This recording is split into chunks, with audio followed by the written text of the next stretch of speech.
Nowhere to run! Teamwork is dreamwork! Evil conquering!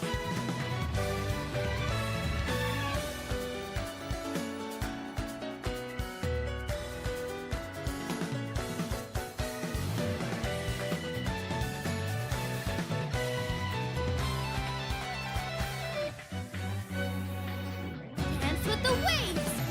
A bitter pill to swallow. All my strength! Here's the gun!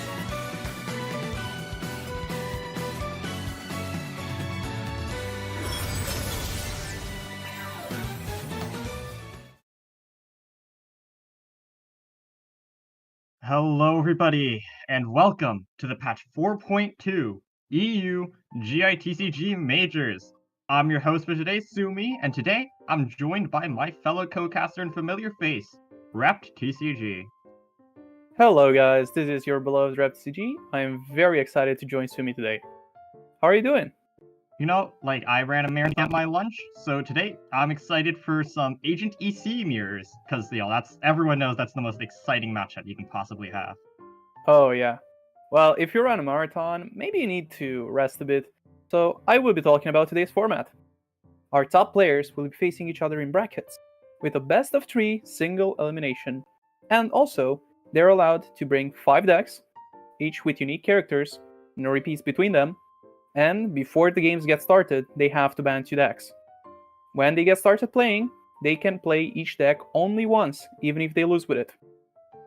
Yes, and for the prizes, for whoever manages to come out on top, we'll get, for the first place, we'll receive 50 USD. The second place will receive 30 USD, and third and fourth place will receive 15 USD, all in-game purchases, of course. And thank you to the Cat's Tail Gathering for sponsoring our prizes. Thank you, CTG. Now, Yes. how about we take a look at the player cards we have pre-ordered for today? For sure, the participants in majors are always changing.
It is still technically a rainbow EC, just like with Agent, I suppose. Yeah, I guess. And you can also see the Candace Razor for the other EC matchups, hoping to sweep that, and also bringing DP, because why not? I mean, I feel like DP is just like a auto ban most of the time, which means you can get to play your other decks more consistently. Yeah, Man, I mean that's talking about Agent and stuff. Have you seen the patch notes? no, I haven't. What are they? Well, we have quite a few new cards. You've probably seen that. But I did see that. Yeah. Agent did get a little nerf. Oh. I wish it was harder. Can you try and guess it? I would assume it's like some type of damage or HP nerf. You know, because like Lava Troll has HP but 3 Stone Hide, so like maybe Agent, you reduce his health a little bit to compensate? Or maybe like you do the... You would be correct. You would be correct. His HP has been nerfed to 9. Ooh, I mean, he still has 11 EHP starting the round, so it's not too bad. Yeah. But, like, I feel like in those endgame situations, having 1 less HP makes you so much more vulnerable to breakpoints. I think he'll still be a rather strong card, though. His burst is just so powerful. I definitely agree. I feel like to make him a little bit more balanced, they should have tried to nerf his HP maybe to 8 rather than 9. I don't know how I feel about nerfing his HP that low. Well, Like- you know, he can get his shield back up pretty easily, unlike Lao Churl. Yeah, I guess. Oh, we have here's Pudge. Pudge's player card. Wow. That is... Pudge is bringing a lot of decks I wasn't expecting to see. I mean, there's RXN, which has like been a rather strong deck this patch, with like a few of the other meta staples and Shenhasi and Bin getting nerfed. But you're also bringing Mew with like the Eula Wanderer and Chong Razor. Or like, I don't know, like the Claymore SC deck. I don't know how to feel about that one. I love it because I tried to play it. Really? How good is it, in your opinion? So what I tried to do was trying it out with Beto's buff talent last patch. Ooh. Which does allow Beto, if you have even just Shongyun's field up, to do quite a bit of damage, and then just the Yeah. usual Shongyun Razor. I feel like my deck list was bad, but the characters themselves have a lot of abilities since they're all Claymores, which means you can definitely run multiple weapons for them. Yeah, like I saw this list played in like a Cat's Tail Gathering. Like you start on Chongyun to get that frost field up, and then you swap Beto, right? Like you build the burst while Yep. SCing with like the infusion, and then after you get Beto burst, you can go back to Chong, right? Refresh it, and then your normal attacks just like you can constantly SC them. Yep. Like And you I don't can know. do a hell lot of normals with Beto thanks to her Yeah, talent. That's why that's I tried it true. specifically with her talent. I think like it has the potential to be a quite strong combo deck, but I think I just like Candace Razor more because it's just more straightforward, you know? I think you can get the see combo of that. one more. Like I think you can get the combo of that one more consistently, just because you don't need to build 3 energy bursts. But I can for sure see why Pudge would have chosen this deck. I like Claymore SC is quite strong.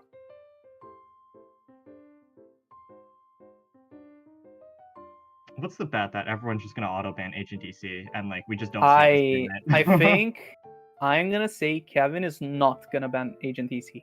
I think he's Ooh. confident he can beat it. Brave, very brave. Because I remember like predicting that people wouldn't ban Bin in our previous majors in 4.1 and 4.0, but people just auto banned it anyways because it was just such an annoying deck to play against. Like I felt people had really good matchups into it and they banned it anyway. So we'll have to see if that's the same case with the HNDC.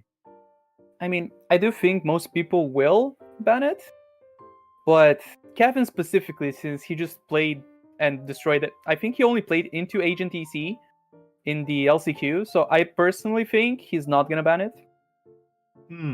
Okay. Also, I just read Pudge's quote with "Hi, please don't force me to play versus Kevin in round 1 again." Buddy, do we have bad news for Well, you? Oh, you're in for a surprise, buddy. Ooh. And Pudge versus Kevin will actually be the first match, so Yeah. unlucky. While we wait for that, though, let's take a look at the other player cards, if we have the opportunity. But, you know, speaking of cards, obviously, Hoyo actually released the teaser for the new cards. Like, we have all of the details from, I think they released it made a yesterday, site. last night. No, they made a site for that. We have a whole yeah, website for it's on it. the Hoy Lab. yeah. It's on Hoyolab, then it sends you to a Genshin site. Ooh, We basically yeah. know everything. Oh, here's I'm on it Squibble. right now. It's quite fancy, but Wow, Squibble. Squibble has a very good record from weeklies. Hello. Well, 13-2. That is That's an a 5-0 amazing and 2 record. 4-1s. Or even yeah, just no, 2 that's an 5-0s. amazing record. Wow. Okay. Running a lot of rainbow. Bin? Oh wait, what Bin? No, I don't think Bin's the play. I really don't.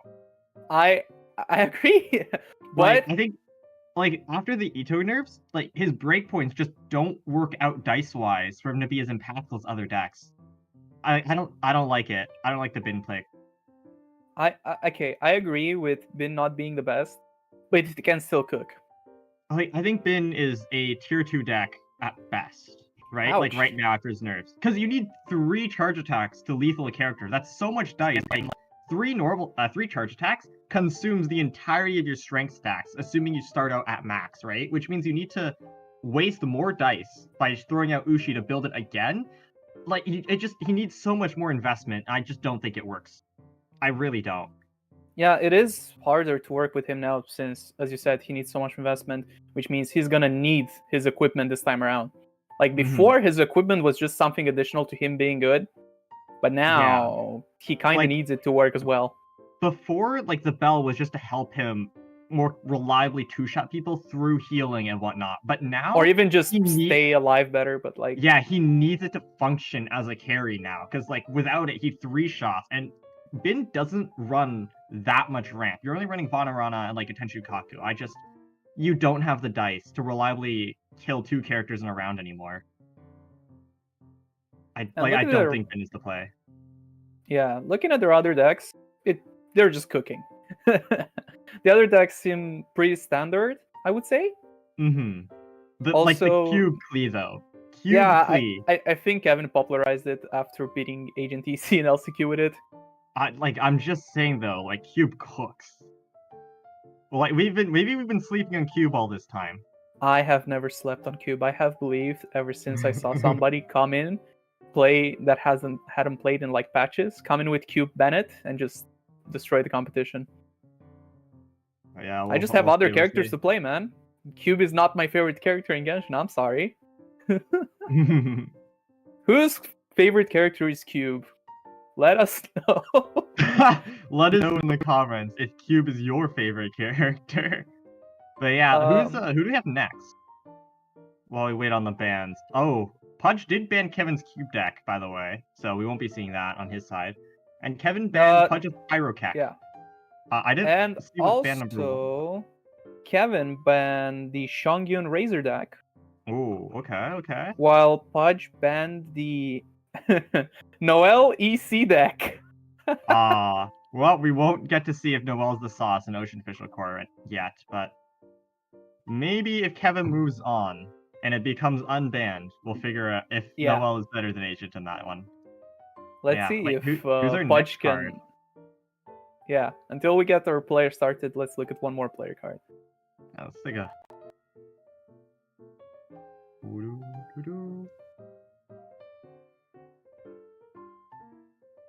Who is our next contestant? Show us your decks. Also, it's about time we see if Pudge can overcome their fear of Kevin. Oh, will Pudge finally manage to overcome their nemesis? Or will Kevin once again sweep? Stay tuned. We'll find out in the next episode of Dragon Ball Z. Ain't no way you did that. All copyrights are owned by Toei Animation. Disclaimers and all that, you know. DP with butt Xingqiu talent. Okay, we cook. They're actually cooking. All right, we're starting. This is Kevin versus Pudge. This is our first match into the 4.2 majors. It's DP versus RXN. Oh. Yikes. I think Kevin is in for a bit of a schooling. I agree. I don't like DP into RXN very much. I don't think it's the sauce. Because like RXN is like a combo deck, and combo typically cooks against Stall. It just has too much damage for Stall to deal with, but who knows? Maybe the Xingqiu talent is the buffed Xingqiu talent. The sauce. With the release of Stormterror's Lair, Xingqiu talent now activates, is now only 3 dice instead of 4, so it's the same as skilling. And like Xingqiu talent is so strong because not only does it give Xingqiu 1 extra rain sword to protect him against damage, it now also activates at only 2 damage instead of 3, making it so much more consistent as well. Yeah. Looking at dice, Kevin definitely got the better ones. Oh no, what is... Oh no. Oh, is this about to be Oh. just normal? Or just normal Oh. Libin? No, but that's so bad, right? Because generally in RxN, you want to skill Raiden, skill Xiangling to get like overloads and start pressuring with the 5 damage end phase. Maybe they just... No, I think it's fine, right? You can Tune. Seeley, skill swap, tune 1, Yeah. and skill Libin or something. Like it's not that bad. You don't Libin, probably. No, you don't have dice for Libin, yeah. But like, no, I think this is fine, right? You just tune the strategize, go Xiangling skill, and like everything is fine. Oh, Sync to Talent is There's about the to buff put in count work. coming out, yeah. Yeah, he's gonna take less damage, and he applied Hydra to himself, which means he will not be overloaded and switched on to Barbara. Oh. We just ramp on Pudge? Okay. Okay. Looks like Okay. it's a no-tune game. It is just Yeah, full ramp. you just eat the free EC. Honestly, like, not that I bad. mean, looking at Kevin's hand, I kind of like just totem into Liban. Yeah, but like, do you totem on Diona or would you totem on Xingqiu to get the insta-Liven proc? Like, obviously, DP prefers it on Diona, but is that 1 turn earlier Liven proc worth it, in your opinion? Or maybe he just doesn't totem at all because he doesn't get much value from it right now. I mean, like, I feel like getting totem, you can't really do anything else, right? Like, wow, you're normal to get your burst out? I don't think that's worth it. I mean, here's the problem. If he normals to get burst, that means he might just want to switch to Iona. I think the earlier you get totem down, the more value it gets, right? And like EC is basically negligible damage because Barbara Melody Loop will just basically get rid of any piercing you would have taken. Because EC Oh, is they're only one. switching to Iona. Oh, okay. Oh, they're still going for it. Okay. Yeah, okay, and this way they still get it. They do burn the Woven, so that'll be less dice later on, but still. Oh, it also denies an EC. Yeah, honest, not that bad. Second totem coming in, that's huge. Kevin's getting really lucky in this matchup.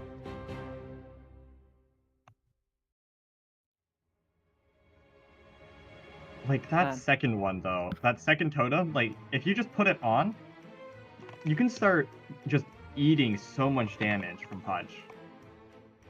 So massive there.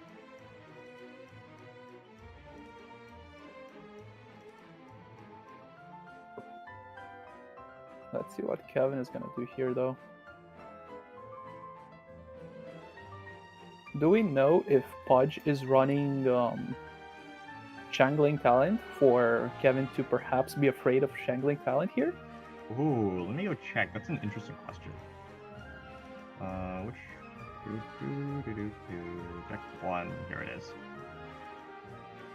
I have so many tabs open. Looks like Kevin just played into it, so probably not. But I do see some people run no, Shangling Pudge is- Talent in RxN. Pudge is not running Crossfire. Okay. They're also not running Storm Terror for obvious reasons. Yeah, because yeah, they have no, no like- talent. After Storm Terror was released, I saw some experimentation as well, right? Because like Xiangling Burst is 4, Raiden Burst is 4, so you can get decent value off Storm Terrors, and like the instant Pyro application is quite good because like you can get more reactions down with more auras. So, ooh, but what does Kevin switch to? Oh, just normal. Okay. Wow, like that's so many shields on Diona. Kevin will take 0 damage from an overload. That's Oh, not enough That's energy, kinda- so that's not even a concern right now. Tune 1? Oh, but didn't need to tune yet. Omni? Question mark? I don't think there's any energy acceleration in there. What was that tune for? I don't Oh, it was tuned for overdraw. I see. That makes sense. And Kevin will just ramp, because Diona will eat all the damage with her shields. What does Pudge do? Unfortunately, not enough dice to skill on Xiangling. Liven will overdraw him cards. And you kinda don't want to go back into Raiden. Because you want to insta-burst on Xiangling. It's a bit rough. What do you do here? I mean, you can Pudge. changing shift swap to Nahida, I guess? yeah, Yeah, well, that's what yeah. we're gonna do. No, Raiden? Raiden. What? I am. What? What? They're just playing cards and not to not Yeah, it's probably overdraw, not but to like overdraw, yeah. I'm a bit stunned. This is, like, I don't think this play is as bad as it looks. Because, like, Okay, you Kevin have just live got for the 10 quips. dice, right? Like, you don't overdraw. Like, if you can fast swap back to Xiangli to get the Pyro application, right? And then after that, you'll have enough dice to go Nahida and 5 cost. Like, get Burning down, get the Seeds down. It's not that bad. Yeah. It's not as bad as it looks. Also, Kevin just drew some insane cards right there. What did Kevin draw? Some equipments for Oh, wait, Diona. what? Kevin Yeah. is top decking everything in the kitchen sink. Pudge not What is this getting. luck?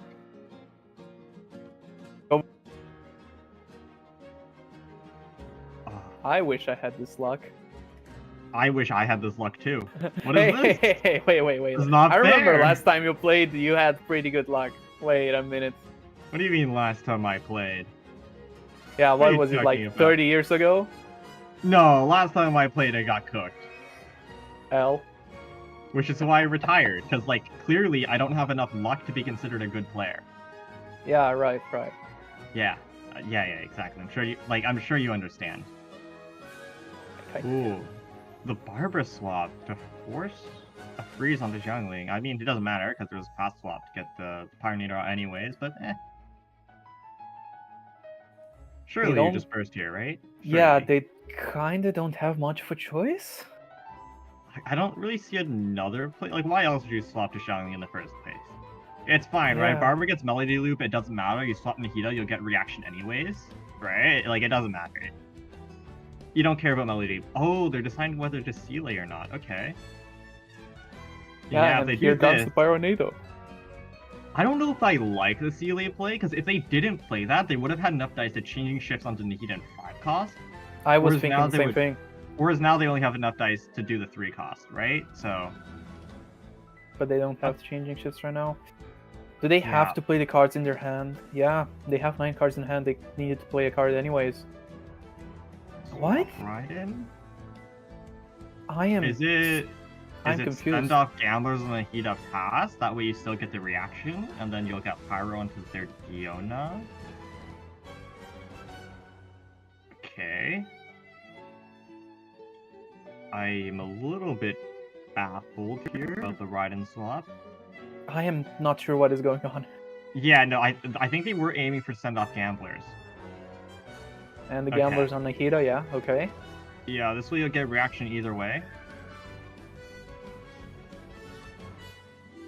What does Kevin do? Like, still 4 dice remaining. Like, equip Diona, swap off, I guess? You can go Xingqiu. Or Yeah, maybe go Barbara, I guess?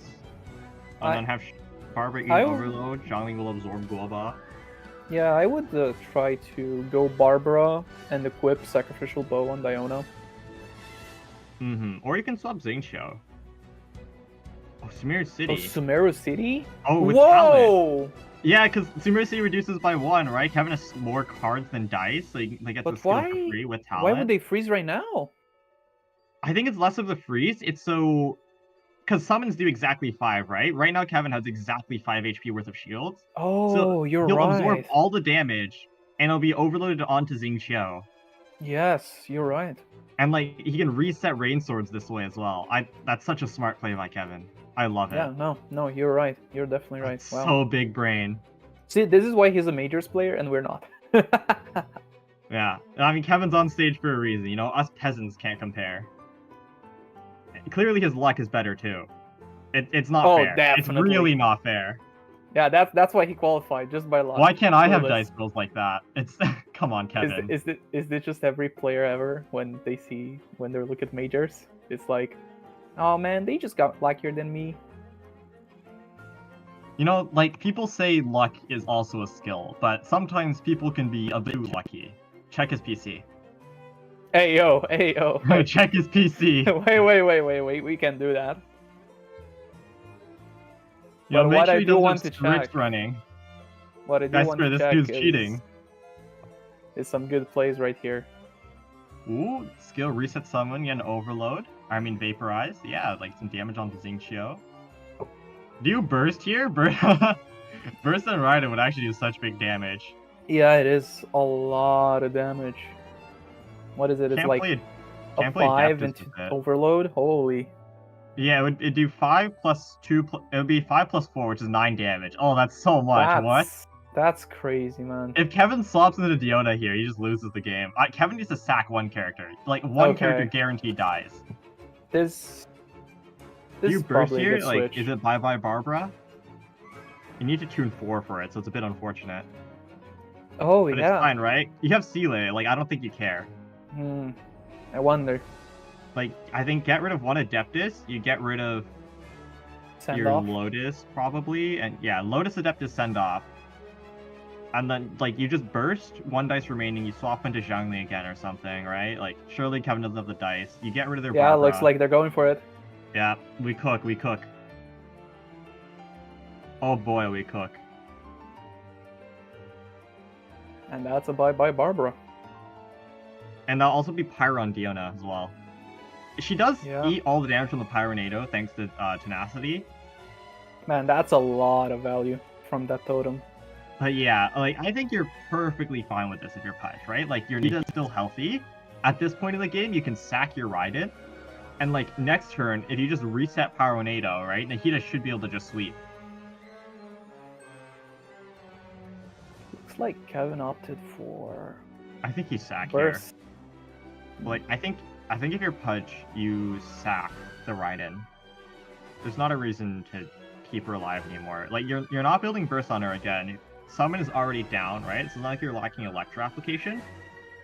If you just end here, like, Kevin will be forced to sack. Kevin will either lethal, which gives you a free swap, or, like, you have Raiden on 1 HP and you can sack her later. So just leave her on field. And ramp with your Vonarana, or play Pete's on Zhongli to make sure it's easier to get off another Pyronado.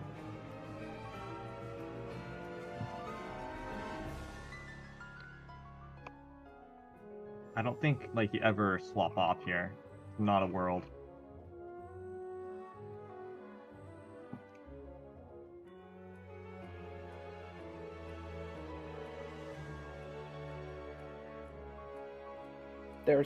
They played Vonarana. There's no way they swap off anymore. Yeah, okay, Vonarana's fine. I was, like, considering Vonarana or Pizza. They do both. Whoa, on Raiden? Okay. I don't know about this one, Chief. Wait. I mean, it's not like Kevin can lethal, right? I don't believe Kevin is running No, Heavy Strike in Kevin their can't. deck. No, Kevin can't lethal anymore. Yeah, Kevin with, can't lethal because there's no Heavy Strike. I mean, like, sure, I guess. Kevin also has near piercing damage, so it's okay for this. I don't know if I. I think it's an okay play. Like, I don't hate it.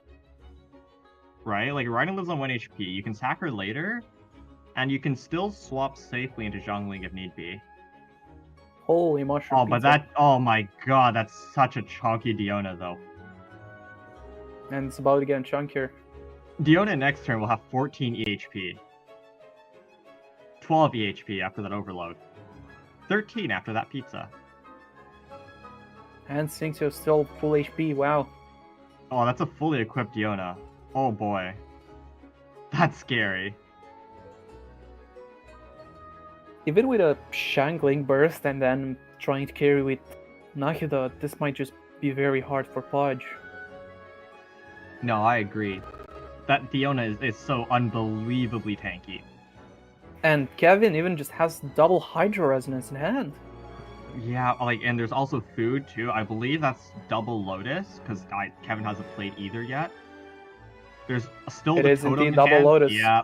There's still Totem in hand, like, if he wants to put it on Xingqiu as well. There's just so much health going on.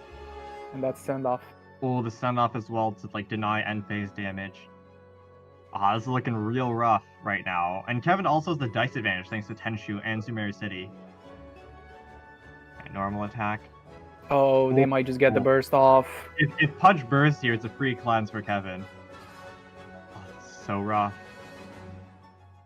It's not even just the free cleanse. If Kevin gets burst up with Xingqiu right now, that's free freeze for Kevin. Yeah, like, at any point you just go Diona, normal attack with Hydro Aura, it's freeze. You can also skill as well to refresh the talent and like also lethal Xiangling as well, force Pudge onto just Raiden and Nahida. Man, Pudge Just is get burst not off in a next good position round. right now. No, I would not want to be in Pudge's shoes. I think Kevin just has played it very well, protecting Diona, going only when needed, drawing well. Drawing, yeah, no, that's the most important part. No, Diona would I be. think this is top DP play, yeah. Oh, and the pizzas, make sure Xiangling doesn't get lethal. Okay, like a little more HP to tank with.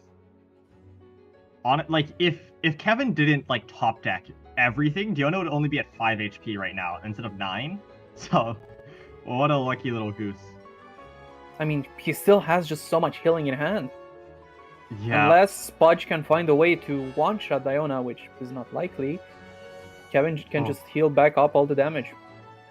Pudge needs to swap off here. Like, Diona's summon will unironically lethal through pizza, so it's not like Pudge can end here. Oh, you're right. Oh, God.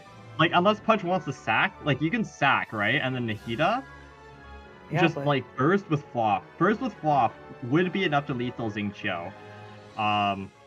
Actually, burst, Fluff, and Adeptus would be enough to lethal Xingqiu, and then you can skill on Diona.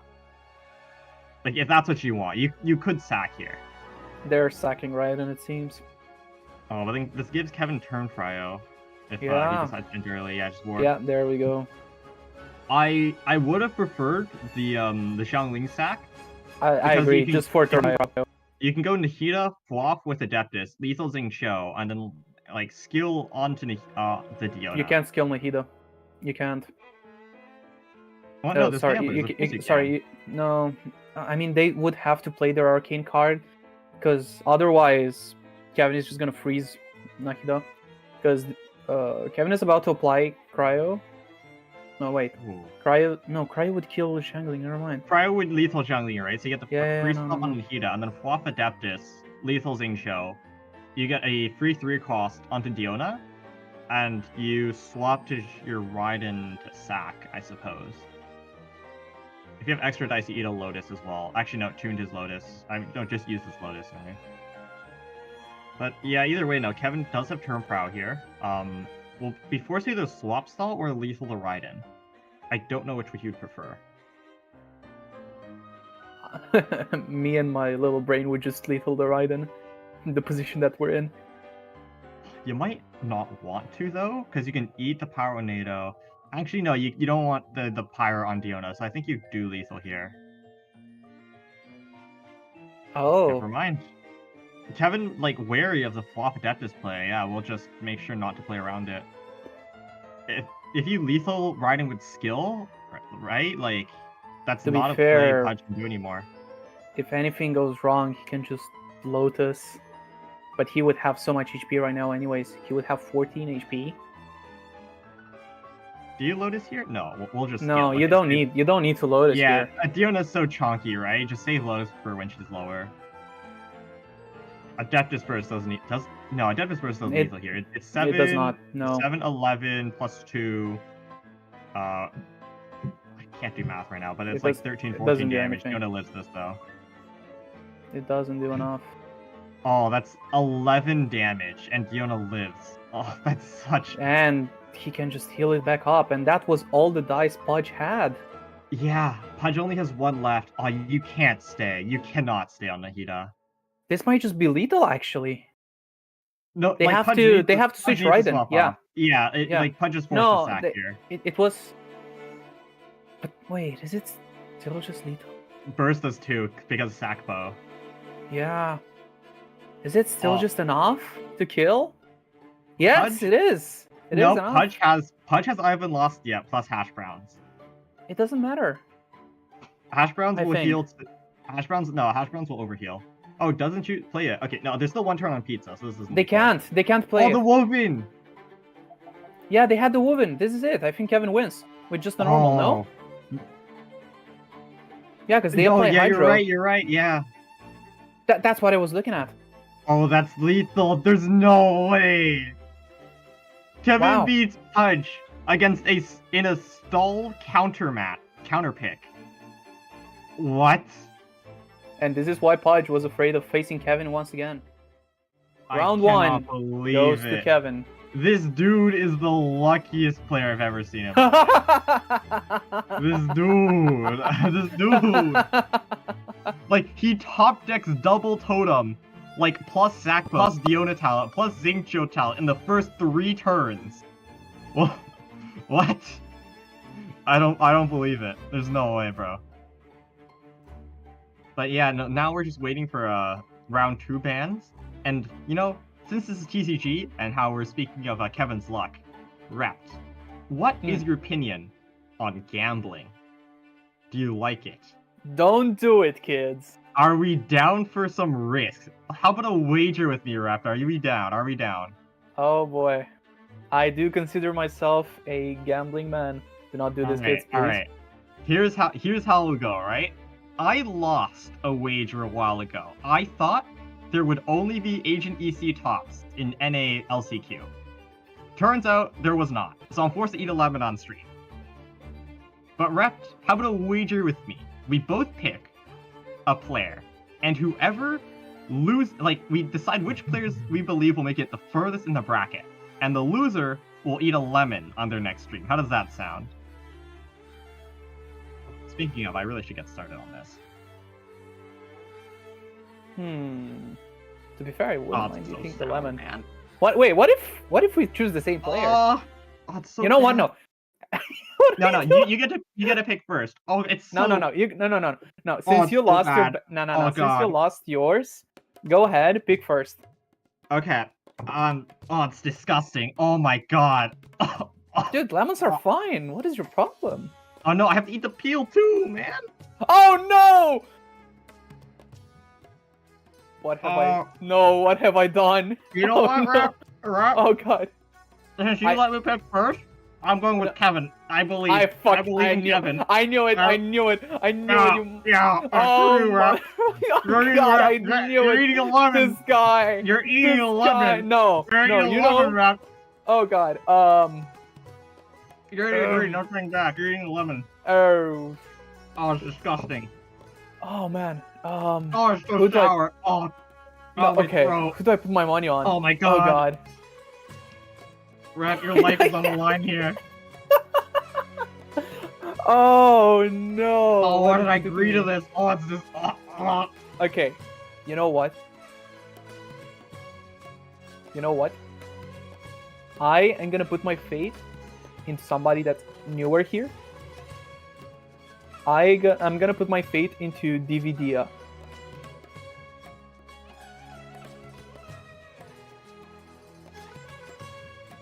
How does that sound? You know what? Sure, you do you. Oh god. Oh, please don't lose. You know, Kevin. I'm begging. Don't make me do this again. Wait, what if we both lose? Please. I mean, if they tie, I guess, We both have we'll to eat. we'll find out later. Hey, come back Please here. don't make me lose. I don't want to do this again. Oh, it's miserable. To be fair, I Oh my could have chosen god, it's somebody so- that at it's least so had a bitter. buy. Oh god. Oh god. This guy. It's the live Why did I do reaction of this to Sumi myself? eating a lemon and then dying on stream. How unfortunate. In a video game, not really. Oh my god, it's sour. God. Okay. We're taking a 1-minute break to let the players breathe a little bit and let them choose their decks. Be right Oh my back, God, guys. Why did I do this? Yeah, the players Oh, are why choosing did I their do deck, so this? we'll take a quick break, and also so Sumi can be shipped away Oh. to the definitely real hospital. Yeah, we'll be back soon. Please don't lose Kevin.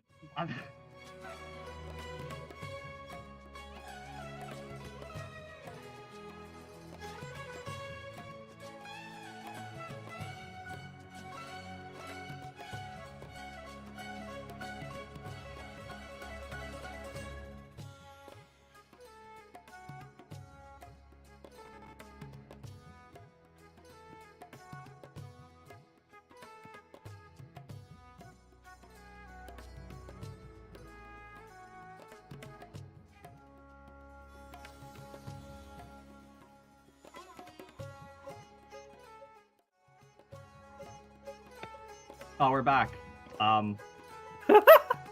Yeah. This will be you next week, Rep. And you don't get, you know? I'm gonna be the one laughing at you. Sumi, it might be sooner than you think. Wink, Oh, round wink. 2. Deck. Yeah, What deck well- we have? Anything to take my Where- mind off the pain. It is Candace EC versus Agent EC. I think you were talking Ooh. about how this is a counter to Agent EC, going for Yes. another EC deck. Kevin Coates here, right? Because like Agent EC is great at like just getting consistent pressure with the summons, but it's not so good at dealing pressure during the round, which makes it rather easy for Kevin to get Ride and Burst and then just cook with Razor. Okay, The so lack you're of direct damage during the round makes it like really easy for combo decks to do their thing and just like cook it. saying Pudge got countered. I'm saying Pudge got counterpicked. Yes, I am. What happened last time when somebody got counterpicked? They Kevin got won. cooked. Yeah. They got cooked. No, Yeah, no, so but like I believe in Pudge, and the Oceanid nerfs are not live. Do you know Oceanid that? got nerfed? Again, yes. So now Oceanid can have a maximum of 2 Hydro Mimics on the Okay, field, that's actually pretty big. and also George got nerfed. No, not George. He only has 1 usage now. Yep. No, not They didn't have to George. do that. You know, we don't like Ocean. They can nerf Ocean, but they didn't have to hit our boy Yeah, George. why did they touch George, my beloved? No. Oh, anything but George. Oh well. Anything that gets Oceanid out of here, I guess. Yeah, it looks like Kevin's just gonna do the standard opening, right? Like normal skill and like honor on the notes and a little bit of ramp. And Pudge is Pudge. gonna do the usual Ooh. EC, Agent EC opening, the Yeah, good Pudge old is gonna- official Oceanid. Pudge is doing single. I mean, like, I guess it's fair considering the dice he had. But I think with the hand, maybe like mirror 5 cost plus Liven would have been better. Get the ramp going, you know? Hmm. Oh, God. I'm never doing this again. Why did I think this was a good idea? You're doing it tomorrow. I was so confident that it would be just I am all Agent confident. ECs. I was so confident. This is the Nah. This is the result of my hubris. Nah. To me, you're gonna do it again tomorrow. Don't worry. No, I'm not eating 2 lemons. The promise was 1 lemon. I'm not eating a second lemon. I refuse. Yeah, but you try to wager something with me right now. No, but you're gonna lose, so it's fine. No, you're gonna lose as well. I don't care. You're I'm losing. dragging you down with me. No, that's not how the wager works. Only the loser eats. Yeah, we're both gonna be losers. Loser. No, only you're gonna lose. I'm gonna be the winner. Anyway, Ride and Burst gonna come out. I think it's gonna be swap Candace Burst with like Parametric. That's my guess. You have. Let's see. Oh, actually, no. You don't. Have dice Would for Would you wager eating a lemon on? that. No, I would not wager a lemon. Actually, no, Kevin can't even Parametric. There's not enough dice for it. Yeah. Unless. That's yeah. Unless Parametric Unless gamblers. what? Unless Parametric gamblers. What are if, you what if? cooking? Oh wait, Let's no, go- like what if Kevin just plays Parametric, right? Like Bonarana carries 2 dice and then just bursts for next round. Because it's not like That's Pudge still can fine, lethal yeah. here. It's not And- like Pudge can lethal, right? So it doesn't matter. And Kevin doesn't have the best dice anyways. Yeah, that's fine. I think. Yeah, like you don't know Pudge's dice, but like you can't Star Signs burst on Ocean. There's just simply not enough dice for it. And it's not like a Tubby engine deck too, where like you could potentially surprise Team Mary City. Like Pudge literally can't kill Candace here, so it's perfectly fine if you just Parametric. I'm so down for it. Come on, Kevin, you know the sauce, you know the play.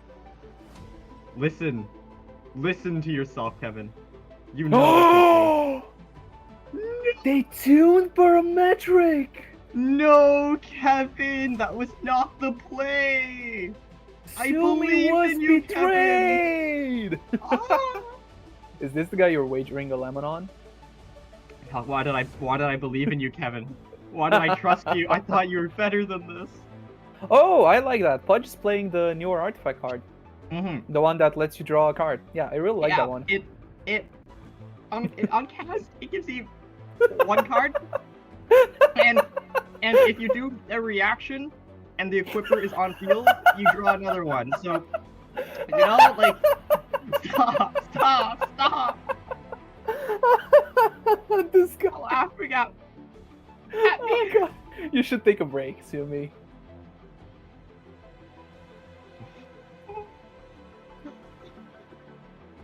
Okay.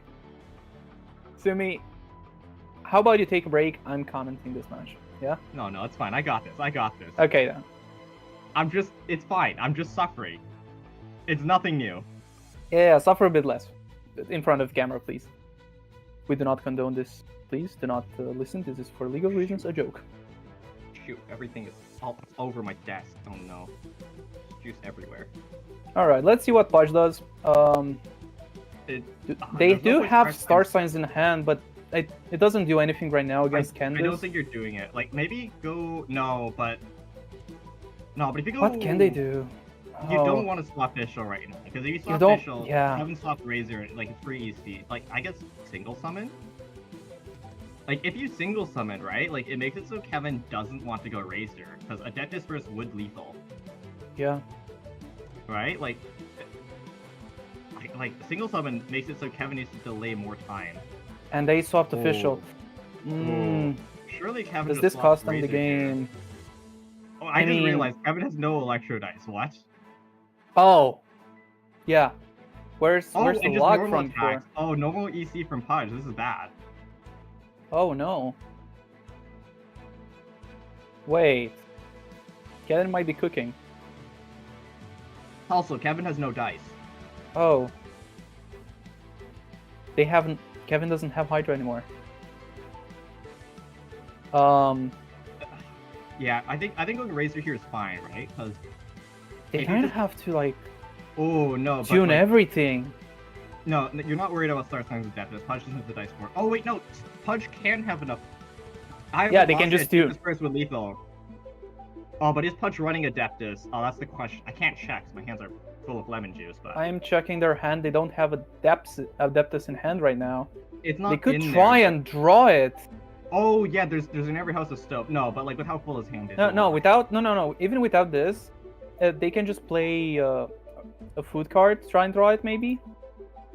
I don't know. Oh. Bye bye. Oh Sumi, I yeah, guess. Chef Mal might be able to draw. You're right. Mind the Shadow Realm? Oh no. Okay. Either way, Let's think, like, see. Kevin Let's goes see what first Kevin here. does. This might just Like- be tune all, burst, and then a normal, because it is very close to taking the Oceanid off as well. yeah. Like the only concern though is I haven't lost yet first, right? Which would lethal your Razor. That's the one thing you need to worry about. Yeah, but to be fair, they don't have I haven't lost yet in hand right now. But Kevin doesn't know that.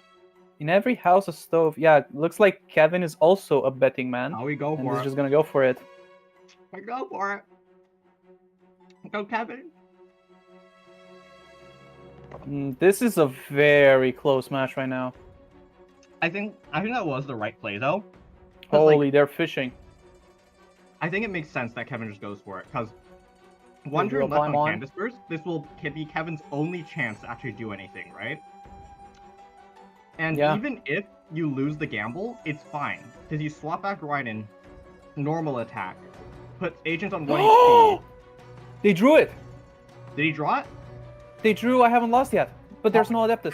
Oh There's no. Adeptus. He needs Adeptus. No, Oh, I don't think it's enough now. Chef Mao's effect hasn't activated. You can eat Lotus on Oceanid and just pray. Yeah, Okay. none. Oh, they're healing agent.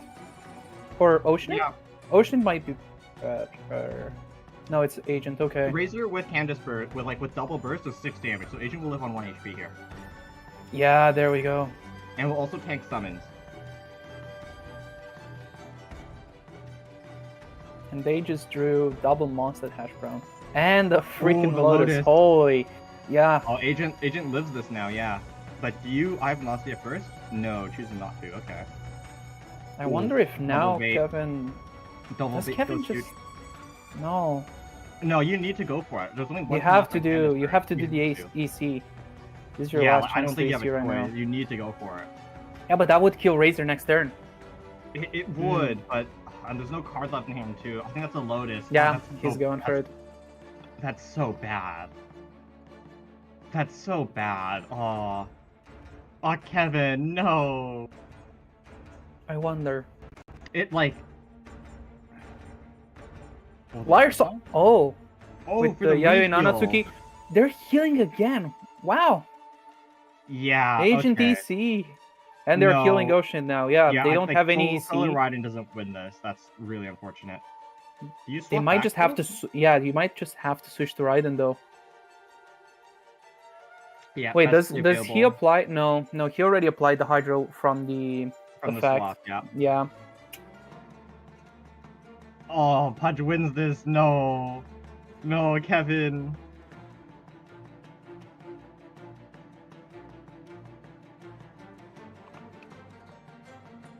It's looking rough for Kevin, but I wonder what Kevin can do right now. I don't think Kevin has the damage with just Solar Raiden to really win here. No, I don't Raiden is think probably getting sacked off right now. Yeah, like, without Candace Burst, I'm pretty sure Pudge should be able to outdamage Kevin, which will bring us to a 1-1 in a Game 3 situation. Yeah. There it is, yep. The Razor doesn't have enough damage to Lethal Agent, so Agent Burst should just win here. I think it's so unfortunate that Kevin was forced to tune, like, his entire hand last turn. If he was able to keep some of the food, and maybe if he had a little bit more ramp, I believe Kevin should have been able to take it, but he got really unlucky turn 3. So are you saying Kevin just didn't draw well enough? Kevin didn't draw well enough. He used all his luck for game 1. To be fair though, Yeah. Pudge did a really good job playing around 3 points as well.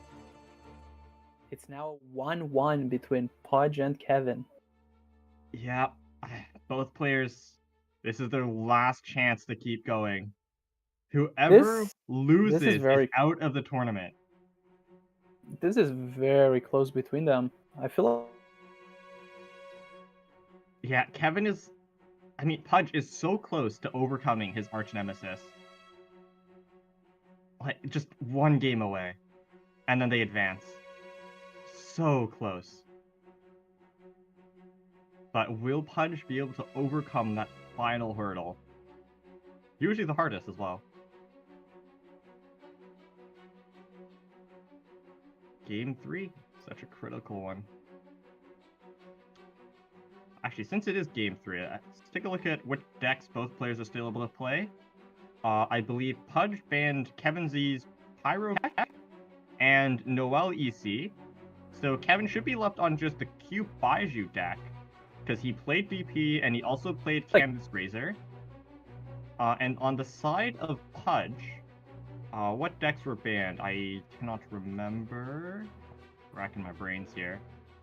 let me double check. On the side of Pudge, I believe. So no, Pudge. DC. No. Pudge banned the cube for Kevin. Oh, Kevin has to play. cube. Yeah. Kevin has to play double pyro cutscene. Meanwhile, Ooh. Kevin banned double pyro cutscene for Pudge, and also I the see. Shang Razor one. That means Pudge is left onto Mew because they played RXN and Agent EC. Yeah. Ooh. I don't know how the matchup on this one is. Mew has more early game damage because Mona Wanderer is just like all that piercing and whatnot. But they also have the freeze potential from Eula, but Pyro Keck, it has so much one-shot potential, and also Bennett Talent is such an uber busted card. Yep. And we have already started. Oh, that's some nice dice. Hey yo. Nice dice. Whoa, Artifact. I've been seeing a lot of Pyro Keck players run the Crimson Witch of Flames artifact set. I haven't had a chance to ask them why yet, but is it soft? Wait, Soft or not? It's the one that gives you 2 pyro dice guaranteed. Yes, it is the one that gives you 2 Pyro dice. I do wonder why then. Yeah, I mean, maybe just Bennett Solos, right? He kinda does, but he does need some help, like Aquila Favonia, a Totem and stuff. Whoa. He can put in... Okay, wait, no, he is putting in work. What the... Whoa. No, Bennett does solo, it seems. Oh, and the ramp from Pudge. Oh, the ramp from Pudge. Okay, well, Wander goes huge next turn. ramp.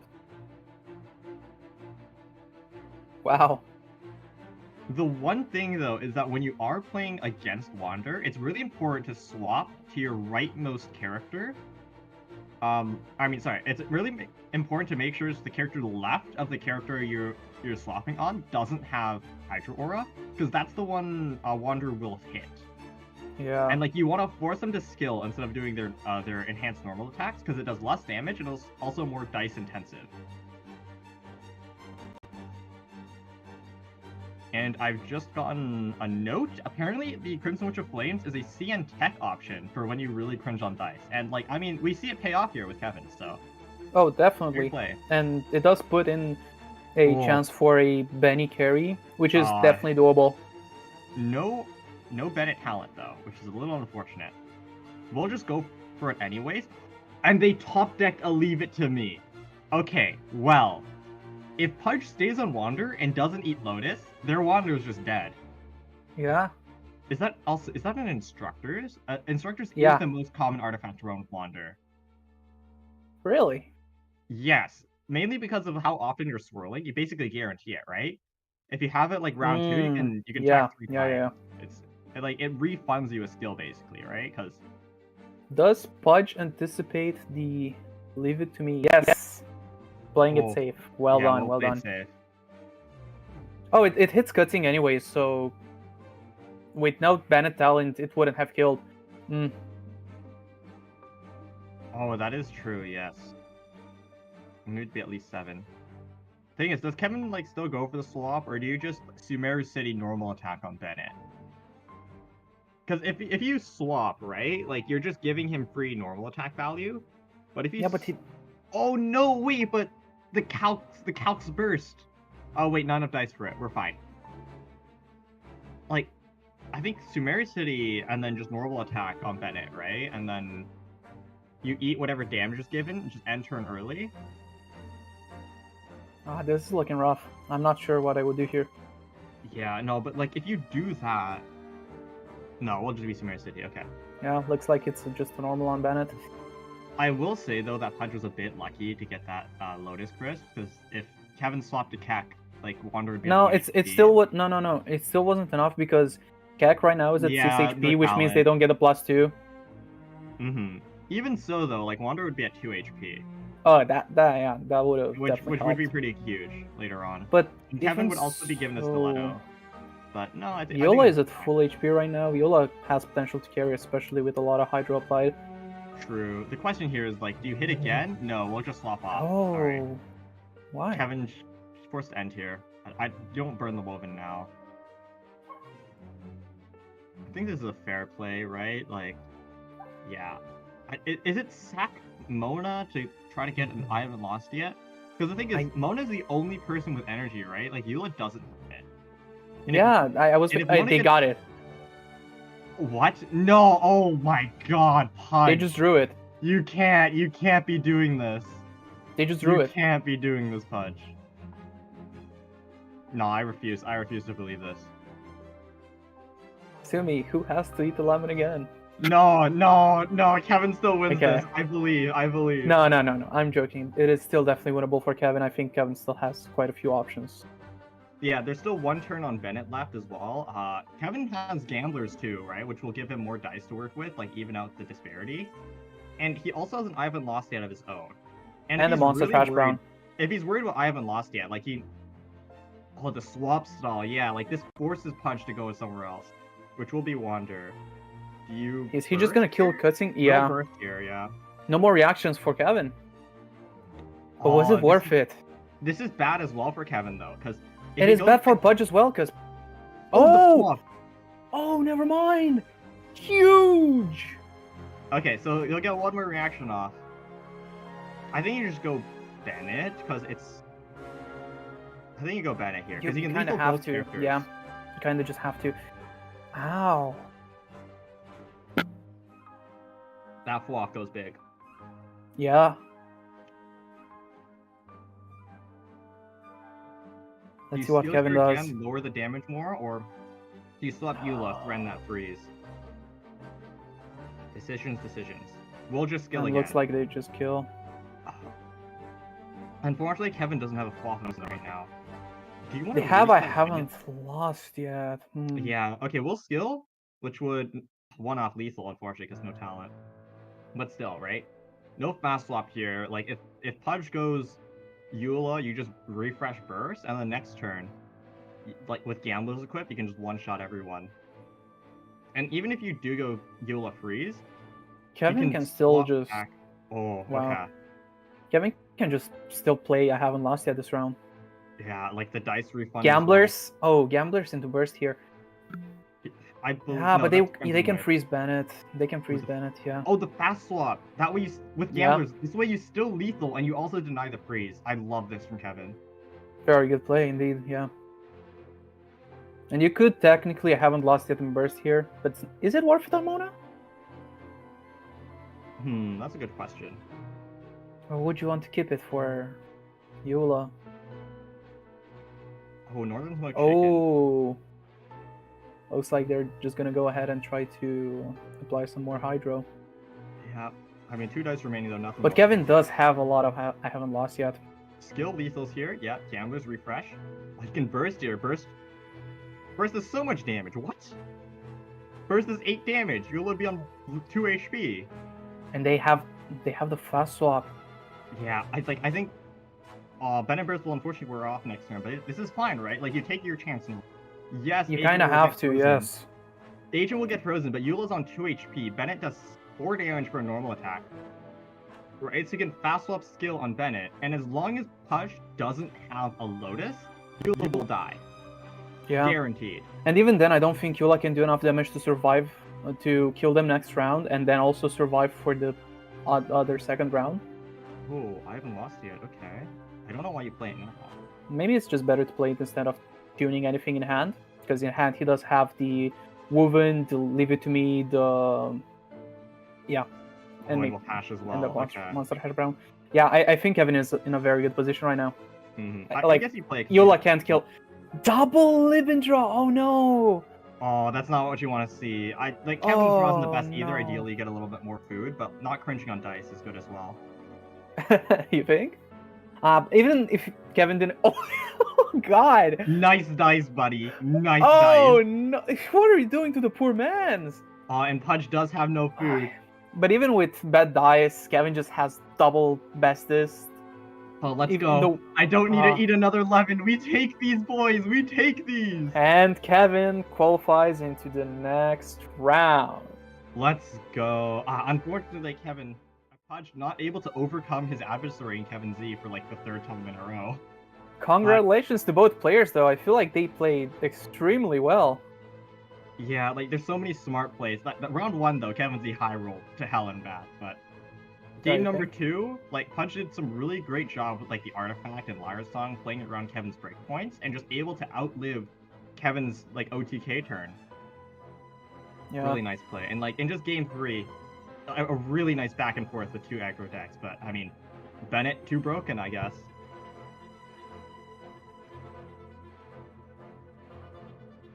How do I do this to myself? Just give us a second. We're trying to get to the next matches, contacting the next players in order to join their world and spectate them. Thank you, Hoyovers, for adding the spectate function. Yeah, spectate function, really nice for competitions like these. But while we get ready for the next round, Let's take a small break so you can enjoy your lemon in the meantime, and we'll be right back with the next match. see you guys soon.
And welcome back, everybody.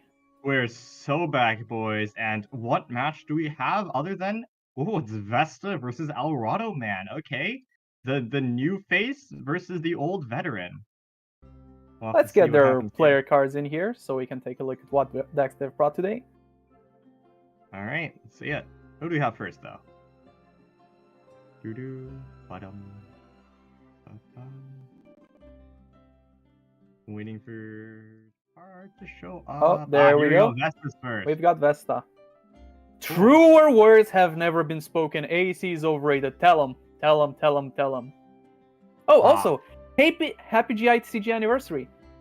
You know how we've been looking at player cards, Sumi, right? Oh, that does remind me. Yes, correct. Thank We you, do Vesta, have- for reminding us. We have a make your own player card event going on. If you join our Discord server, discord.gg/GITCG, we have a channel where you can create your own anniversary card, player card. We have like all the resources and everything in a Canva file. You can just copy paste that. Have fun. Also, And- Vesta was a top 8 Prince Cup player. Oh, that's cool. We haven't seen them in a majors, but like I guess not every good player walks through these hallowed halls, so that's kind of cool, though. We have, like, someone who's topped in another tournament make their first appearance here. And they kept their promise. This was between me, Vesta, and Kojo. They brought Nilu to majors. Bro, let's go. I think it's cool that, like, we do see Nilu Blue majors. Unfortunately, I don't think it's that good of a deck. So, you can hate me for saying it, but Nilu is tier 2 at best. Okay, how about we just look at Alado Man's player card, pretty please? I don't want to hear any more Nilu slander. It's not slander if it's true. It's not true. Please, please, please. Where's Alado Man, or old veteran? Here we are. With 2 major appearances, y'all ready to get funky? Sure am. I'm so down for Alado Man's Funk because it's Cube. Hey, We love Cube. Storm Terror's favorite Ooh. card. Yeah, Storm Terror has honestly like made so many like character or talent-based decks come to life. I really love the implementation of it and support cards like it. It's such a cool thing to see. But like looking at these decks though, like AEC, kind of standard, RXN, a little bit By expected. the way, we also have our bans. Oh, Alado Man has banned for Vesta. Alado Man has banned RXN and Ayaka Freeze. okay, Meanwhile, Vesta not expected. has banned Shang Razor. Once again, is banned, and AEC, the Agent EC. I'm not expected about. I'm sorry. I'm not surprised by the AEC ban of Vesta. It's like the most generically strong deck of our patch, like Shenhe SC was since 3.8. Rip Shenhe SC. But the Ayaka ban, that's not what I expected. Like I don't think Ayaka Freeze is strong enough to warrant a ban. It is interesting. Perhaps Vesta is a veteran in playing Ayaka Freeze. I do think it's still a very nice deck. Probably better than Nilu Bloom, but well, since you all consider You Nilu said Bloom it, so not low, me. it's not like You said it, not me. No, even if Nilu Bloom was tier 1, I still think Ayaka Freeze would probably be better. Also, let's get right into the match. Holy, Oh, it's already that's speedy. They're already we're done looking now. we're looking at Nilu Bloom versus the Wanderer Freeze deck. Oh, okay. I don't know how this matchup plays because like Mew Bloom has more single target damage compared to Agent EC, but like it's also backloaded because you need to wait for summons. While Mew has like it does do a lot of damage, but it's spread out. So theoretically, Nilu Bloom should be able to nuke a character first. Oh But no. yeah. Oh no, Sumi. Oh, We oh, have that's some received nice news. dice. What's Sumi. the news? I'm gonna have to eat a lemon. Yes! Yes! Yeah, let's go! Yeah, you enjoy that lemon wrap. Did Kevin progress farther than Vesta? I believe you voted for Vesta, right? I voted for Dividia, which lost round 1. Oh. But hey, Vesta is playing right now, and look at that shiny card back. Yeah. Yeah, you don't get to laugh at me for eating a lemon anymore, Rapt. How's it feel? How's it feel? You gotta eat it too. You gotta eat a lemon too now, Rapt. Next stream I'm appearing in, I'm eating a lemon. Let's go. Let's go. Oh, there's Nilu talent. I just realized. Wait. Oh, but Vesta doesn't have the dice for it. No, this is so cringe. Is this just a Oh no, but like if you don't play the talent now, you don't get your bloom, and like Alado has turn priority, so they're gonna Oh man, instantly getting stop the bloom here looks so Wanderer. nice though. Oh, you have the Toon 3 here? No, that's so bad. Oh, Oh, you but this seem is- so sad for somebody that doesn't like Nilu Bloom, huh? But like it's so bad. It's like it's not the play. Like I don't think Nilu Bloom is good, but that doesn't mean I want to see it fail. Nilu might just just get frozen, which is not good. It's so 'cause- cooked. No, it doesn't even matter if Nilu is frozen, right? Because like you just It does swap matter. Wanderer. No, it does matter here because then Nilu doesn't get off her elemental skill. Leave the Bloom 'cause you don't aside. get- Who cares? You No, need to yeah, you're actually right, 'cause you skill on can't- Nilu. Yeah, you can't get the bloom cores. Oh my god, no! You don't get Bloom Course if you don't skill on Nilu and get You're her right. skill off. You're right. I completely forgot about that. Oh my, Radaman cooks here. I think Radaman Vesta cooks here. might have just needed to tune 3 and skill last turn. Wait, I don't think They don't Radaman realized freeze? it. I don't think El Radaman realized that Vesta can't get bloom cores if But you Nilu just- didn't. Yeah, you just cook Nilu. Oh my god. Well, I now think- they can I get Bloom think- Course. Both of us forgot how Nilu bloom works. Well, I did play quite a bit of Nilu Bloom because I like it. So I would never forget that. I think Al Radaman and I both just forgot that's how it worked. It's hilarious. Oh, this is not looking the best. Wow, these dices are hurting me. Oh. Is it just Oh, double no. Flibbin? I don't know. Is it? Like, I mean... You overdraw. Because you have... Yeah, you do. Because you draw 2, 4, 6, 6, 1, and 2, no, wait, 3, you have 4 cards in hand. No, you'll be If fine. you just... Yeah, yeah. No, if you you put wouldn't overdraw. You wouldn't both overdraw. Flibbins, you'd be fine. But it's Honestly, actually... like... It is kind of risky, though. No, but like, if you do that and end turn, what if it just counts a burst, and like, you can't bloom for the rest of the game anymore, because Nilu's dead? No. Oh wait, Once no, it's Nilu not how it gets... works, No, because it's yeah, team no. status. No, it's talents that doesn't work if Nilu's Yeah, dead. it's the talent, so Bloom Course wouldn't do additional damage, that's all. And Alado Man just like swap stalling to deny all that Hydro Aura, like just really denying that bloom. Oh, this is like... I mean, if they wanted to deny bloom, they should have froze Nilu, but... you know? It's fine. That doesn't deny Bloom, that just denies Bountiful Course, which is even worse than denying Bloom. Yeah, and looking at their dice right now, they can play another Paimon, or they can choose to equip Gravestone on Eula. Or they can stall switch. In To case they... To celebrate Ramp, I'm gonna eat a lemon. Sumi, don't eat lemons on stream anymore, please. Oh. Huh. Oh, it's a Libin play, I guess. No, Ramp, you should be saying that to yourself.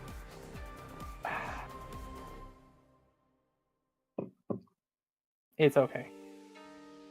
Let's see what Vesta does here. I don't think it's a double Libin play, though.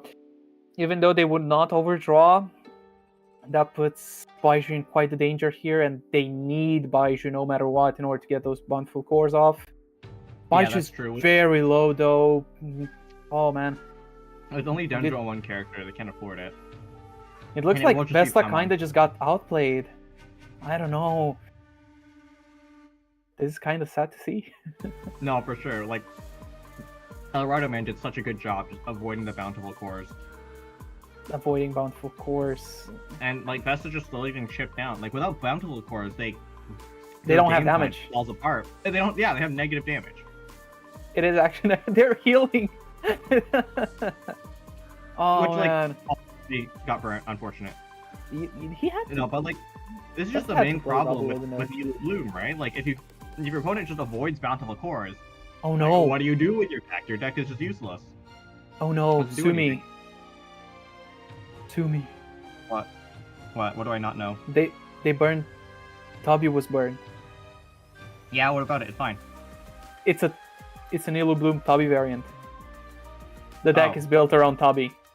No, it's fine, right? Because, like, you don't have the dice to ram. You'll just Ocean 5 cost Baiju. It's fine. Who cares about Tubby? I care about the hello? Stream, do you hear this guy? What is he waffling about? There's two characters I hold close to my heart. Right? First, there's George. And second fair, is Ganyu. fair. I don't care about any other character in this game. Simp, yeah, simp. Okay. Anyways, back to the game. It says the Sino simp. What can Vesta do right here? Shut up. What can Vesta? Yeah, that's I a think play. it's just like I think it's just summon Ocean, summon Baiju, right? Are Like they you need trying like, to summons get are double Hydra, double summon? I think it's Yep. 5 cost, and then you Baiju summon. That's the only way you're gonna get a consistent form of Bloom reaction, and you need to get it going now. Because if you get it going later, there's just not enough time for your summons to do work. You'll just get chipped down.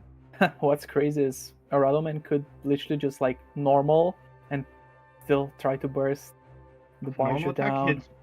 Normal attack hits neither though. Yeah, So but not very value. yeah, but if Vesta wants to switch to Baiju to do reactions, Radoman has enough dice to just kill Baiju with a burst if Radoman doesn't burst right now. Oh, you know what's the play might be? Instructors, Toon 1, skill normal. Oh no, but if you do that, they're gonna go Baiju next. Normal attack hits the Oceanate. That's not very good. Yeah, that's what I'm saying. They can still save the... Oh no, it's fine, right? Because if Instructors burst. Toon 1, skill, if they go Baiju, you can just lethal with burst. So it's yeah. fine. Yeah.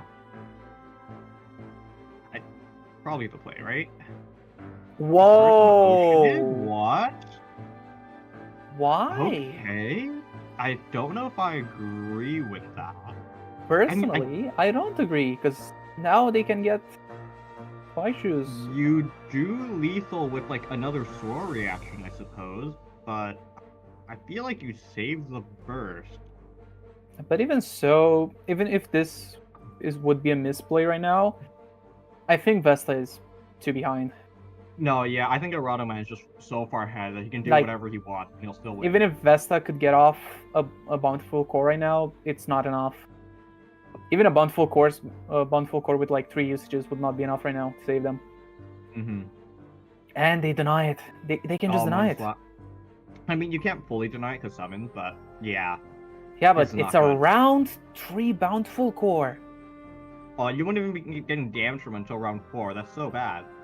Yeah, exactly. Like, that's so late. Radoman just outplayed, I think, very hard right now. Avoided the reaction so much and just destroyed Nilu Bloom. This is why you call Nilu Bloom a tier 2 deck.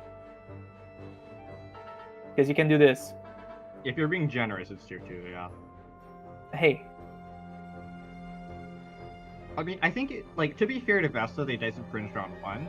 Maybe if they play Nilu Talent turn 1, it could have been different. Because turn 2, they would have immediately went Oceanid, and they could have maybe gone, like, an insta-bloom I'm saying it might have just been 2 and 3 into Nilu Talent on that turn 1. No, honestly, I agree, because it would have gone a turn 1 core, plus Talent, right? Like, I think it's They needed it. They needed it. No, for sure. Like, looking at how the game progressed. But, like, that's hindsight, right? You can't know that in the moment.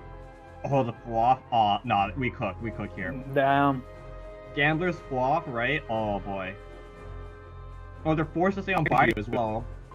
So you normal on Nilu. Wait, do you heavy strike? Heavy strike does 5. It'll put Nilo on 1 HP.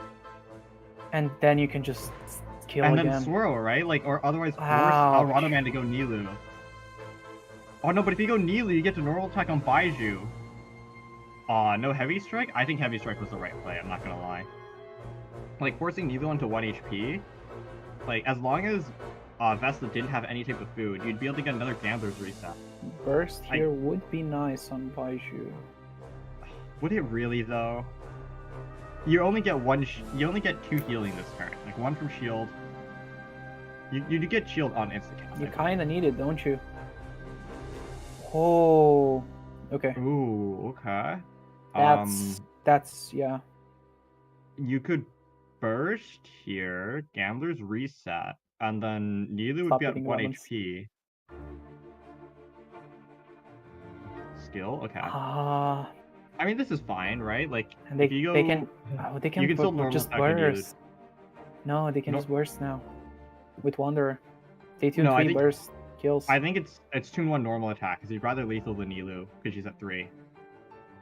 Yeah, but no. What I mean is if Vesta switched to Nilo right now. Oh, yeah, if you go Nilu, just like burst. For sure, I agree. This is really It's bad. Vesta does not have many options. I mean, Double Bloom will lethal, like, at least 1 character, maybe 2 with the summons. But So then it, like, you kinda Alado need Man- to survive next turn, and that's not an option, honestly. Yeah, Alado Man might be left onto solo Eula, but Eula with Gravestone. Oh yeah, they also have Gravestone in hand. And also Nilu, which is the character that does the most damage on this team, has Hydro Orb, which means she'll get frozen from a skill from Eula. Like, basically invalidating a turn. Vesta is not looking good right now. Yeah. This is not where you want to be. Especially on Baiju as well. I don't know, like, you played the Avalastia, like, what can you do here? You already ate food on Nilu. You need to stay on Baiju, otherwise you lose your main source of damage. You don't have, like, another Lotus to take a hit on Baiju, and even if you did, Burst was still lethal. Do you just try to Like, there's a live live in? Maybe you do that, like, top deck another Lotus. You still like You that? didn't have to do that because you have the bountiful course with multiple usages. Yeah. You would have gotten Dendro anyways. Hmm. Oh, normal attack to lethal I don't- Nilu. Yeah. Left on solo Baiju. I think it's just over from here. Like, summons will lethal both Wanderer and Mona, and do a little bit of damage to Eula as well, but, like, solo Baiju doesn't have nearly enough damage to win. He does 1 damage on skill. Huge. Massive. 1 entire damage. And now he eats so much. Oh, He just okay. eats too much. And with a gravestone in hand, Eula can handle it. Oh, and Eula eats both the remaining summons, so so Eula takes no damage. That's so smart from Alado. I love it. Yeah, and the gravestone just kills no matter what. Yeah, Gravestone. Like, it's too much damage. Just like a skill to freeze, and then just normal attack to shatter in the next round. Oh, you'll have you the can 5 also da- freeze. Yeah, he has Hydro. Yeah, Wow. there's the freeze too. Like, you have the 5 damage Grimheart as well for next turn. This was definitely a Alado Man smash. Like, skill freeze does 7. I mean, skill normal attack does 8 damage. So Alado Man needs to. I mean, Vesta needs to find some way to live it. Right now, their Baiju has 6 EHP, so it'll need some type of food. No, that's 8. That's 8 HP exactly. I think Alado Man wins here with skill into normal attack. Yeah. Vesta What if just you does not tune have one? enough to try and... Oh, there's a heavy Survive. strike too. No, it's so over, right? You tune a Mao skill, tune the other Mao, heavy strike normal attack, it does 10 damage, and you just win. Yeah. Oh, are you trying to equip Gravestone? I don't know about that one, Chief. Wait. I don't Can't know wait. about that one. Can't wait. No! No! Skill heavy strike normal 1! What are you doing? Can't wait. No! No! Can't wait! No! No, he might actually... Wait, alright, I might lose this now, because someone's go huge! I don't No, there's believe no this. way. No, there's I no don't hash believe brown. this. There's no hash brown. There's no hash brown. There's no way. There's no way. NSC, Oh, there's- NSC. Okay, there's okay, okay. You know, it's saved. It's saved. It's saved. Oh, it's saved. saved, Holy, it's saved. yo. Okay, wait. I got Oh, worried God. for a second. I Okay, got worried. okay. Rodoman just wanted to give us a rush since it was just like a show, right? Rodoman just wanted to show off. Holy. Oh, God. I that thought, was. like, I genuinely thought for a second that Alado Man would throw last second. There. Yeah, I did not see the NSC. Wow. No, it's fine though, right? Because it's just to really show off a little bit, make a bigger Yeah, number. yeah. It's fine. Oh It's my fine. God. Oh my God.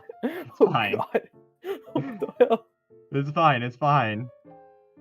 Dude, that was an exciting match. No, but like Alado Man just did such a good job early game, just preventing all of that, like preventing the bountiful cores until end of turn 3.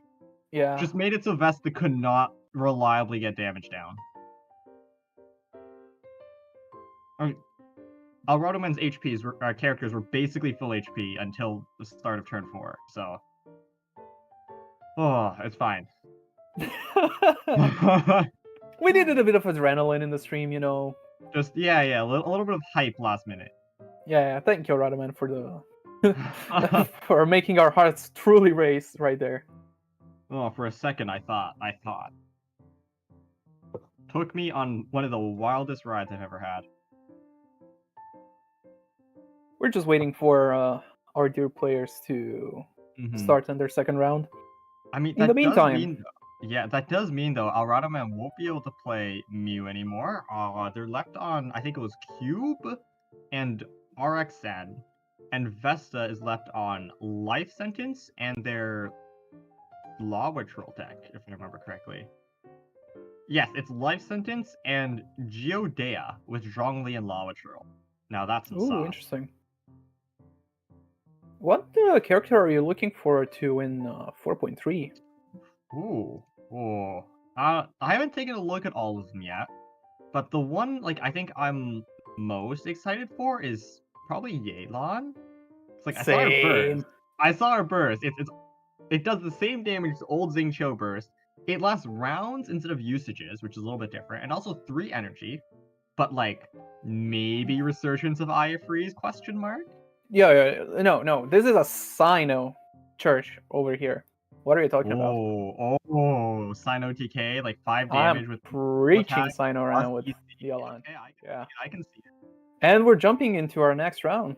Life Sentence versus Cube. Oh, this is the same stall versus combo thing we were talking about earlier. Cube being the combo, Life Sentence being the stall, obviously.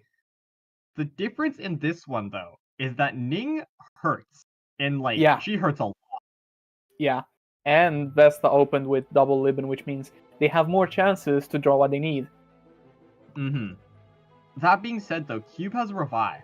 So it can eat infinite damage, effectively, until you get rid of it. What? Because the Revive, right? If you do... Okay, if Cube has Revive, 1 HP, and you do, 10 trillion damage, Cube still loses. Dude, I wish I could eat infinite damage. What the hell? I mean, Cube OP can technically eat infinite damage with Revive. Just saying. Looks like Rodoman has high rolled a tiny bit, drawing the Benny talent. That's true. There is Bennett talent in there. Not enough dice to skill, but I believe that's the Sumeru City. Correct me if I'm wrong. It might be Vanarana, but I'm pretty sure that's Sumeru City. So it can use their 2 Electro dice to play it and normal attack. Yeah, it is turn Sumeru 1 City. Bennett burst charged. Wow. Yeah. And it's gonna be lower cost. Oh, we ran! Hey, yo. Vesta's a gamer after my own heart. Hey, yo. Vesta's, what a gamer. I love it. Cooking. Look at that ramp. We cook. Probably don't skill in Kokomi here, because it's a little bit cringe. You give them a free vaporize, because you're expecting Alado Man to burst on Bennett. Maybe go Barbara to tank the hit? We lament, okay. We have No lament, summons, but though. nothing No summons, nothing yeah. to lament on. I think it's Ouch. a tech card for AEC. which like they don't get a matchup into it right now, so won't be able to use it right now. Honestly, like I think in this format, because we get to pick which decks to ban on your opponent's side, what if you just don't play tech cards like Lament, right? Because if you think AC is a bad matchup, you'll always ban it, so you'll never have a reason to play it. That's my argument, at least. Ooh, second Mirror City, okay. Tile. Oh, it needs to tune though. We don't have enough dice. Never mind, I lied. Wait, did he have 2 Bennett Talents? I think it's another Bennett Talents in hand. What, Yeah. Tubby Engine? What are we cooking? Cube Whoa, Tubby? Okay, Cube Tubby. Not enough. There's a lot less ramp in this deck than I would have thought. Like, I think generally when I see this cube deck, you play like the Dunyazart engine, you get Bennett Talent, like, and then you ramp, so you can do RPS like twice and just completely one-shot the opponent. To be fair, they do have like a Tubby engine that runs Sumeru City, so perhaps they compensate with that. Yeah, and Storm Terror's Lair, yeah. Tubby helps with Storm Terror's Lair as well. Storm Terror as well, yeah, you're correct. Oh, Storm Terror just helps with cube anyways. Yeah, no. This I think this is good. Yeah, no, you're right. It is a little bit reliant on like how many cards you have in hand though, because like if you just force the tune all the time, Sumeru City never proc. But I guess Stove helps with that, because they'll just everything is reliant on what dice you do. Oh, Vesta finally getting an opportunity to swap into Ning to charge that burst. Whoa, a lot of equipment there. Running 3 Tenacities in General Nature Helms. 1 off Ning Talent, the Sack Book. Yeah, like kind of what you expect though, you know? Like you run Tenshu, Vanarana, like spell deck stuff. And Star Signs to try to turbo to Ning Burst if you really need it to do that big damage. Normal attack is not what you want to do there though. Like ideally use skill, but energy is energy. The dice. Ning, right? Yeah, dice wasn't ideal. You don't want to tune anything. And like I think it's better to normal attack there than to like swap off or something, because you want that Ning energy. It's the only way you'll ever kill anything. And well, technically, they can just burst anytime they want with Ning, because they have the Star Signs in hand. True. Yeah, that's correct. I mean, the thing with like against Cube in particular, it doesn't matter how much damage your Ning Burst does, because Cube will live it.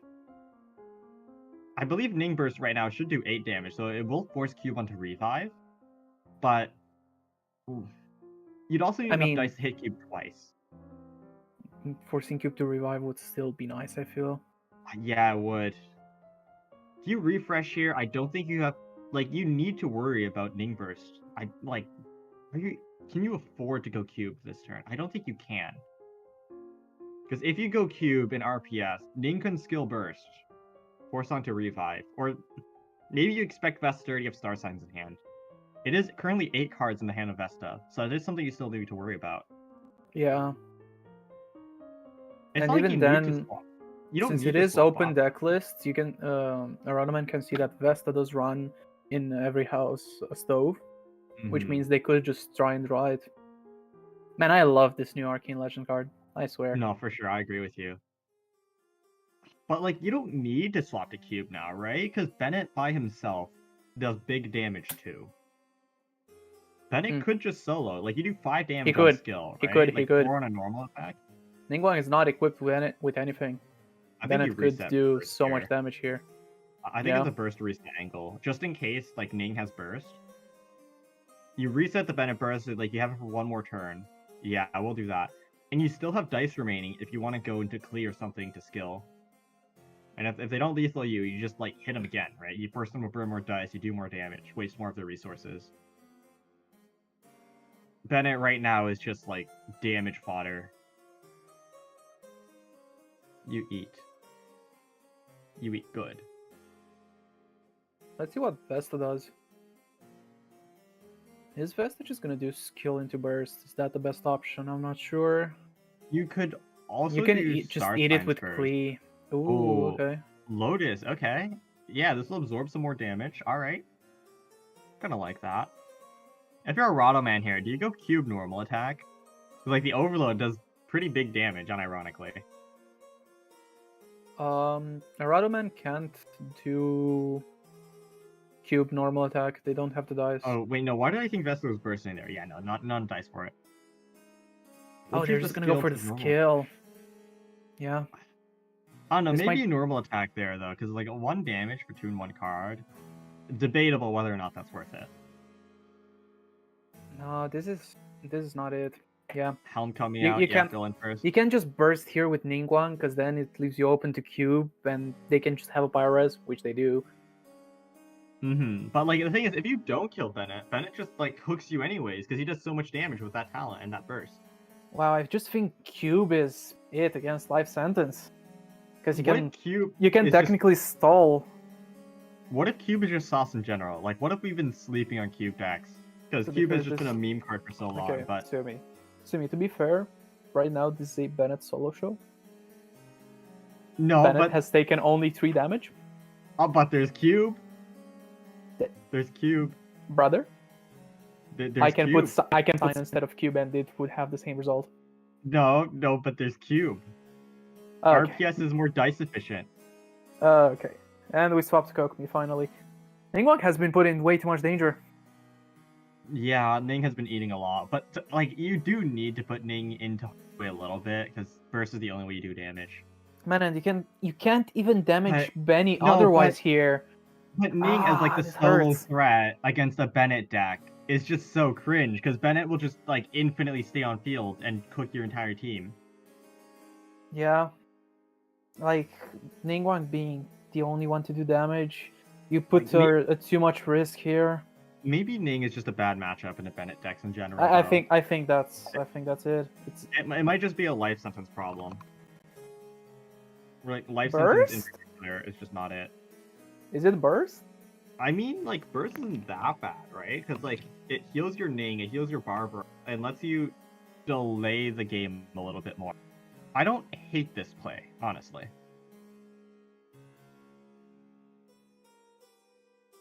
Let's wait and see.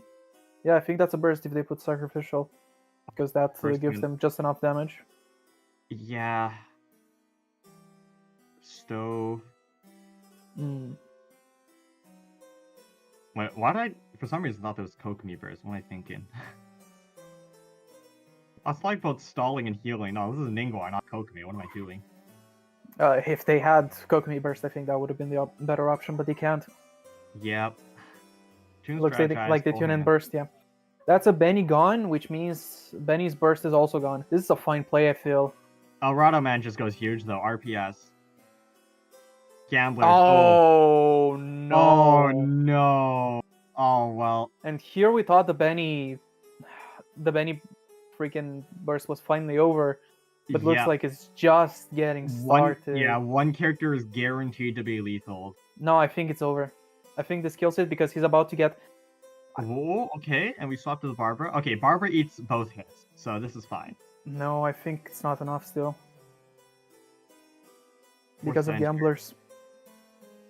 Like, yeah, Gamblers will only refund 2 though. Cube normal attack does 1 damage. No, but you can swap Klee, changing like. Oh, we can swap Klee. I haven't lost yet skill. And if Vesta does a mistake of swapping to Ningguang after this, it's just over. It is. That's last Rip hit. Barbara. Surely you go Kokomi here. Looks like they want to go Kokomi. Normal attack isn't enough to lethal, but burst is, I believe. Burst summon would Yeah. lethal, right? Yeah, and you're left on cube. With no burst on Ningguang, you just RPS again, and no matter what she does, you Pyres skill on Klee, and you just win. Oh, it's so done. It's so done. Yeah, stalled just enough for this to happen. The moment you go all out on Bennett, the other 2 characters have enough damage to take it all. Yeah, that's the burst. Oh boy. The passive effect from Cube Burst won't take effect. Cube Burst makes it so swapping costs 1 extra dice. So we won't see that come into effect. But still. It's so done, right? Because Yeah, if Ning doesn't lethal Cube, you just RPS and win. But you if- can't. Even if Yeah, Ning without burst, there's somehow. No, even if Radoman just stall switches to flex or something, and Ning ends Yeah. up killing one of them, she's on 1 HP. She's not surviving, Uh-huh. first of all, a single elemental skill, but then Oh wait, Radoman can also Pyres. There's also Leave It to Me in hand as well, so it's impossible. That's 7 HP. That makes it 8 HP. Yeah, I haven't lost their power res Yep. skill on Cleek. I'm just completely cooked this. Ningguang survives on 1. No, she's at 8 HP right now. Because it's 5 plus 2 from shield. No, she should die here. Oh, Pyres is +3, I forgot. Yeah, Pyres is, you're thinking of Kraris. Kraris is +2. Yeah. There it is. And it is done. That's a Radoman's 2-0. Honestly, I really like the life sentence pick. I think it's like the damage Yeah. potential from Ning, but I think going Vesta to got Bennett- countered. no, for sure. I believe Vesta got Because, countered like, really hard. Nilu Bloom against Mona is just dead.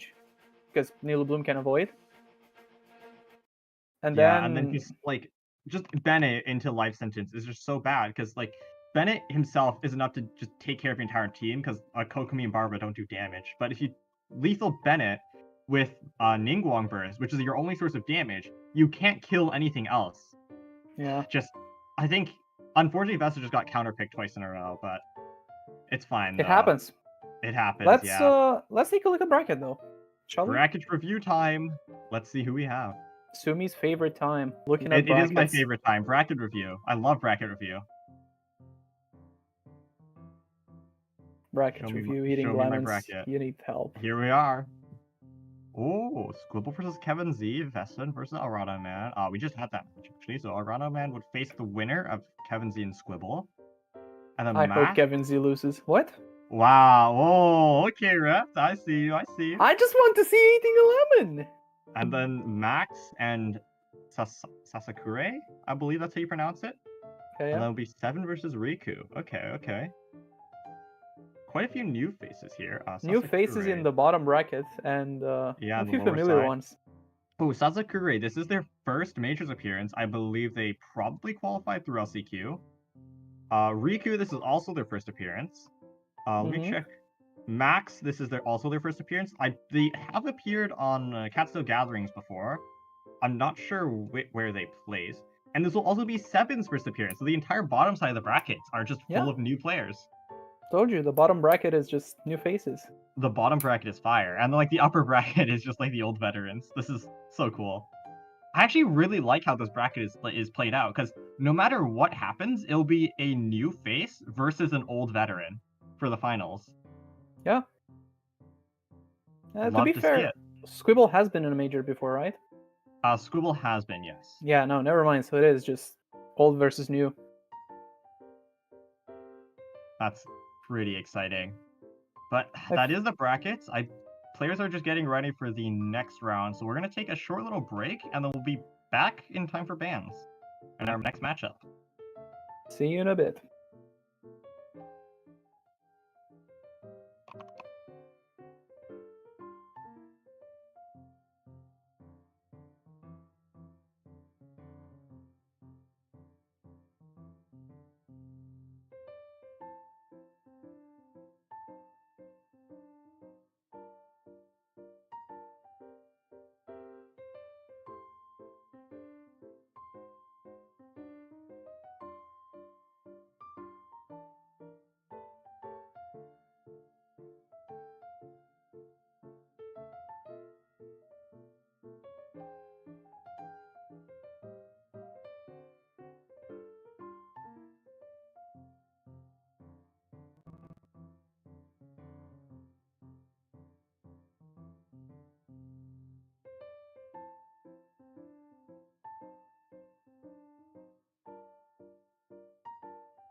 And we are back for the next round. I believe this is the quarterfinals. Yes, It's either the quarters or semis. Either way. The it next is the last quarterfinals. Perfect. Is it? I did get it correct.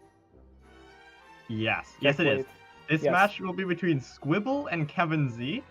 Obviously, we saw Kevin Z's decks earlier, but let's go back in case we forgot. I know I forgot. Ain't no way.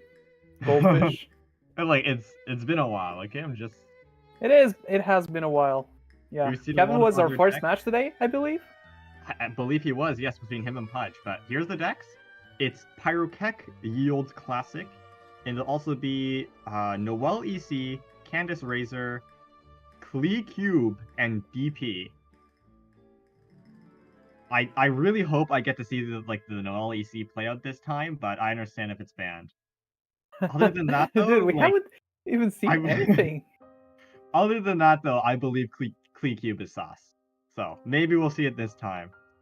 I mean, But- we have seen a kind of Klee Cube last time. I don't know if you Yeah, can call it yeah, Klee you Cube know- after seeing the you know- Bennett solo show. Moving on to his opponent, though, it is Squibble, running a patented RXN. Kind of popularized the deck. There. Side note, the Klee Cube deck is stolen from Kevin. Apparently, it's the exact same list, which It's is the I think is same hilarious. They're also Kevin running should Bid. not ban it, since they surely know how to play against it, We right? Go, we go for the Klee Cube mirror match, surely. Hey, yo, I'm down. They're also running Bin, which is like a super strong deck from a few patches ago. Got nerfed this patch, so we're not seeing it a lot. But I don't know. Well, maybe Squibble made some changes to the deck list that's like makes it secret OP. Other than that, though, they're just running AC, which is like kind of standard for everyone. I expect everyone in the tournament to be running some variation of it, and also Mew. We saw it do pretty well against Vesta and Alado Man's hands, and we've also seen it falter when who was his opponent? When Pudge played against Kevin Z's Power Cap. So, you know, maybe third time's this charm. Squibble will take it, make Mew go 2-1 overall in matchup win rate. We're just waiting for our dearest players to get ready on their bans. Yeah. Right now, they're Ooh. deciding on the first ban of the match. What do you think is going to be banned? Like, I'm expecting the. I'm expecting Cube. I'm expecting No, you gotta believe that they won't ban Cube. I'm expecting AC/Noelle EC to be ones getting banned. That's my Alright. prediction. I have good news for you. Okay, Only what's good the news. You were right. I knew it. Yeah, so I looked. Kevin's Noelle EC has been banned. And Kevin has banned for Squibble the Raiden deck. Ooh, I just saw it and I already forgot. RXN, really? Okay. I mean, I think it makes sense though. Like, I think RXN is Squibble's comfort deck. Yeah. I think it's like smart ban, I guess. Like, you ban their comfort, maybe they'll play worse on the other one. Crazy that Noelle EC is getting banned again. What is this? I think What are Ocean people Official is afraid just- of? I think Official Ocean is just that strong of a core. It's so hard to deal with in general. But next ban though, what do we expect? Like, I think surely Kevin Z bans Squibble's AEC though, right? Like, there's no way you don't.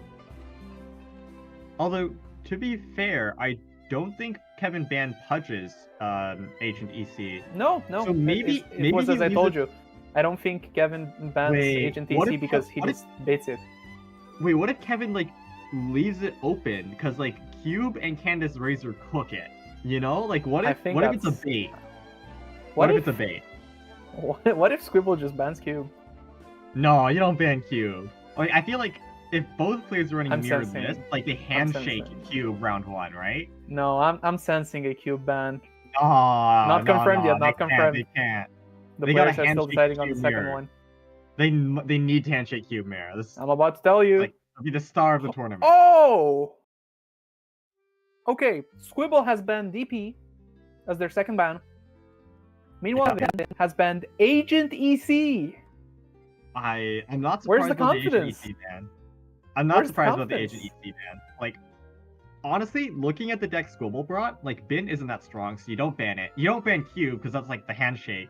And Mew isn't stronger generically than Agent EC. So, it just makes more sense to ban Agent EC. On the other Honestly, hand, surprised though, by the bans. why did Squibble ban DP? I feel It like is your just deck good. beat it. I feel like every single one of your decks beat it, except for maybe Bin. Right? Because, like, Cube is so dice efficient, you could probably get rid of it. Oh, maybe you're worried about freeze in the middle of the RPS combo. And Just freeze them back forehead.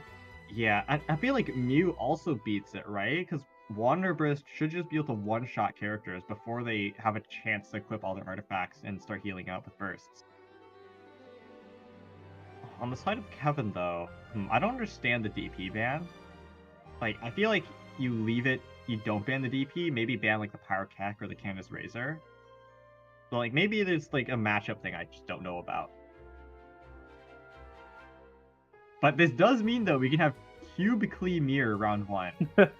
Ain't no way they both pick it, right? We can have Cube Burning Mirror round 1. Like, surely they go for it.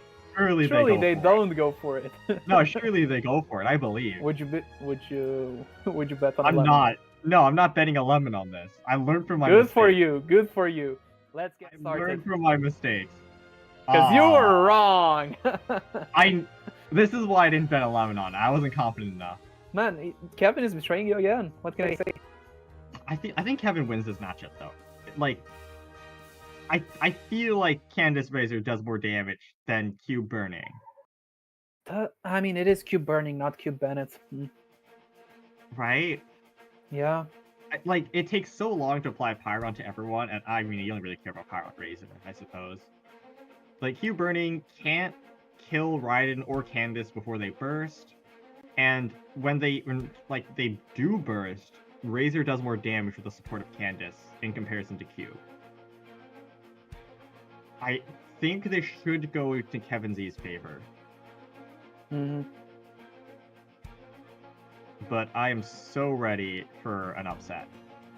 Oh yeah, because you love Cube so much. I do love Cube. Cube is my baby. I thought Ganyu was your baby. No, that's George. George and Ganyu like are in my heart, but like Cube is kind of like sitting on the sidelines. You know, I look at it every once in a while, but I don't invite it to my house. The It's Cube like- is asking for child support. Hello? No, it's like Cube is like a stray cat I find on my neighborhood block. I might feed it once in a while and give it a few pets, but it ain't coming in. What is this? Alrighty. Squibble has the first play. Starting on Baiju. Yeah. Like, just skill on Baishu, you go Klee, get the burnings going. They got the Ooh. dice for it. Looking at their deck, though, I think they're running Dunya's Art Engine with, like, I see the Yayoi, Yeah, you the know. artifacts as well. I think that's Dendro Artifact, too. What are we cooking? So it is Sand King and then for Artifact. Hello. The Into Yayoi. Yayo Nanatsuki. Oh, That's a into- free Dendro. Yeah, the free Dendro Artifact. Let's I don't know go. why you play the Dendro Oh, they can Artifact. get reaction. Ooh. Ooh. No, like, you just go Klee, right? And because you have turn priority, like, if they stay on Ride into skill, you get a burning, which would Yeah. draw your second card. But, like, even if they do swap off, you just end turn first, and, like, you have the snake attack, whatever. This shouldn't stop Kevin's game plan, though. You can't kill Raiden before burst, so it doesn't matter. There's no Pyro Res or anything in there. Yeah, there's the Klee switch. It surely it's just, Let's like, see how skill 1 Kevin's- around it, right? You don't care. Yeah, Oh. you don't okay. care. It is just burning after all, you know. Like, Right. Kevin will speed run his bursts. Yeah, Like, Raiden is not important right now. She just needs to No. get her burst off, which she It- will. It's impossible for Raiden to die here, and like especially because it's open deck list, Kevin doesn't need to worry about something like a surprise Covenant of Rock charge attack, which would do enough damage to allow summons to kill. But since looking at the deck list, we know Squibble runs in every House of Stove, and not Covenant of Rock. That's not something Kevin needs to worry about. But like, whoa, what is that artifact stacking? I am seeing a lot more artifacts being used in decks, like especially after their buff, and like also Yayoi and like Dunya's Art Engine and whatnot. But I don't know if it's us. To me, like- say what is that artifact stacking, but that's Kevin's list. That's true. I don't know if it's To be sauce. fair, Kevin is the one that invented Venti Z, which I do think is a decent deck that can use artifacts well. I think the reason it works so well is actually because of artifacts. Because like, there's so much dice reduction in the deck. You can very easily get a triple skill in one turn, which does so much piercing damage. Especially like getting buffed by Sar's Crowfeather as well to make up for the lack of like on-field damage as well. Like Kevin often comes up with these wacky decks that we like kind of question, but they just always work out somehow. In Kevin we trust. We trust the sauce. You kind of have to trust in Kevin, otherwise you're Ooh. eating another lemon. No, I don't need to trust in Kevin anymore because like Kevin already came up in front of your pick of DVDs, so it's okay. Yeah, but you said if they win the majors. Well, I didn't say win. I just whoever got farther in bracket. Sue me. Cool. This is a list of Kevin Z for their Kansas Razor deck. We didn't see it earlier, but it's just running full ramp, like just as much dice, dice gaining cards as possible. There is something I see in this deck that Kevin wasn't running before. It's Vesta's Travel Companion. Kevin used to run no dice fixes in this deck, but he got Just roll cringed. well. He got cringed in 2 major tournaments, last majors, and also I believe in Prince Cup. Kevin dice cringed on the crucial turn twice in a row, and I believe he's having PTSD, so chose to run Vestas. Keck W. Like, he dice cringed in 2 major tournaments back to back with the same deck. Let's see what Squibble does here. Lots of options, honestly. And I'm questioning like the early parametric play, because like it will proc this turn if Squibble decides to attack. Because Kevin will most likely go for burst, because like if he doesn't, it's just you swap Klee like skill or something, and then your dice and parametric goes to waste. So we'll proc it this turn, essentially guaranteed. Yeah. What do you tune here though? Like maybe the adaptive question mark? Or maybe you keep it, because like Razor Burst goes huge. You can do 5 damage with it. 6 actually, because Riding skill. Maybe you do keep it. Nope, 5 Nope. adaptive. Other cards are more valuable, which is fair. There it is. That will be a parametric proc. Ooh, and you can changing ships Razor. Burst will Or be you can fine. just switch to Razor and get the dice on Vanorano, which I That feel like too. might be better, especially since you got Hydro and Electro, which both are usable dice here. You could also like Lotus Crit, end on Canvas. Oh, is that That's a also free not true. totem? That's a free totem on Cube. What? Holy. We cook. Yeah. Wait, Yeah, Cube you can know, it's a RPS power. here. RPS does... It does do 2-2-3 normally, but because of Quicken, it should do 3-3-4. Which is 10 damage, and not to leave Canvas. Quicken. Yeah, because you also get the Quicken proc on the cast right here. And they're just gonna go for the Lotus, yeah. Yeah, Lotus. Okay, this way, yeah. That way RPS doesn't leave Candace, like she'll tank all the summons, and then you just go ham on Razor next turn.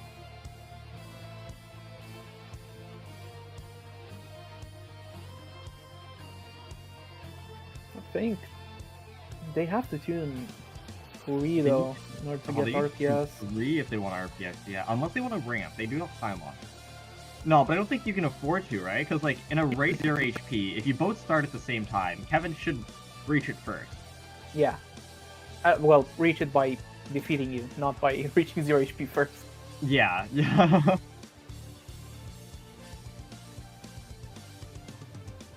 But no, like, you know what I mean. Like, whoever OTKs their opponent first will win in this matchup. And, like, Kevin should be able to do it before Squibble. Because while Cube is incredibly dice efficient, like, Candace Razor just does more damage, so you need to RPS now. They can't RPS anymore. Wait, what they do? They play Strategize? Oh no. They play Paimon, Strategize oh my and tuned one. I think it's Paimon. Yeah, no, it's still a Paimon. God. Okay, this is fine. I mean, if they get lucky, they just double RPS next turn, no? I guess, yeah. But is that enough? If you oh, and they also draw 1 because Klee has Sand King. Okay, that's not that bad. Heavy Strike goes huge here. Ah, it doesn't have it. Yeah, like, I think if you're Kevin, it's Vanessa just... still helps. Yeah, it just swap Razor and then you burst. Oh, could have been Ooh. better. still has the reroll, so it's okay. I think? It takes a while for the rerolls to actually happen. Mm-hmm. Hopefully it still has a reroll. Ah, there it is, yeah. Oh, looking much better. Ooh, okay, we cook. What is this like? Come We on, man. cook. Okay. Do you swap Razor, or like would you rather normal attack on Candid? That's the question. I mean, Ooh, you have a skill. Swapping Razor still Okay. procs the EC. Yeah, it would proc EC. Like, it also go through cubes like Totem Shield because it's piercing. Yeah, changing ships too, so that's free. Oh, we cook. Wait, we have Covenant, we have Vanessa, we have MMR. Kevin cooks here. Needs to swap off Fleet. Burst does 4. You can't swap Baiju. You kind of don't want to eat burst on cube either. What do you do here? Do you just skill and then like if Kevin lethals, cube overload? It is Not cube the overload, worst maybe. in the world. Stove. All right, gonna draw some cards. Got a Lotus. Okay, you take those right now. It's like Lotus such a strong card in these endgame situations. So will it be enough? What do you do? What do you do? I'm actually like really down for charge attack here though. Like if you apply Pyro, like yes, Kevin will lethal your Cleat, but you can respond by an instant overload RPS on cube. And like Kevin can't just go back to Razor just like that. Yeah, afterwards. he kind of doesn't want to, right? It's like we'll have to play around with like Candace and Raiden, and like Raiden is at 2 HP, so we get one shots. Like maybe swap Candace. But if you do that, you kind of give Cube a free quicken stack, so not ideal.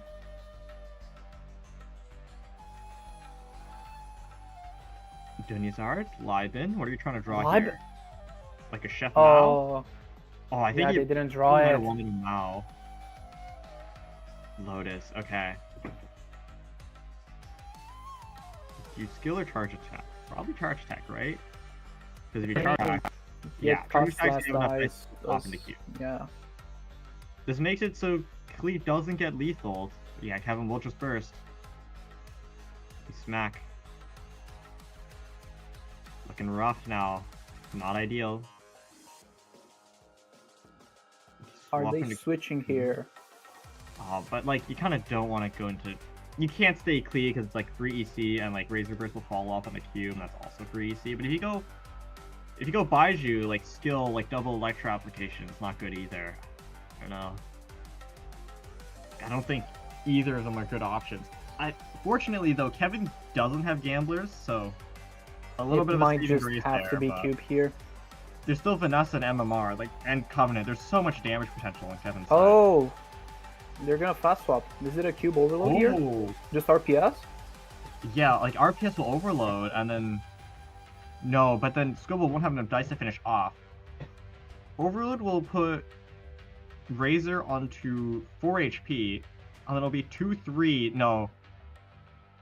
I mean, it is still unsafe to go back to Razor. No, Razor lives on 1 HP. This is perfectly fine, because Squibble doesn't have any type of dice generation in this deck. Like, there's no Wovens or anything. So Kevin won't need to worry about, like, a Woven NSC normal attack or anything. Because this deck doesn't run it. Like, if you just go Razor... No, but no, it does still has 2 more attacks. Oh, it does 2-3, yeah. Like, you can go Candace, I guess, and then swap Razor. Bad. No, you can't go Candace into Razor. That doesn't work. Oh. Oh, no, this is fine. Because Cube lethals. Yeah, last hit does 3 damage, so Razor is actually safe. Wait, we cook. MMR? Let him cook. Do we Vanessa? I think we need to Vanessa here. Vanessa will give us 4 dice. We don't? We don't have to. You have Leave It to Me. You have. Yeah. Okay. No. Covenant. I haven't lost my Covenant. No, this is fine. This is better because Vanessa might just break your dice. Oh, that is true.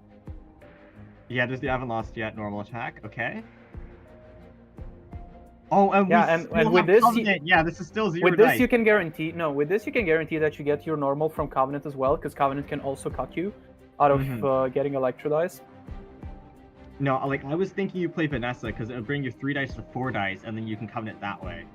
I think this, like, the play from Kevin was much better because it's much more consistent. Yeah, no, it's definitely No, more consistent I because like now this you're from Kevin guaranteed more, good dice. No, I agree, yeah. Yeah, let's on the solo Baiju. What do you do here? You know, Kevin has Covenant in hand. I mean, you must suspect it at the very least. I, like... No, you Lotus have doesn't- to know, because, like, you can see the deck list. I mean, Kevin could have tuned it by now, or, like... Lotus is doesn't not save, enough. just follow up. Lotus doesn't save, yeah. There's Covenant. Tune 1. Oh, the Here we MMR. go. We used the last stack of MMR in the follow-up attack. There it is. Oh, that's like Kevin will amazing dice take the calculation. first game. Yeah, Kevin takes the lead over Squibble in game 1. The dice calcs by Kevin were so good in the end phase there. I love it. To calc exactly 6 dice and like choose the better of 2 options to be able to attack 3 times. Although I will say, got a little bit lucky with the top deck on MMR last turn. I But mean, with no yeah, gamblers, man, I guess yeah. it evens it out a little bit. But still, like, just both decks are OTK, but Candace Razor was so much faster. Definitely. And Squibble couldn't. I don't know if Squibble could have done much more with Cube over there. Yeah, It's a like, slow start. did a really good job at pressuring Kevin off of Razor, but there just wasn't quite enough damage. It's just barely like off. 1 damage short. Mm-hmm. If Squibble is able to, like, just find that little bit of extra damage and kill Kevin's Razor, Kevin left on solo Candace probably wouldn't have been able to compete with Q. I think the Kevin Ken- also did very well to avoid the Quicken. Yeah, for sure. Like, just not giving that extra damage. Like, just sacking Raiden at 2 HP. Like, yeah, you don't do damage to their cube, because, like, their totem ate it, you gave them 1 dice back, but... And Cube, we're like, just going. forced attack because they're locked into RPS, and just using that, leave it to me to get Cube. Is Cube! Wait, Yes, I saw the talent. You saw it. Oh no! Oh no, what? What is this hand? Anyways, we No, have Mew versus Kevin! Cube. You can't do this to them, Kevin! What are you doing? What is this? Squibble's getting luck sacked! Nah, it's not fair! It's not fair! Kevin's luck sacking so unbelievably hard. I don't believe it. There's no way. There's no way. Oh, the dice are not the dice. Okay, no, it's fine. Everything is fine. Balance is restored in the world. I lied. No, it's not fair! What is this? What is this? What, Kevin? Hey yo, hey yo. No, what is this? What am I looking at? As communicated by our dear producer, secretly an Asia player for real. Kevin, no, what is this? Holy Oh, shit, you what am I can't looking get at? away with this! Oh my god! You can't get away with this! I don't know. Oh, it's not fair! What? No! Alright, let's see how Squibble can answer to this. To this. Nah, if this is random matchmaking, I just, like, I concede. I top right immediately. It's not fair. Squibble. Alright, they were able to draw the Chef Mao. Like, I mean, they do have enough dice to equip Gravestone and, like, feed the remaining dice to Liven. So it's not that. Oh, they're doing it. They're doing it. To be fair, though, that And they're was, not like, gonna normal. What a good play, honestly. To be not fair, letting though, them that was get kind of like free their only dice. play.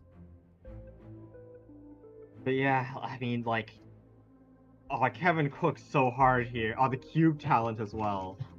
There's no way. There's no way. I feel like that was played very well by Squibble right there. Yeah, no. They don't even attack. They don't let them get the last dice they needed for Libin. Mm-hmm. Like, That was delayed very good. the Hydra a little bit, but like it's fine, right? Because Kevin was ending on Baiju anyways, so there's kind of no point. Probably will immediately swap off to Klee or something. Oh wait, no, if Kevin just swaps off to Klee, Squibble has the skill on Mona, so it's just you get free burning. What is this? It's not Yeah, but fair. Squibble goes first right now. Oh, that's correct. Oh, but Squibble skills here that gives Kevin a dice, but I think like Kevin's perfectly fine with this. Like I think Squibble's fine with this, right? Because Kevin will most likely need to skill, because Squibble will immediately swap off, which means they need to Baiju skill if they want to get burning down. So we'll eat a swirl from Squibble. Unless Kevin chooses to swap off and not really care. That is an option as well. Yeah, they're Aw. switching to Klee. Yeah. Right now, if I was Squibble, I would probably switch to Eula, because Wonder wouldn't do much. And you don't want to like normalize because that feels so bad. If you skill on Mona, right, like the Gravestone makes it so your skill does 3 damage, which is like average, but it also gives you Grim Heart. And, well, it is... Yeah, no, I was gonna say that, yeah. I quite like that play. I think it's like ideally would have been able to get off a swirl by now, but Dice of Cringe round 1, can't get the game plan going, like this is your best option. I mean, even with Dice of Cringe, I think Squibble played round 1 very well. Yeah, no, I agree. Like they found the best option to make use of all of their dice. I think Kevin also has options with Paimon, with Totem again. If Kevin ramps more, it's not fair. Really? Do you really just go for it? I mean, okay. I guess it's still fine. No, it's Because fine, if they right? stay Klee, they can still get Yeah. the swirls. You can still. I mean, like Totem eats a little bit of the damage, but it's fine, right? It's fine. You get swirls off, which is good.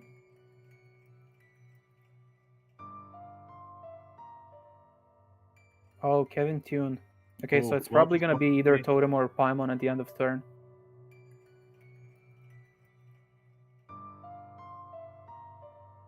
Squibble doesn't have ramp, so like surely it's just normal attack. Yeah, I don't. I think really it is there's just any normal, option. even if you give a free dice to Baiju. Actually, do you want to give a free dice? Well, Squibble doesn't know what dice Kevin has, so right now normal is not looking too bad. But if they do normal, it would attack Baiju. Kevin. Oh no, they already attacked Baiju, so they don't get the free the dice again. NSP. Okay, to reduce the dice a little bit. I don't know what you do with the 2 remaining dice.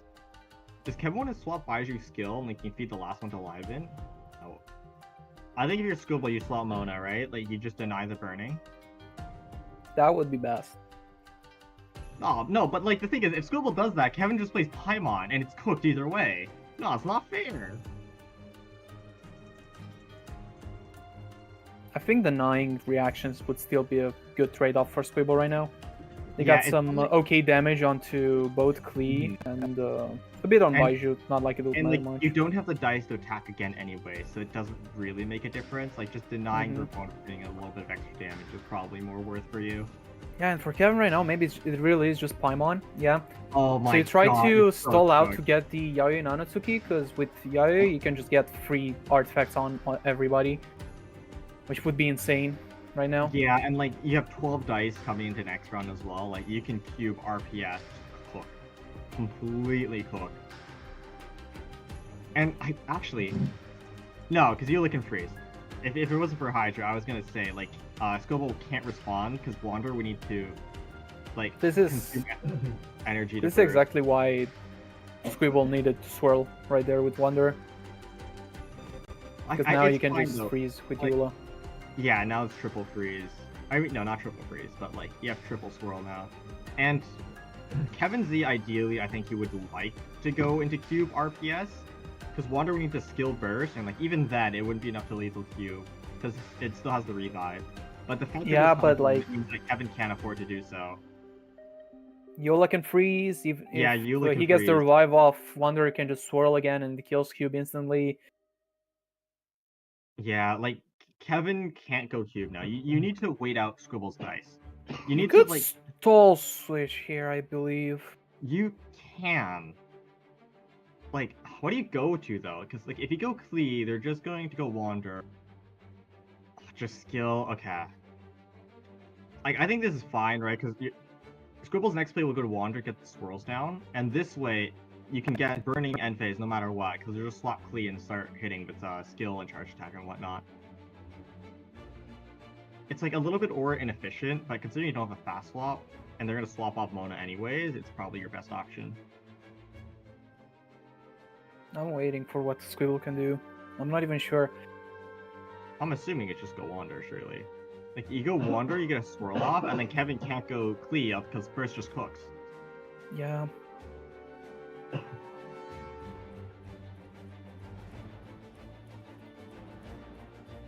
Surely, right? It's such a tough spot, because, like, Kevin has such a huge dice advantage over you, and you don't want to consume your own dice, because if you do, Klee RPS comes in. Eula! Okay. I feel like that's also a fine play. Yeah, I suppose so, right? Like, you set up Grimheart, and then now no matter who you swap to, it's frozen. I think if I'm Kevin, though, I still swap Klee. Because if I You do, have to. No, you have to get Klee to take the damage. You can't have Cube take all that damage. Because, like, if you go Klee to take the damage, you can still RPS on Cube. Can't do it twice, because you don't have enough dice for it. But, like, I think just RPS once is good enough. And you can use the remaining dice to play Totem or something. Surely, right? Like... Or do you want to swap Cube, tank the hit, and then let Klee clean up? Because you're pretty close to burst. What do you swap to now?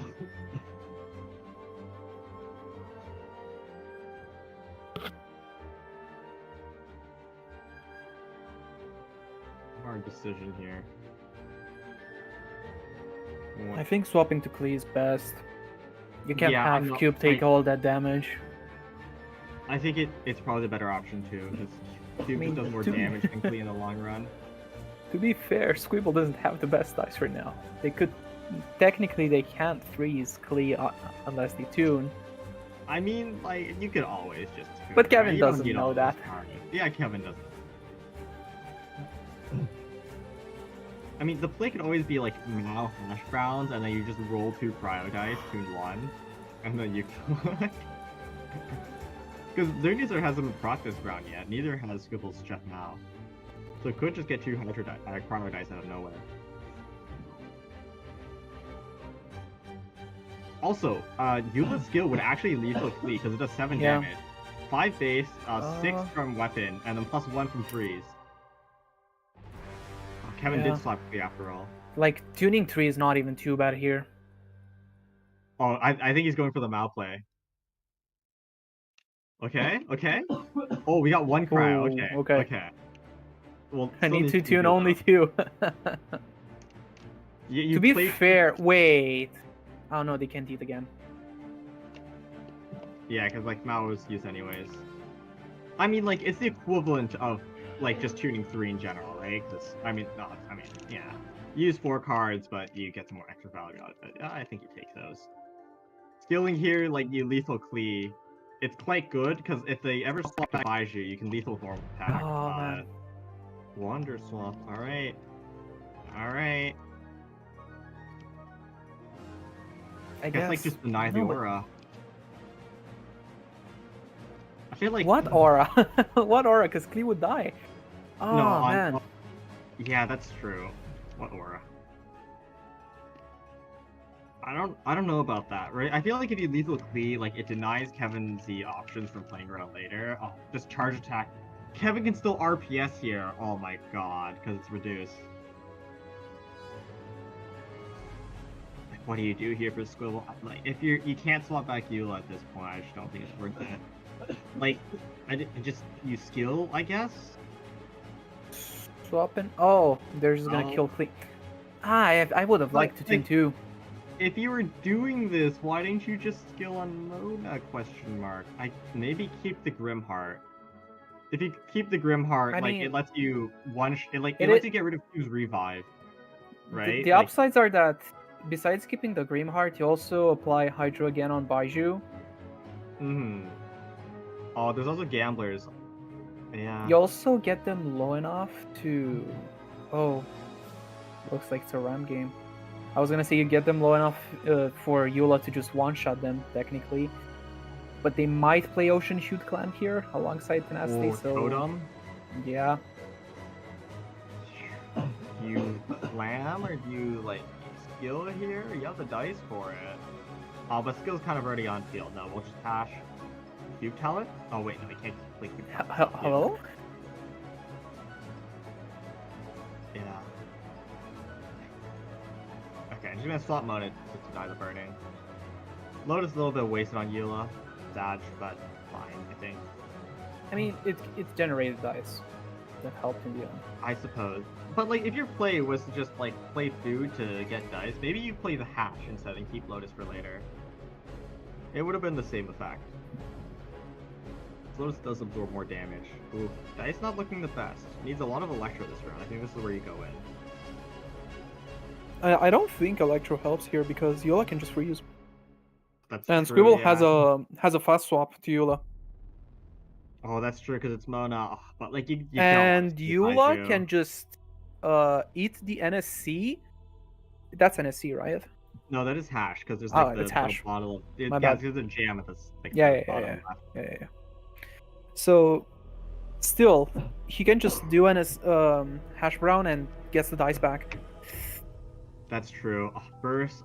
Yeah, I guess that's your best option. You like delay the damage because Mona doesn't want to skill here, and like if they go Wanderer, normal attack, I guess. Like you'll get burning. There's really not many other options because, again, Squibble can just swap to Eula, freeze you.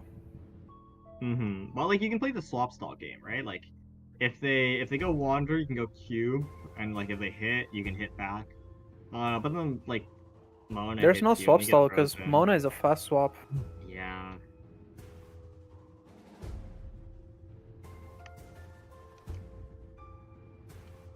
Squibble do be putting Kevin on the ropes right now.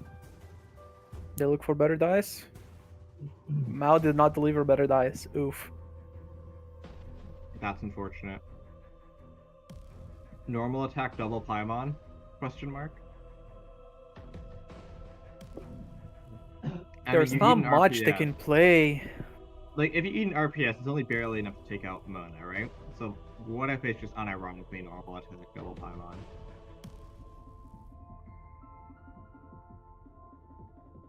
Like, you really can't do anything else, to be fair. I can't believe this match is decided by Dice of Cringe. It really is, because look at both sides. This turn, neither player has enough to lethal, but going into next. If I'll go Wander, okay. No win favor. Whoa. Oh, we're still Whoa. switching. Okay. What does Kevin do, though? I feel like if Kevin hits on Baiju, like, Squibble will immediately double Paimon. Yeah, I think that would be better. But Kevin doesn't have dice anyway. But this is a really rough situation for both players. What Squibble wants is a turn where they have, like, really good cryo dice. So they can swap Eula, skill, get a double freeze. Like, ideally with Paimon in support, so they can do some shatter. And just really cook Kevin. That double Paimon is looking pretty juicy right now. And we'll swap Q. Double You Paimon just is stack Mona still here. looking good. Like, honestly, Sakimon is not that bad. But you can, Yeah. like, you can also go Wanderer, and you would still be able to double, like, Wanderer would live on 2 HP, and then Yule eats 5 damage, right? Still lives on 5. Like, it's an okay HP threshold. And then you can still skill, and you keep Mona alive, so that after that turn, you can refresh Hydro as well. I'm not opposed to it. Like, I think You're swapping playing Wander here a is long just huge. game there. Nope, well, Switch to Eula, threaten the freeze. Because even if they start RPS, they can just freeze. Look for the Paimon, gets the Paimon, yeah.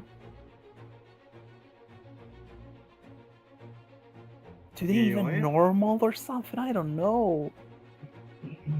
Could Clam for free, but no, Clam doesn't even heal you. Like, it only heals you 2, not good value. Oh, your dice isn't good enough to climb on. Oh, that's so cringe.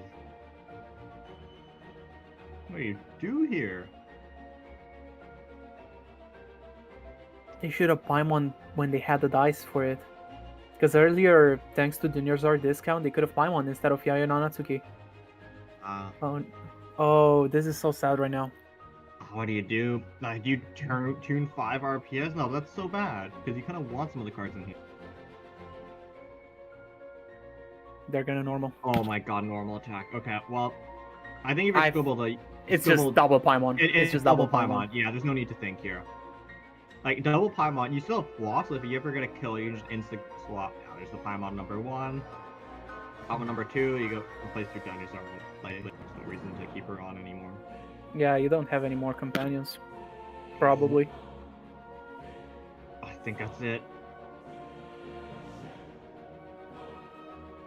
I don't see it like a world in where Kevin comes back.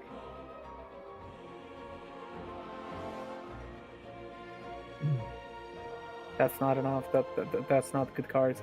You would love to have saw live in like last turn. Oh. Oh no. What are these dice, man? Match actually unironically decided by this cringe. You hate to Wow. see it. I mean, I don't think it matters. That's a nice dice, Squibble.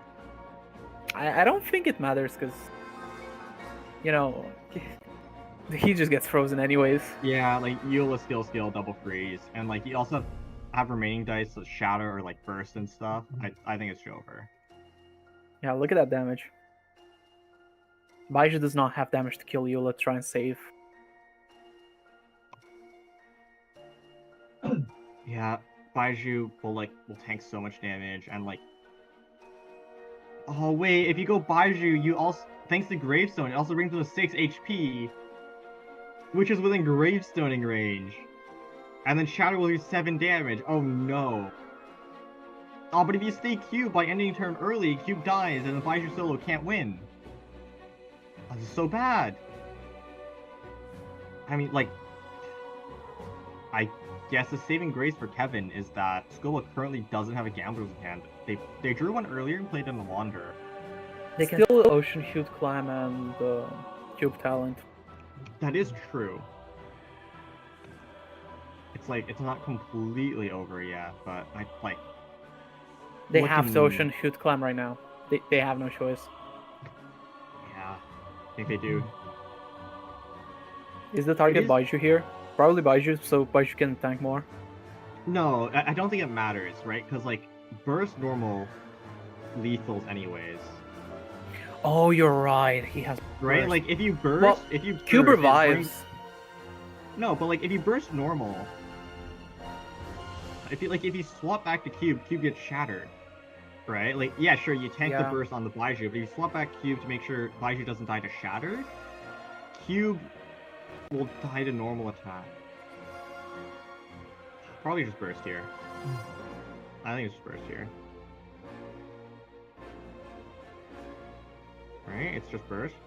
It's burst, and then even with Ocean Hue, because it's Grimheart, Grimheart kills through it. Oh, no dice for it. Oh, so sad. They can tune. Oh, well, they can use the food in hand. They can tune. Yeah, no, I think it's worth it. You burst, so that like no matter what, it gets shattered, and you just win next turn surely. Oh, and there's Mao to give dice as well, so like maybe draw 2 Prio, question mark, be Prage. No, I feel like just tuning the whole hand still wins it. Okay, that's one. Yeah, there's the burst coming out. Oh, it does 5 damage thanks to Gravestone. Cube now no longer with revive. Does have talent. Like, I don't think you can play it while frozen, can you? There's Clam coming out. You can. Oh, you can. Okay. Okay. And look at that. Cube is saved. Yeah, Squibble doesn't have enough dice to skill here. He would have only done 6. What if you just end turn, right? Like, Burst will do 5, so you can't swap back to Baiju, because Baiju will die, so you're forced to stay on to Cube. But if you stay on Cube... No, I think you're right. No, I think it's fine to just end right like this. Because you don't have the dice anyway, and you would need to tune. Or, what if you swap Mona? Oh, swap Launcher, okay. That works too. I was thinking of, like, you swap Mona... Oh, no, you don't have the dice for it, never mind. but like swap Mona norm, and that way if Cube attacks, you get an insta freeze. I think it's The Mona swap, I think, would have been better. Right? Because like if you start first, if they stay on Cube, you just freeze Cube again. But if they go Baiju, you swap Eula, and skill will lethal, and their Cube is frozen, so you can like just Mona normal attack again or something. Eula? Man, I think swapping Mona is just better because you have the fast swap. That way you can react to anything. Yeah, and like if Kevin decides to RPS on Cube, right? Like you can just insta freeze him. Just go to Mona. No, I think Mona's the best play because like if you go Cube, insta freeze. If you go Baiju, you just lethal.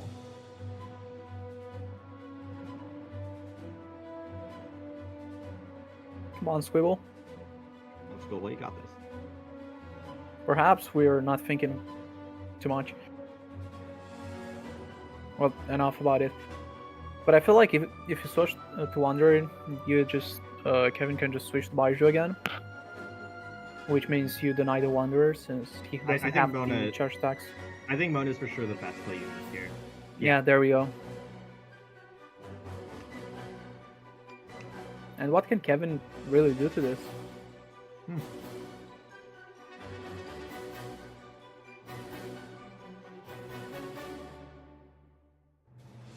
They ramp, but the ramp is not enough.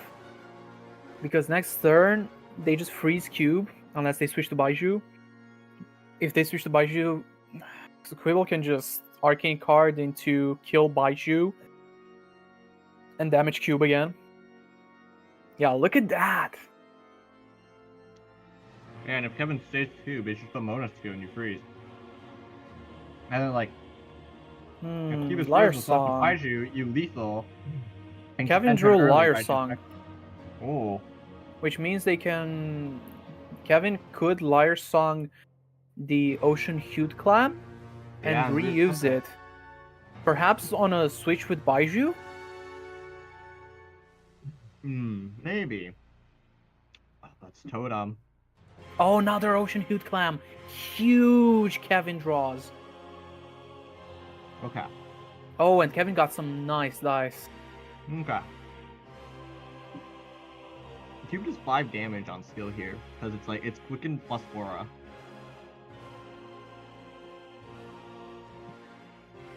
But, like, if you go for the RPS, your Cube You gets just get frozen. And, like, if you swap to Baiju, Squibble fast swap Eula, swap skill... Okay. You're going for the RPS. Okay. I think you skill here. You skill here. You just freeze. Yeah, you freeze. You freeze, they swap Baiju, it's okay, right? Because you swap Eula with Gravestone, plus Grimheart, one-shots Baiju. You just you enter early. They have so much Ocean Hued Clam though. No, Kevin has a lot of Ocean Hued Clam. It does matter. Oh. No, but you have enough dice to skill twice, so it's fine, right? Like, you skill... They have like 2 Ocean Hued Clams, that's like 6 healing for 0 dice. You do 8 damage though on skill. You don't anymore because Gravestone would not if proc they on heal like Ocean on Baiju. Yeah, we'll play it. Oh, on Cube? Okay. On Cube? What? I don't know if I agree with that. Because, like, if you end first on Cube, like, Cube just dies, right? Yeah. But if you swap Baiju, fast swap skill with Grimheart plus Gravestone, Baiju's gone. And then all Squibble needs to do from there is to just go Wander and turn first. Cube will eat summon. No, it's not enough. It's not enough. I think I can see what Kevin is trying to like, do. When Cube revives, Cube is not frozen anymore, right? Is that how it works? I don't know. That's why I'm asking. I don't remember. I don't think that's how it works. And Cube technically still is an RPS, no? Yes, because it continues afterwards, I believe. Does it? Yes, so if let's say you freeze Beto when she does her skill, but she doesn't get to do the second part, you freeze her, next turn when it starts, she will immediately do her skill. That's interesting. I've never tested out that mechanic. I always just assumed it canceled. Wait. I don't know when it gets revived if it's still frozen or not. Because if it's not, Kevin might just win off RPS. Oh, but like that hash brown is rather huge. It prevents the Grimheart from one-shotting. Yeah. So Squibble needs to like hit twice, right? Yeah. I think you skill first, right? You do 6 damage. Okay. And like Baiju is still within lethal range. This is perfectly okay. This is insane, actually. We might. There's a chance we're about to witness the best cube play ever. Holy. Maybe.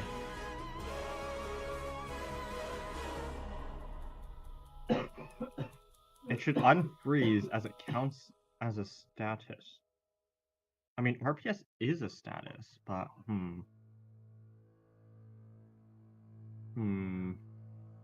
Wait, but he has the dice anyways. Yeah, right? If you just normal attack, you're still lethals, because you have dice, and then you use your remaining dice to swap to Wander. That way, Yeah. Cube will overload onto Eula, and then like Hydro Aura goes on Cube, right? And then it's just you skill Just and skill. you're lethal anyways. Just yeah. skill. Oh, RPS. Yeah, RPS continues to revive, and freeze does apparently get cleared, but it doesn't last through turns. That's a liar song. You Clam don't back. Ocean Shoot Clam. No, you don't. You want Cube to die here, you win with Cube. No, Kevin. No, Kevin. Oh.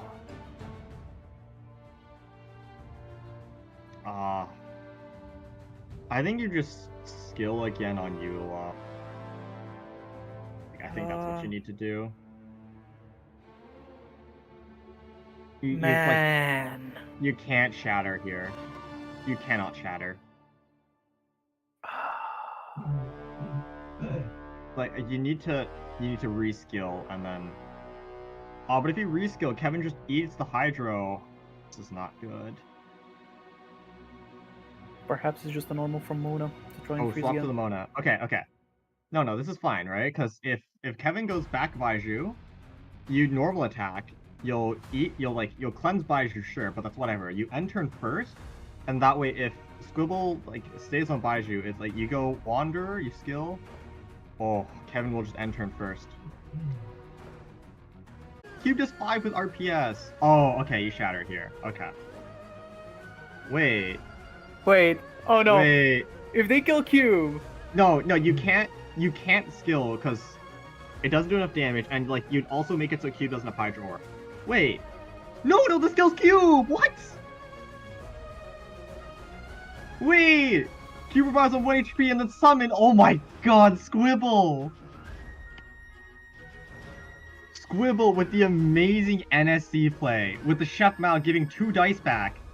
Barely enough damage to lethal Kevin Z's Cube. Left on solo Baiju. I think this is it. This Oh my has god, been we got it. insane play after insane play. It's just like each player doing the play to just prolong the game by 1 extra turn, and Squibble finally found the play to break through. That's it, Kevin's defenses are down. Yeah. Cube is no more. There's no more offense. Which means we're moving on to a game 3. Insane match. Holy. I cannot believe it. And I don't know. There we go. Just, I guess it's a counter pick on the side of Squibble though, because Q, your main source of damage, which is RPS, gets interrupted when you get frozen. I will say it was a rather bad matchup for Kevin, but still, really great play to be able to prolong the game as long as he did. But at the end of the day, still fell short. Let Squibble taking the win and equalizing the series 1-1. What a game, what a game. But that means round 3, Kevin will be forced to play Pyrokek once again as his deciding deck. And Squibble just played Cube, so they're going to be playing Bin. Pyrokek versus Bin. Hey, yo. This used to be a matchup where Bin was favored. It was a 60-40 matchup, but after the Bin nerfs, I don't know anymore. We're actually back in 3.8, 4.0. Ain't no way. So true, so true. But still, like, maybe this matchup used to be favored for Bin, but I think after the Bin nerfs, it might be favored towards Power Keck now. So, like, yeah, we're in 3.8, 4.0 meta, but the matchup has swung the other direction. Let's get right into the game. Holy. I'm still trying to recover after that last game. I feel like both players just showed the NSC great double chef. The plays. NSC double chef malplay was so huge. Oh Great my plays god. one after the other. Like, that was such a play. We got our next match. It has just started. Perfect. Let's see which of these veterans will come up on top. Yeah, it's the Pyrokek deck, all with the Crimson Witch of Flames artifact in hand already. And Squibble with the bell. You take those. Kevin do be playing a lot with artifacts lately. Yeah, that's true. I mean, Kevin was like original cooker of like artifact engine decks, so. Oh, well, at least now they work. You know, I've been noticing a change in how Pyrokek players play. It used to be like you go Stiletto into charging Bennett first. Like that way you can threaten an overload at any time, but like players overall have been just avoiding the aura reaction so much, and the fact that like you can't really lethal they play around breakpoints with unless they have Pyro Res anyways, like just you skip the Stiletto and just rush Bennett first instead.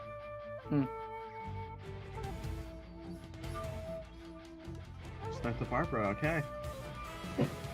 I think usually it's an Ito start, because then that way you can Ushi, and oh, that's some nice bin dice, Kevin. That way you can Ushi, you can absorb the damage, and go Barbara second so you can get an overload. But we'll just be starting Barbara this time. Is Squibble thinking of full ramp? Hold on. Warp Libin plus the Bell is 8 dice. I don't know if he has enough aligned for it. But Squibble can do a full ramp play right now. There's no way. Ain't no way. I'm so ready to see it.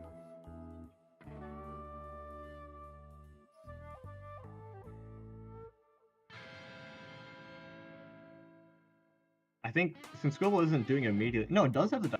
What are they thinking about? There's no aura, so it's not like a Pyro Res skill on Cat can lethal the Barbara and put them down to 2 characters right off the bat. I think you go for it. I think you full ramp.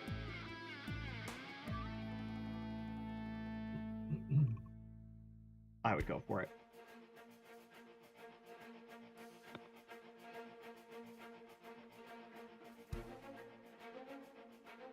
Nope, does do the Barbara Melody loop. This is fine though. Can still play your Warp plus Libin. Or I guess... Wait, the Bella Noelle? What? What is Squibble cooking? To be fair, what if I said Noelle is better than Ito right now? What if I said that? I mean, like, I agree with you, but usually it goes on to Ito, because Noelle's burst is easier to charge up. That's why she's a secondary carry. Who cares? Who cares about Ito anymore? This bin deck focuses on Noelle. True. I don't know. Okay, well, Squibble might be cooking. I trust. I mean, like, their bursts do the same damage now, right? So you might as well go Noelle, because, like, she still gives you one action worth of dice reduction on her burst. Like, the first normal attack is 2 instead of 3. It's not as much as Ito, but her burst is also only 2 energy, right? And, like, they do the same amount of damage now, and Noelle's skill reduces more damage. Like, I can see a pretty convincing argument for it. Yeah, that's what I'm saying. What if Noelle is the sauce? Like, forget about Ito nerfs. It wasn't even, like, Ito nerfs. We just changed who was the better one. But people are still so focused on Ito. Yeah, like... Maybe the Noelle carry is better. Especially because you don't need 3 energy, you can start pressuring a lot earlier with burst as well. I like it. I think it's sauce.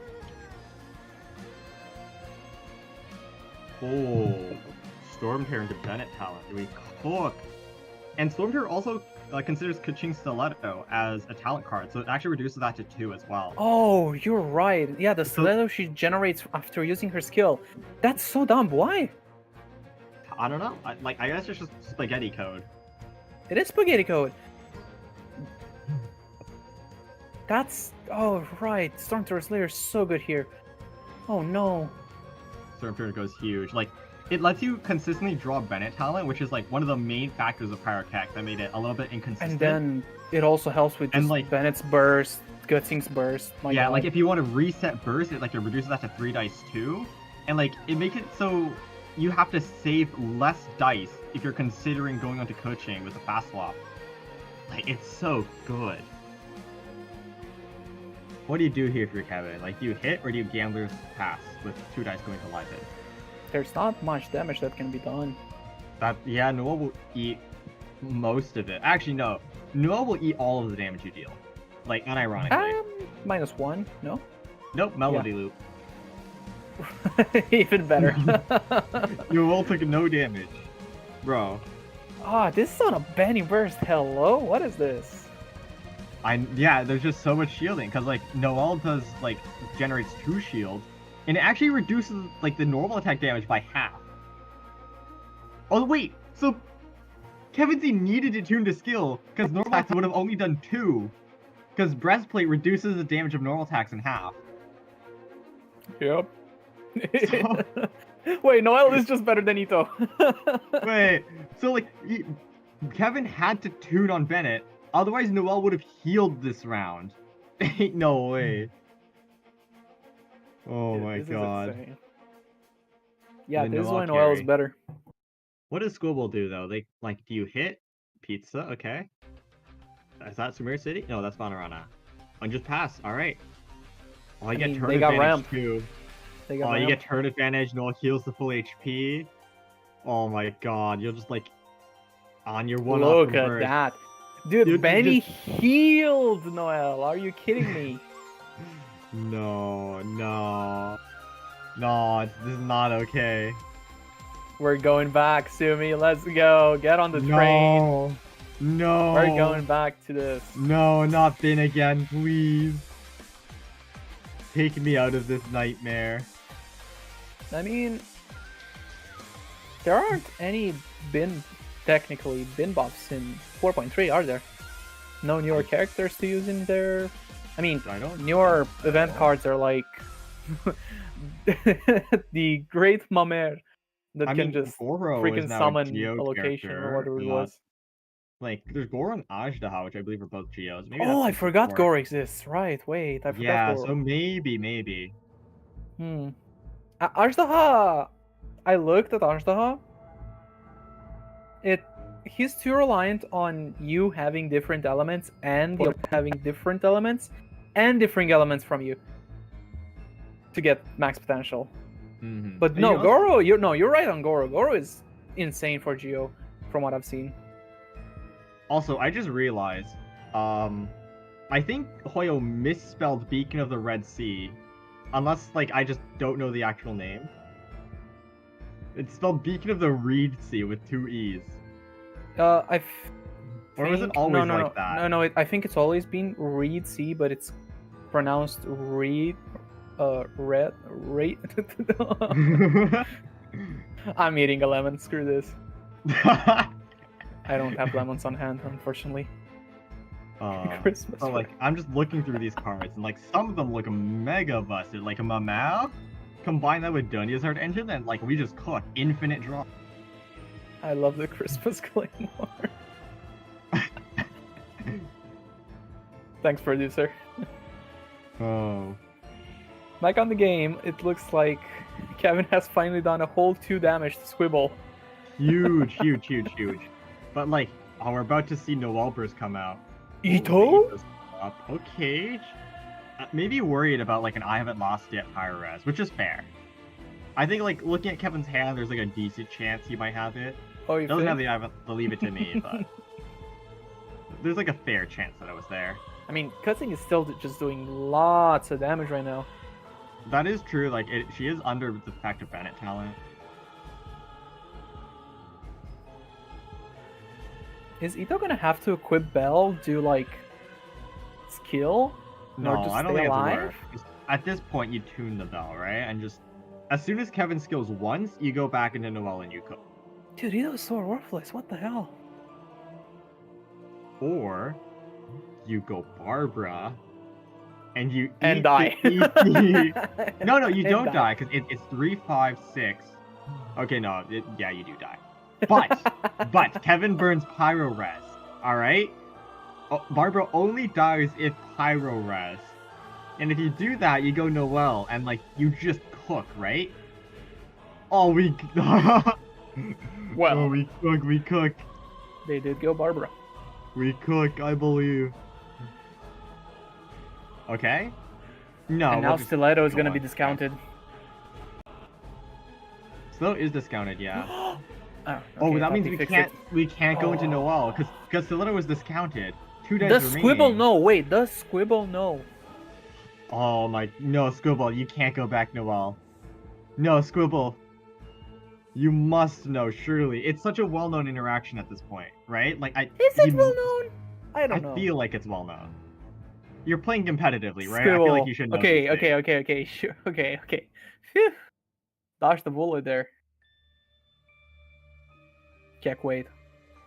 Check, wait. Tune 2. Oh, they just had. Whoa. There's so much they can. You can 2-2 Stiletto, freaking Covenant, Woven, normal again, for 1 billion damage. Maybe. No. What are they doing? Why are you putting? Why are you putting Noel in danger?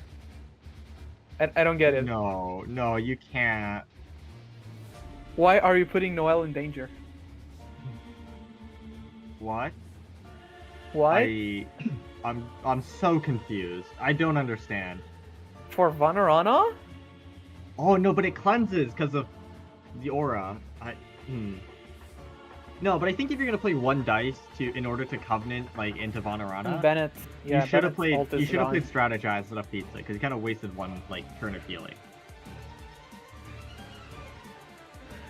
I don't know. I think Strategize would have been better because like 10 and 9 HP makes no difference in terms of breakpoints. And like you cleanse the pyro anyways, right? So going back Bennett, reset burst here. You burst on Noelle now. Holy 2-cost burst on Bennett. Wait, God. oh my god, we cook. If you do this, yes, Little would just like refresh. Ooh, Cat does a 1-shot, so you could actually burst into normal attack. Which would do 10 damage. Bennett would get lethaled, and then even if Stiletto, like, influenced by Bennett burst, because Noelle is 10 HP, right? She lives on 3. No, I don't think we Bennett have the gets dice lethal. for it. No, Bennett does not get lethal. What? No, you do, because burst is 5, right? Bennett is at 3 HP, and then Oh, you heals burst to heal 5. 5. Right, because it's the okay. bell.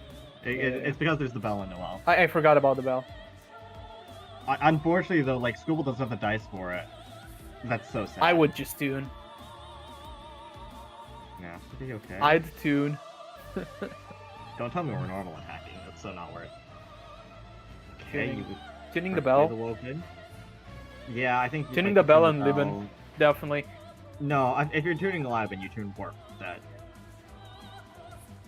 Or Worth, yeah. Actually, no, you have Vanarana down. No, you do tune Libin. That's why I said life. Okay. Maybe I should stop doubting I- myself. I didn't see the Vanarana. Your play was correct. Blind. I am blind. Okay, the bell. Breastplate. Okay, we'll heal up a little bit. Man, like, unfortunately the dice are cringe, because Burst and Normal does go really huge there. Oh, with a Sack Sword. Oh. Do we skill? So Is it much. skill? Is it a I don't- skill angle? I don't know if kill Why else would you equip Sack Sword, though? damage. I mean, you can burst into skill, because you have Bestis as well, like 6 dice, and then, like, I think it's fine either way, no matter what you do. skill into burst into skill, both are fine.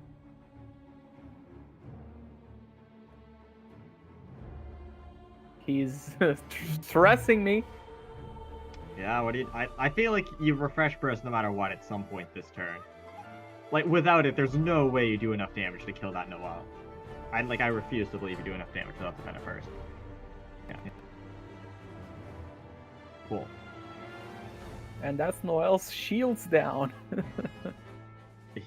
Noelle is so low. No, sorry, not Noelle, but... Like, that dice is terrible. What do you do? You can't swap Arbor, refresh the ability loop, because Stiletto will lethal. Is it just switch and put down Liben? It might. Yeah, switch to Ito, put down Liben. I think it might just be the play. Because you don't have any other choice. Vesta skill, 6 damage, yeah. Oh, that's so much Alright. damage. Ito is dead. Ito can just die here. There's Woven in Kevin Z's hand. Like, Ito is for sure dead.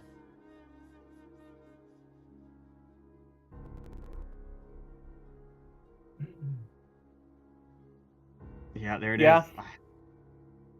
He Really nothing better you could have done with your Squibble dice, had to be to. fair. Yeah, Squibble kind of had to. Do you lethal here for Kevin? You can't use the gamblers, which is a little bit unfortunate. I mean, no, you can. You could Swap Keck Gamblers, Covenant Woven, normal attack. No, but then what do you do after that? Like, there's no point. The dice given to you by Gamblers doesn't do anything. I think you just equip Gambler's End, maybe? No, not on Benny. I think you want to lethal the Ito here, though, right? Or do you not? Do you not care? Because, like, only Noelle really does damage Ito is, now. like, useless here. Right? Yeah. He doesn't do anything. So maybe just Gambler's cutscene? I guess. Or maybe the play is you tune 1, and then you just play your second copy of Storm Terrors. Yeah? Yeah, right? That way your Stiletto is 1 cost, if you need to swap back into it. And if you're bursting a Bennett again, like, it's 1 dice. Yeah. Alright. It also makes it so Squibble doesn't get a free swap into Noelle, which is quite big. Man, Squibble's just not getting the opportunity to actually deal damage. They had 1 chance, and then just unfortunately didn't have the dice for it. But I think Squibble is still holding out very well. That is true, like, doing a really good job at withstanding Kevin Z's pressure, but like, you need to start doing damage, because you're slowly getting chipped down. Ever so slowly. Maybe it's just switch Barbara, wait to see what Kevin does here. If you swap Barbara, it's a free kill, but it's also a free swap. Yeah, I'm thinking about the free swap, because you kinda need it. Yeah, if you do that, you can burst on Noelle finally. You need to take your opportunity whenever you can. Maybe it is the play. I think it's it over. Oh, okay, okay. Do we Stiletto now? Or do we just Noelle is taking so much. No. You need to swap off. You need to swap off. Oh, Like, that's lethal range of Stiletto. Oh, We need to swap off here. That's not even with Fire Res. We didn't draw Lotus. Like, this means we need to swap off. We have to. Just sack Barbara, I guess. Oh, but Yeah, I think it's actually it over, because you can just Gambler, Stiletto, kill somebody for sure, and from there it's just worse and worse. Because you get so much Gamblers off. You still have Woven, you still have Covenant in hand. Yeah, that's true. And like, you'll Pyro-Res as well, right? Like, And just in case if somehow Squibble kills Benny, let's say, I haven't lost yet. yeah, no, I That's think it's crack over. hand. I think No, it's it's over. eat over. It's eat over, boys. This is a rough one. Like, Kevin just drew everything again. I swear to No, God. what I is mean, to this? be fair though, Squibble had a pretty good opportunity to win, but they dice cringed. Just tune everything forehead. True. I think last turn, right? They had a chance to burst normal attack, lethal Bennett. I think they should have taken it. This is just gamblers. There's no way. This is just gamblers. Yeah, Gambler's Stiletto. Actually, you don't even need the Gambler's Stiletto. It's just like Gambler's normal attack, and you save Stiletto for later. Like if they swap into Noelle, like surprise Stiletto, boom. Just gamblers. Wow. Yeah, I Gambler's normal attack. It goes so big here. There we go. Yeah, just normal attack. That's so much. Holy. Yeah, like if you go Barbara, it's normal attack, and then if you go Noelle, it's Stiletto. Stiletto does 7, so even with skill, no, skill would save. Breastplate does save.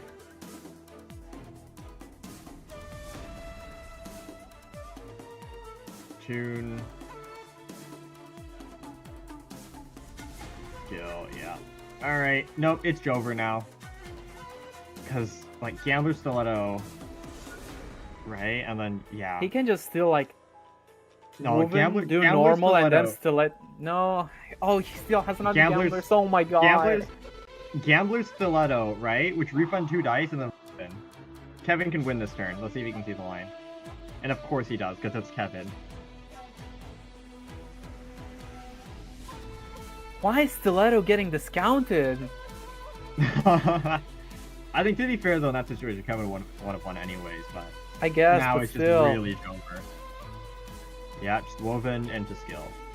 Or even normal attack. That's it. Kevin moving on to, I believe, the finals. Semi. Is it the semis? Oh, is it semis? Yeah, no. He's moving on to semifinals to face. We'll find out who Kevin faces later. When it was time for take, bracket review. can we take a quick Yeah, look it's at bracket brackets, review please? time. Let's find out which Double rounds we're in. Man, we've been here for 3 hours and we're only on semis. I can't, man, like, Kevin just high rolled like 3 games in a row. I can't believe it. What is this? I cannot believe this dude. Yes, okay. It will be the semifinals versus Alado, man. Yeah. And the winner of that match will face whoever wins between Max and Riku for the finals. Yeah, Max and Riku, both new players, so it'll be a battle between the underdog and the veteran. So for that, we have to go to the mirror matches. Oh, let's see. Ooh, so many Oh, players getting So many down. eliminations. Only 4 remain of the initial 13. And soon enough, only one will stay victorious. Only But one player in EU. Before But yeah, like, before we crown the European King of Invocations, we're gonna go into a short break to rest our voices. bye bye.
run! Teamwork is dreamwork! Evil conquering!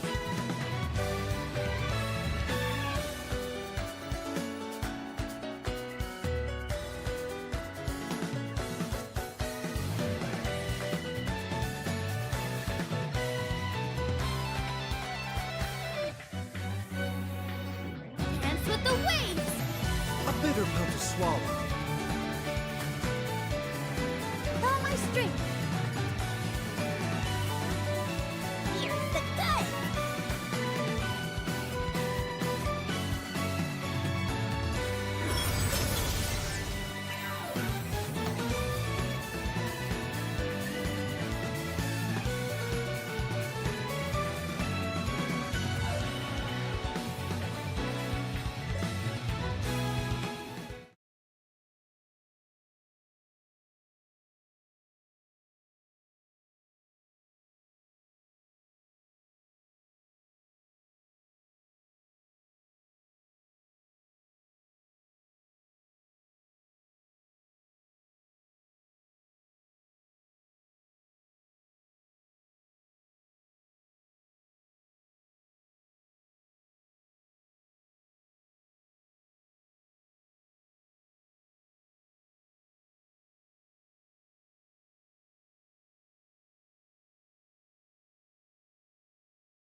And welcome back, everybody. Oh, hey, look, it works. We were waiting for the players as well as figuring out why our VTubers weren't working, but whoop-de-doo, there we go. And I will be stepping in for the rest of the cast. Hello, hello.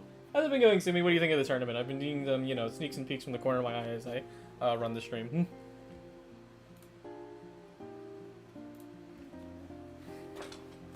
That's true. The last thing you expect to see is Bin and Pyrokek, literally 3 months later, right? Mm-hmm. Yeah.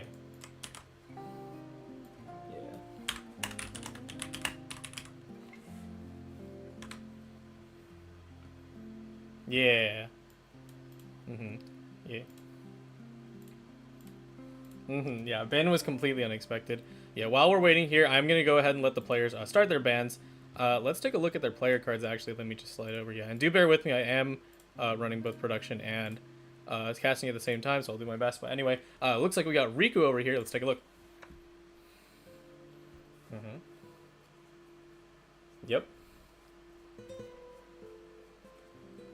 Nice, nice.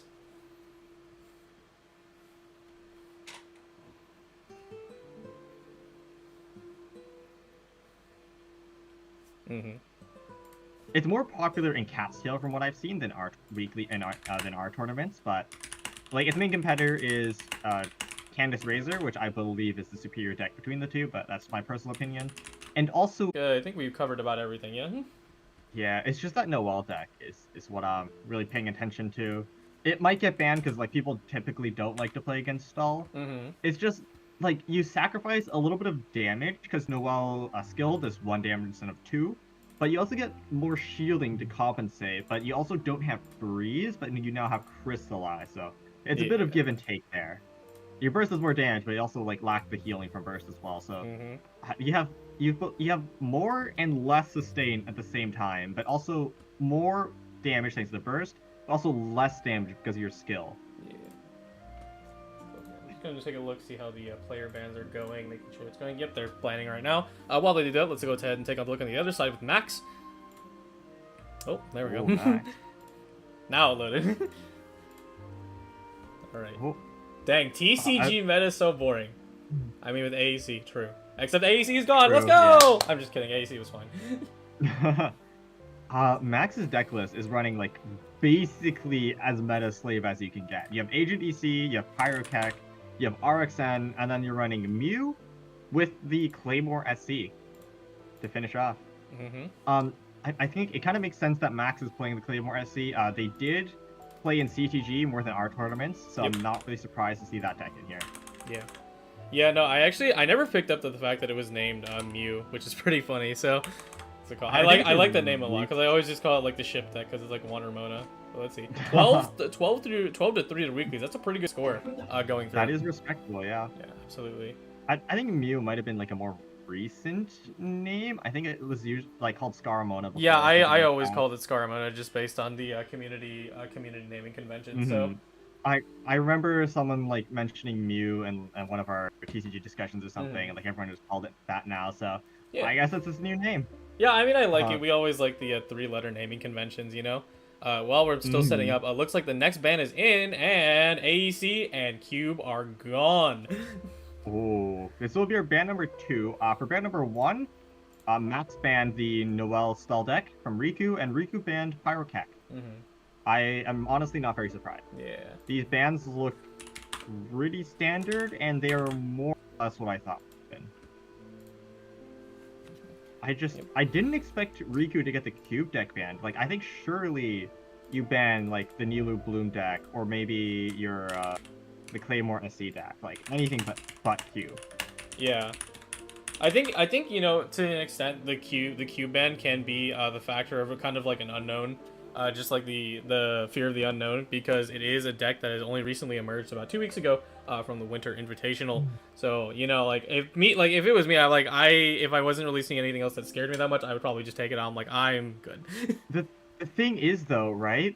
Max didn't ban AEC, and like I feel like AEC is just such a generically stronger deck than Cube, which like may or may not counter one of your decks. And looking at today's matches, like Cube Klee hasn't won a single one. Like, I don't think banning it was better for your chances at winning than AEC. Yeah, and that's fair. All right, yeah, it looks like the players are just about getting started. What do we think we're seeing for the round 1 with the bans that we have this time? I mean, like, Riku has no reason not to play Agent Electrocharge. It's their generically strongest deck, and, like, they'll have a pretty good chance at just putting a win on the board really, really fast. Especially if you look at what decks Max can play, right? Like, there's the Claymore SC deck, they can play RXN, and they can play Mew. Which is, like, you maybe lose the Claymore SC. It plays slower than Candace Razor, so I'm a bit iffy on that one. But I feel like you win against the other 2 decks. I'm kind of hoping to see the Claymore. I don't know. I don't know if I want to call it Claymores only or if I want to call it Chong Razor, because like it is still basically Chong Razor to to an extent. It is Chung Razor, but the deck actually focuses more on Chung Beidou, from what I've seen. It's generally go Chung Yun into Beidou to combine like the infusion with Beidou skill, and then charge Beidou burst and then go back to Chung. Yeah. I mostly like it just because Razor combo turn is like so funny. It's so fun to watch. Like seeing that that match earlier, the one that I did get a chance to watch a little bit. Oh, looks like we're having a little lag spike. Sorry about that, folks. But. What is it? The Covenant MMR play was just so good. I'm like, wow, that is such a good play. It was awesome to watch.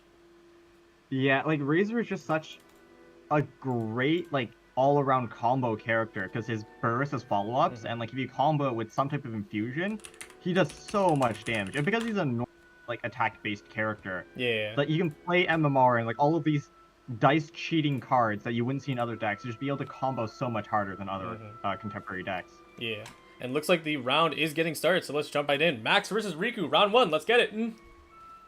Ooh, I see Paimon. I'm assuming that's like an AC deck. Oh, nice. Yep. Let's go. Whoa. Okay, that's not what I expected. And then RXN. I'm favoring Max on this one. I believe RXM plays faster than Claymore SC, so it should be able to just like do enough damage before they can get their combo off to win. Yeah. Especially because it's Beidou instead of like Candace plus Raiden. Like the fact that you need to charge 3 energy is just so much more difficult. Yeah. Although like that ramp, that's so weird. In a deck like this, I'm expecting cards like Legend of Vanessa, Parametric, and like I guess Paimon is like it's fine, but not Mao. Looking at Mao, like this is a Dunyazard engine deck. You don't expect it on combo. Yeah, I agree with that. I don't expect it, but at the same time, as someone who's been playing a lot of Mao engine on my own time, like it feels way too good to play. Like it's really hard to let it go once you, like start playing with it. It's like wow, I get so much value, just for eating food, which is always nice to have, especially when you're playing, to go passing those breakpoints. Sorry, flub my sentence. Speaking of Mao though, Mao just let Riku get a turn 1 Beidou burst. What the heck? Let's go. That is insane. But the overload opener from Max and the RXN will push him over the Chongyun. So hopefully they do find a way to safe swap into Beta, which they shouldn't have too much of a problem, I think, right? Yeah, like Shaolin Burst isn't up yet. There's nothing on Max that can do 5 damage because you're kind of relying on that Pyronado follow-up damage. So it should be just a safe swap. Like you'll eat the Pyronado, it's perfectly fine. And like you burst to get some of the damage reduction down, and then even if Max has like some wacky stuff, like a Leave It to Me flop skill, like yeah, you lethal, you get some burning down, but after that, like they burn all their dice. You just cook on Chong with the help of that Beidou burst. Yeah. Or like I don't know, maybe double Paimon and just cook even harder, right? Like burst Paimon, it's like infinite dice for next round. Yeah, to reference what you were talking about with the Mao engine, I'm actually gonna pull up the deck list right here. Yeah, it is the Dunyazard engine with Chang. Okay. Chang is like a draw card that was really popular early on, like 3.3 to 3.5, because Xingqiu was just like such a dominant carry. His Rainsword is dealing 2, and like in freeze decks in particular, you can 2-shot characters while also making them unable to act. It was just so powerful. Yeah. But after Xingqiu's nerf, right? Like we don't see any decks that do like as many normal attacks during the actual round, and the combo decks that we have are more reliant on like Treasure Seeking Seele and stuff for their draw. Mainly because they don't do physical reactions that much. Physical damage. Chang is like rather slow. It's free draw, which is really nice, but yeah, you have to do physical damage or reactions during the turn 3 times, which not a lot of decks can do. Yeah. Chang, whoa, that is the 2TK on Beidou. I was about to make a comment, but wait, no, that's huge. Yeah. A few patches ago, 3.7 I believe, Xiangling's Pyronado got a buff. That is where correct. It now does 4 damage on cast instead of 3. Not and quite. Like, I can go check back on the replay, but I think it's a 3. But yeah. Yeah, sorry, it does 3 damage on cast instead of 2, right? You combine that with Raiden Talent, which makes it do 4. Like Adeptus does 7, and then Beidou had like 5 HP, right? So it would have killed with Adeptus either way, but still. Like Adeptus coming out there, that's actually so huge. Yeah, that is huge. Like what a lead Max has taken. The fact that the Liu opening to get to be able to rush out Zhongling's burst without the handicap of Raiden. And now you have Pyronado ready to roll. Raiden on 1 charge of Chakra Desiderata, and you know Nahida sitting at full HP is going to be a tough hill to climb for Riku. Just all of that investment that Riku put into that Beto burst, just gone. The entirety of his turn 1 was basically wasted. And like you don't have Razor Burst right now because you don't have anything to generate energy, and like Chongfield isn't up. He has no energy. You need to spend like an entire extra turn to charge up Razor Burst if you want to start pressuring again. Yeah. That's so bad. It's so cringe. Yeah. Well, it's definitely a great lead for Max to take, but I don't completely believe that Riku is completely out of the game. Of course, it will be a hard hill to climb, like I mentioned earlier.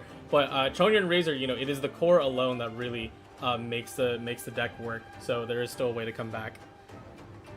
I don't know. Like Razor is a great secondary carry in this deck, but I think Beto Burst is the main driver. Yeah. Mainly because like the I do damage agree with that, reduction, too. but yeah, like that deck with that like Adept is coming in clutch. Man. You also love to see like the Dunyazard engine. A lot of decks are running it now. Yeah. I mean, like I said, it's just such a feel-good engine. Like you can almost never go wrong, unless your characters don't want food for some reason. Which I mean, I don't know. Do you hate food? What's wrong with you? Yeah, no, because like you run food in every deck, so like Mao is just always going to get you value, and like you always run live in as well. And if you have Dunyazard playing Paimon for 2, potentially even 1 dice, is just so good because like Paimon gives you so much dice back. And the great thing about Dunyazard in comparison to Tubby is that she will draw you your other like value dice engines. Yeah. As compared to Tubby, where you need to draw both him and something else. Yeah. Yeah, you know, at the start, you know, when the TCG came out, of course, everyone's gonna do the funny haha Pot of Greed meme, or it's like, I draw two cards and I play Pot of Greed and I draw another 2 cards. But unironically, Dunyazad is kind of the semblance of that engine because, you know, you only put so many companion cards in your deck to make it work, and then once you do, you kind of have all the dice in the world that you could possibly ask for. Speaking of Pot of Greed, though, next patch, ma mère. Yes, like ma mère. Zero cost. Once per turn, you play like any support card, it draws you another. Like, come on, that's so busted. Yeah, it is literally insane. I cannot believe that's actually a thing. You have infinite draw. Like, who thought this was a good idea? It's 0 dice to play too. Who cooked this? It works on food, location, and companion. It will draw you food, location, or companion. That's so busted. Yeah, no, definitely, and especially like when it comes to these like things where it's like, oh, it's a random draw, but you can mitigate that draw by selecting the cards in your deck properly. Oh, that's actually interesting. Ooh. So this is complete cope, mind you, okay? But first wins here. First completely wins here. Yeah. Oh yeah, rip. Oh, the flop as well. Speaking okay, of, well, it's over. Oh my goodness. No gamblers, otherwise like it would just be completely over. But yeah, crushes for 5. Oh. Uh-oh.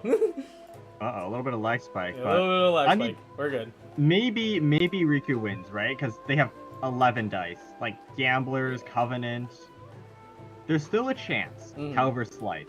Yeah, give us a second. I'm gonna go ahead and refresh this. Not sure what is happening over there. Block it out. Sorry about that, guys.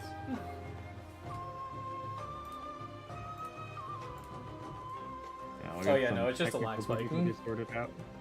All right, perfect. Ah, there we go. Yeah, it's fixed. All right, that's good. All right, Razor is now starting to at least climb a little bit. Yeah, they're just going there, and they conceded. Oh. They wanted to get out at least 2 shots, and it's done. GG's. Yeah, they would have had enough dice to attack again, but like wouldn't have quite enough for burst. And like even if they did, they wouldn't have like normal attack would have been what they required to lethal. But if they did that, none dice for gamblers, so like forced to concede. Not much they can do. Clean win though for Max. That turn 2 Adeptus burst on Xiangling really put in work. Maybe Riku should have played around that a little bit more. But now hindsight's 20/20 and all that.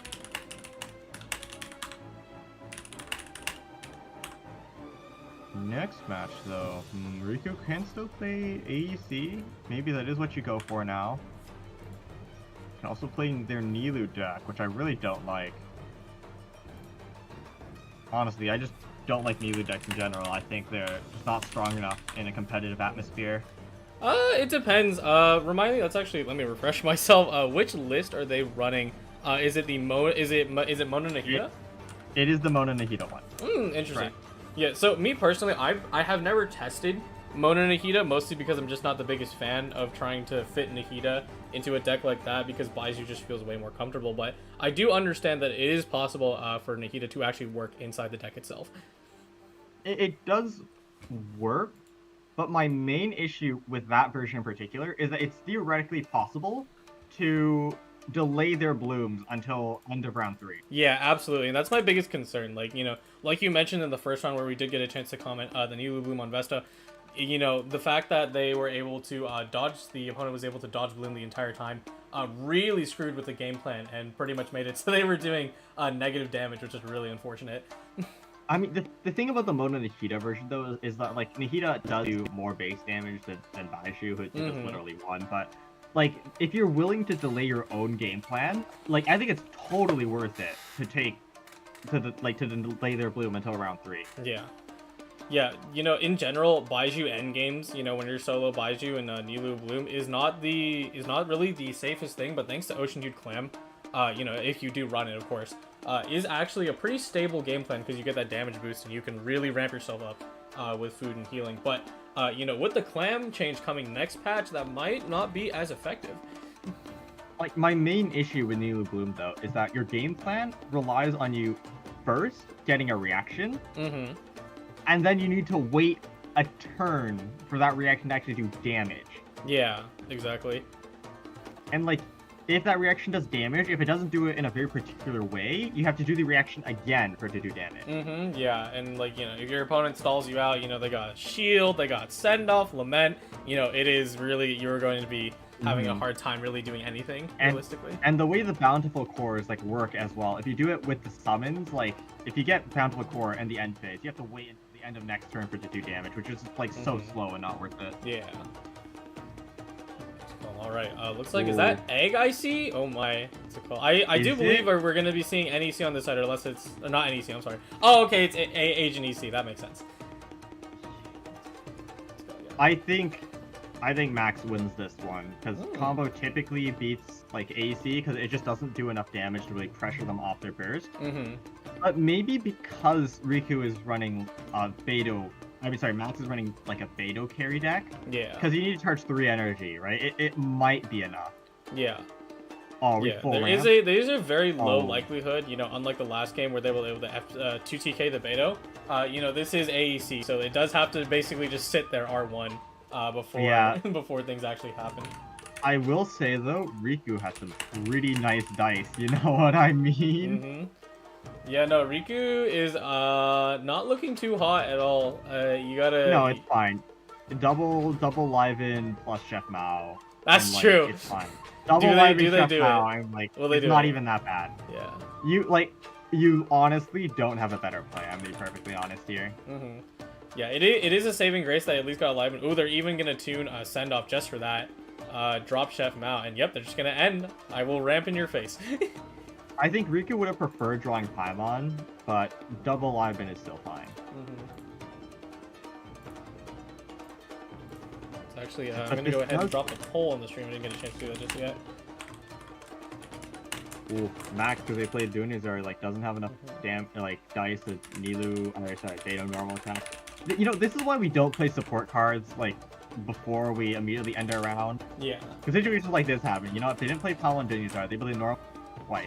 Actually, 3 times, because I believe that's an NSC in hand, and they could have gotten a turn 1 burst. Yeah. Well, maybe they're holding on to it later because the value is more used on Razor than it is on Beta herself. But no, I think it's so much more value to just set up a turn 1 burst than, like, whatever you would do on Razor. Okay, we'll all see in a second, but the poll is now up on stream if you want to go ahead and vote for who you think will be winning this match. Right now there is a 1 lead, but who knows? AEC is a very strong deck, so we'll see what happens. There's a double Paimon. Riku probably would have loved to see that instead of the Liven stage, but it's okay. It's okay.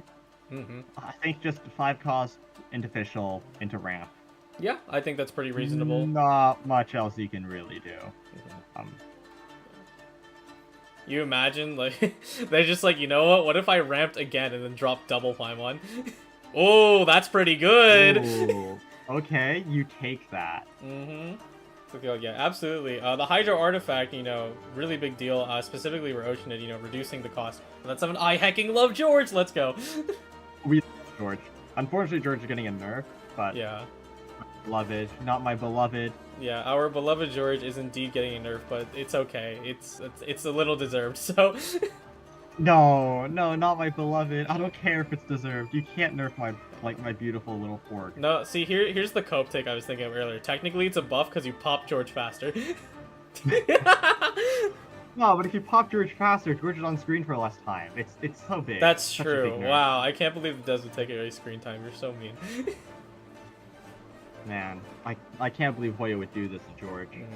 Yeah, centering in back on the game, it is nice that Beta's going to get those shields out because Fischl will probably go in for a skill, you know, next, and that means that Beta will, you know, just absorb the damage effectively. They will take a decent amount of EC in the end phase, but I don't think Max really cares about that. Oh, Ooh, yep. normal attack. Interesting. I guess they didn't want to tune. They had 5 Omni and then 1 Cryo, so... Yeah, that makes sense. That is interesting, though.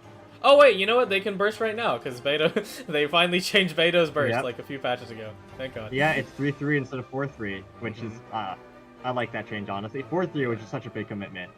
Beta was so weak, it just wasn't worth it.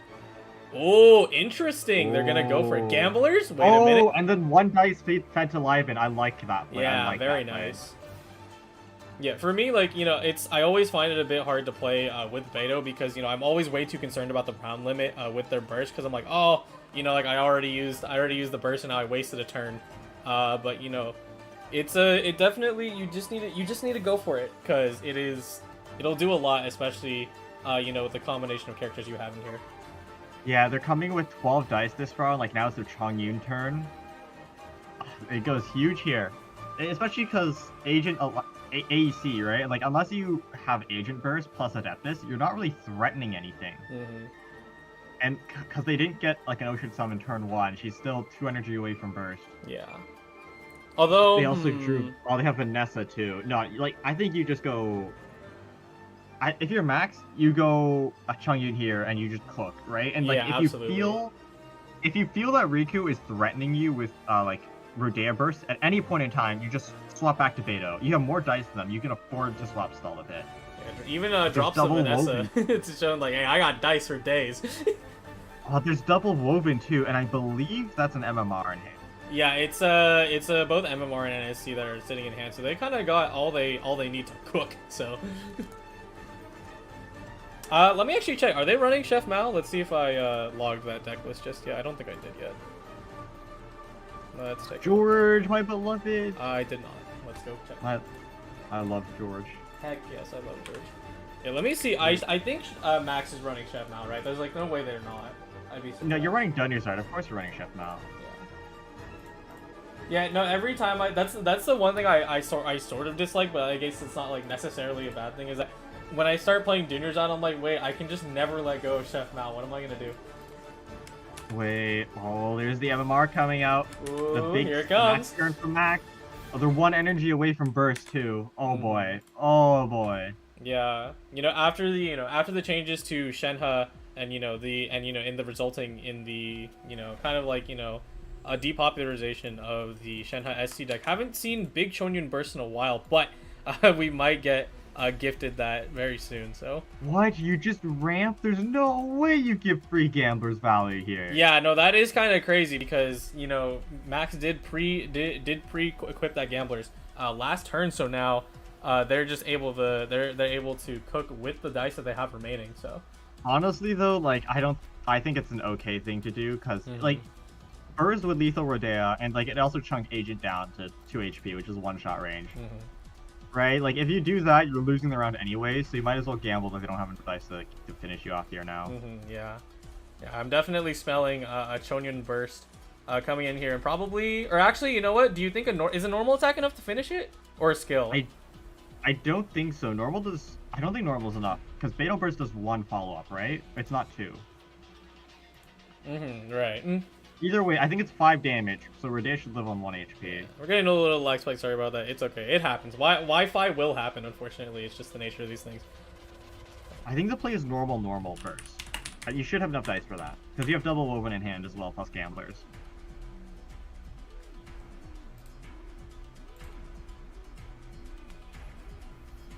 Actually, no, woven, you don't have enough dice for that. Oh. This shouldn't lethal. Yeah. Oh. And then your MMR ran out. Okay, that's the gambler's reset. Unfortunately, not enough dice to burst, but I think you go Beto. Yeah, Beto tanks 3 summons. Yeah, she can take it, thankfully, thanks to the protection from her burst, you know, one of the references from the main game that is surprisingly useful, so. And I don't believe Riku runs double star signs. If Riku doesn't run double star signs, you go Chongyun and you instantly win. It doesn't matter if they ran it or not because they didn't draw it. I would love to check if they do have it. Let me see. I can take a look. Because if they did have it, Razor would have been the safer play. Let's see, let me check Riku's deck over here. Let's see, we got... No, not that one. Not that one either. There we go, here's Agent. Let's see. Do we have the double star sign? The deck check. Let's see. So, in Riku's Agent EC deck, we have only 1 star signs. Okay, yeah, okay. So swapping Chongyun makes it so he can always get off first. Yeah. First will do 8 damage here, so Lucky Dog does save here. And put up to 90 HP. The Lotus as well. Oh, the Chef Map. Oh, Chef Mao value, my favorite. That's the Lucky Dogs. Very nice, very 2 nice. HP. But no, you just burst here. You can also load it. Oh, no, but Star Signs will punch through that. No, just 2-1 burst. Yeah, you'll save the Lotus for Eraser. Yeah, see, this is why Agent's getting -1 HP. Ooh. There's also the I haven't lost yet. So that's Max right. will have barely enough damage to win. Yeah. Cool. It does look like Max does have a Lotus in hand, though. Is that going to be enough to survive the coming onslaught? No, but they can't play Lotus, because if they play Lotus, their Razor dies to summon, so they just have to gamble that, like, Agent doesn't have an Adeptus or something. Yeah. I mean, Riku only has enough damage to normal skill, right? Like, they already proc their double Chef Mao, they don't have Wovens. So, Max just needs to gamble that Riku can't somehow magically get an Adeptus out, and just, like, normal into burst to win the game. Yeah, it actually does kind of look like that Max is calculating for that, you know, with the timer going, that they're like, alright, well, Chef Mao procced, they already ate, so, you know, like, if they... You know, like, if they do this, then they actually have to not. The game ends this turn, so just tune your entire hand. You either win now or you don't. Yeah, pretty much. And Max needs to not eat, otherwise they straight up lose. Oh, yeah, tuned one of them. Yeah, just normal attack, I suppose. Or you can tune 2 to skill. Yeah, tune 2 to skill, and then, like, if I haven't lost yet, you don't have enough dice to burst. No, so you have to just normal attack. Yeah. Yeah, this is, you know, like, you know, the changes to I haven't lost yet, making these end games, you know, a little cleaner, but, you know, and I think, you know, in the end of the day, it is a good thing, because could you imagine double Illy right now? Ooh. Wait, that clam! I think that clam saves! Ooh, wait, I think it does. I think Burst only does 4 here. Yeah, no, with the changes to Razor, you know, only being 2 energy, but also reducing the damage that is going to save here. And wait, no, if they didn't have Clam, Riku just lost. I'm pretty sure Riku just top decked that too. Oh my god, what a lucky little... Yo, chill. This dude, hey, look, another one! Now it really is a top deck.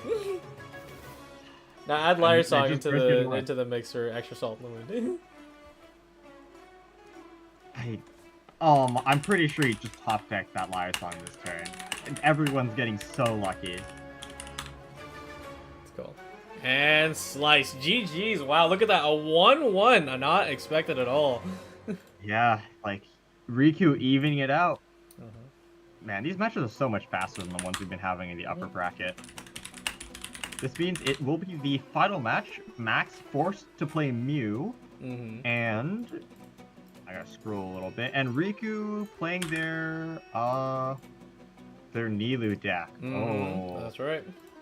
Uh, I don't know the matchup between these two. I feel like yeah.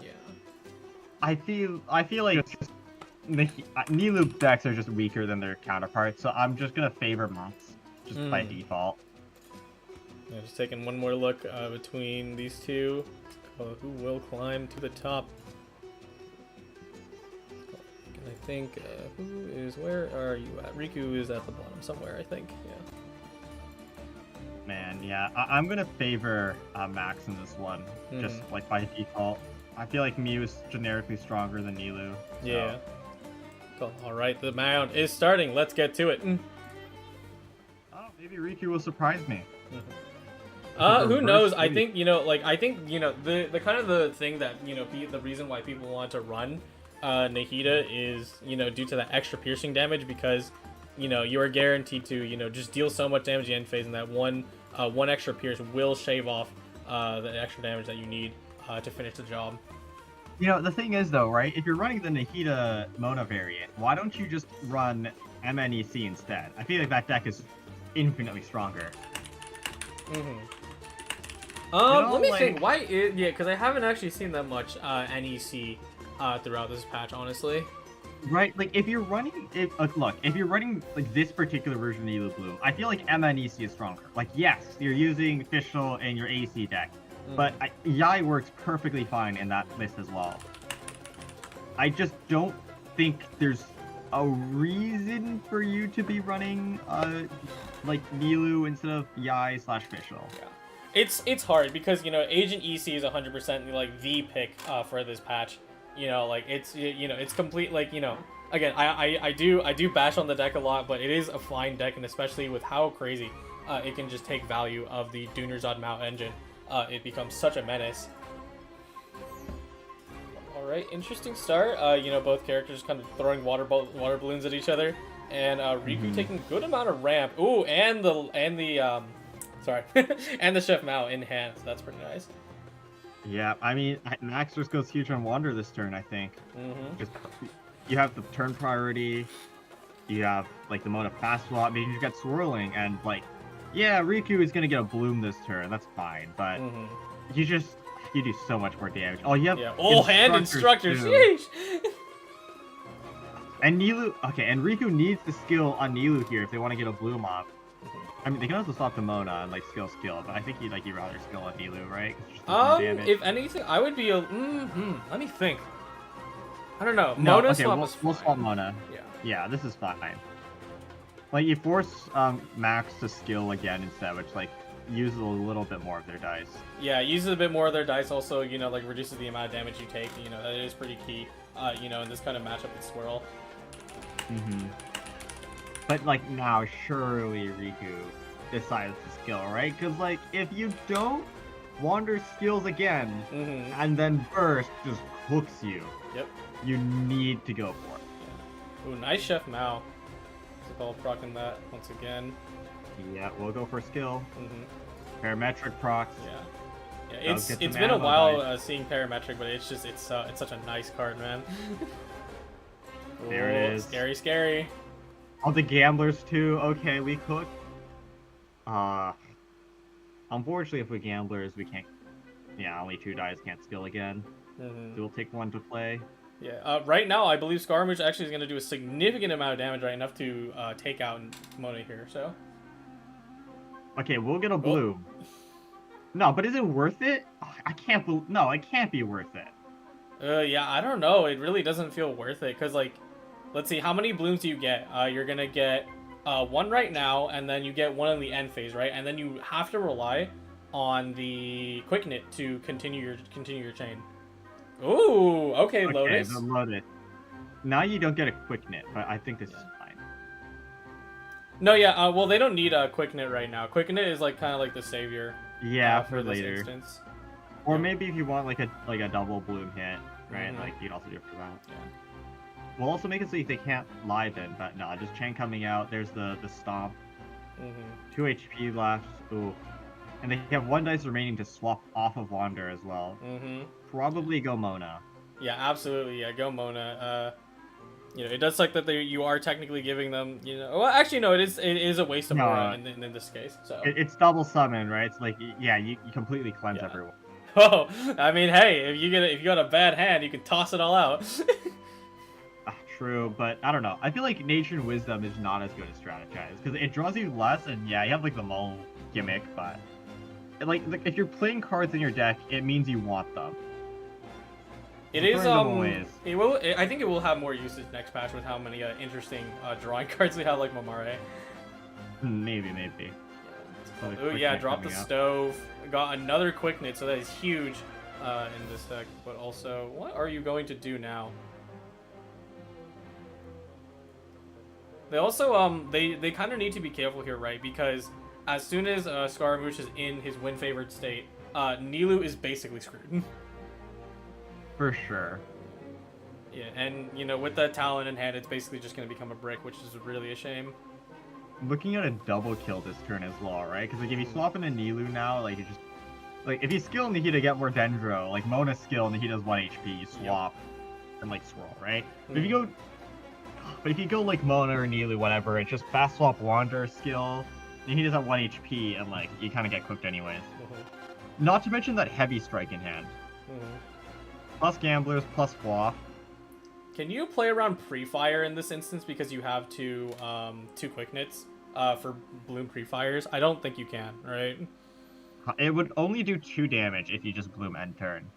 Yeah. So you need to get someone at that HP threshold. Or 3 HP with Hydro Aura. Okay, we go for it. I draw a pot. I play Pot of Greed and draw 1 card, which draws me another Pot of Greed, 2 cards.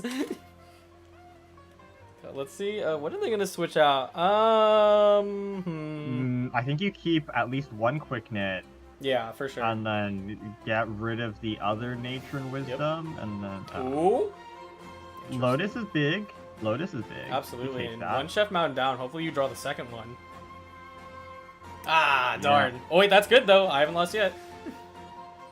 No, but if you did that, why did you just play Strategy first? That's true. Yeah, more cards. Alright, 1 extra. Okay. Is that okay? I feel like... Oh, you know what? You pass a breakpoint because then Scaramouche has to boost his attack has if he to hit wants twice. to kill you. Yeah. You either hit twice or just like skill on Nihita directly. Which, Yeah. But I don't know. Interesting. Yeah, they might... yeah, 3-3 from Nihita is actually pretty big, and also... I've never actually seen Nihita Burst interact with Bloom, so that's gonna be fun. What if Go Eula, Gambler's Heavy Strike normal attack. Plus flop. Wait, no, if you just do that, you can completely deny Bloom. Oh, no. I think the play there was like, you go Mona Heavy Strike with Fresh Wind. Yeah. That way, they can't go Nilou, so they have to go Mona, right? And then you can just...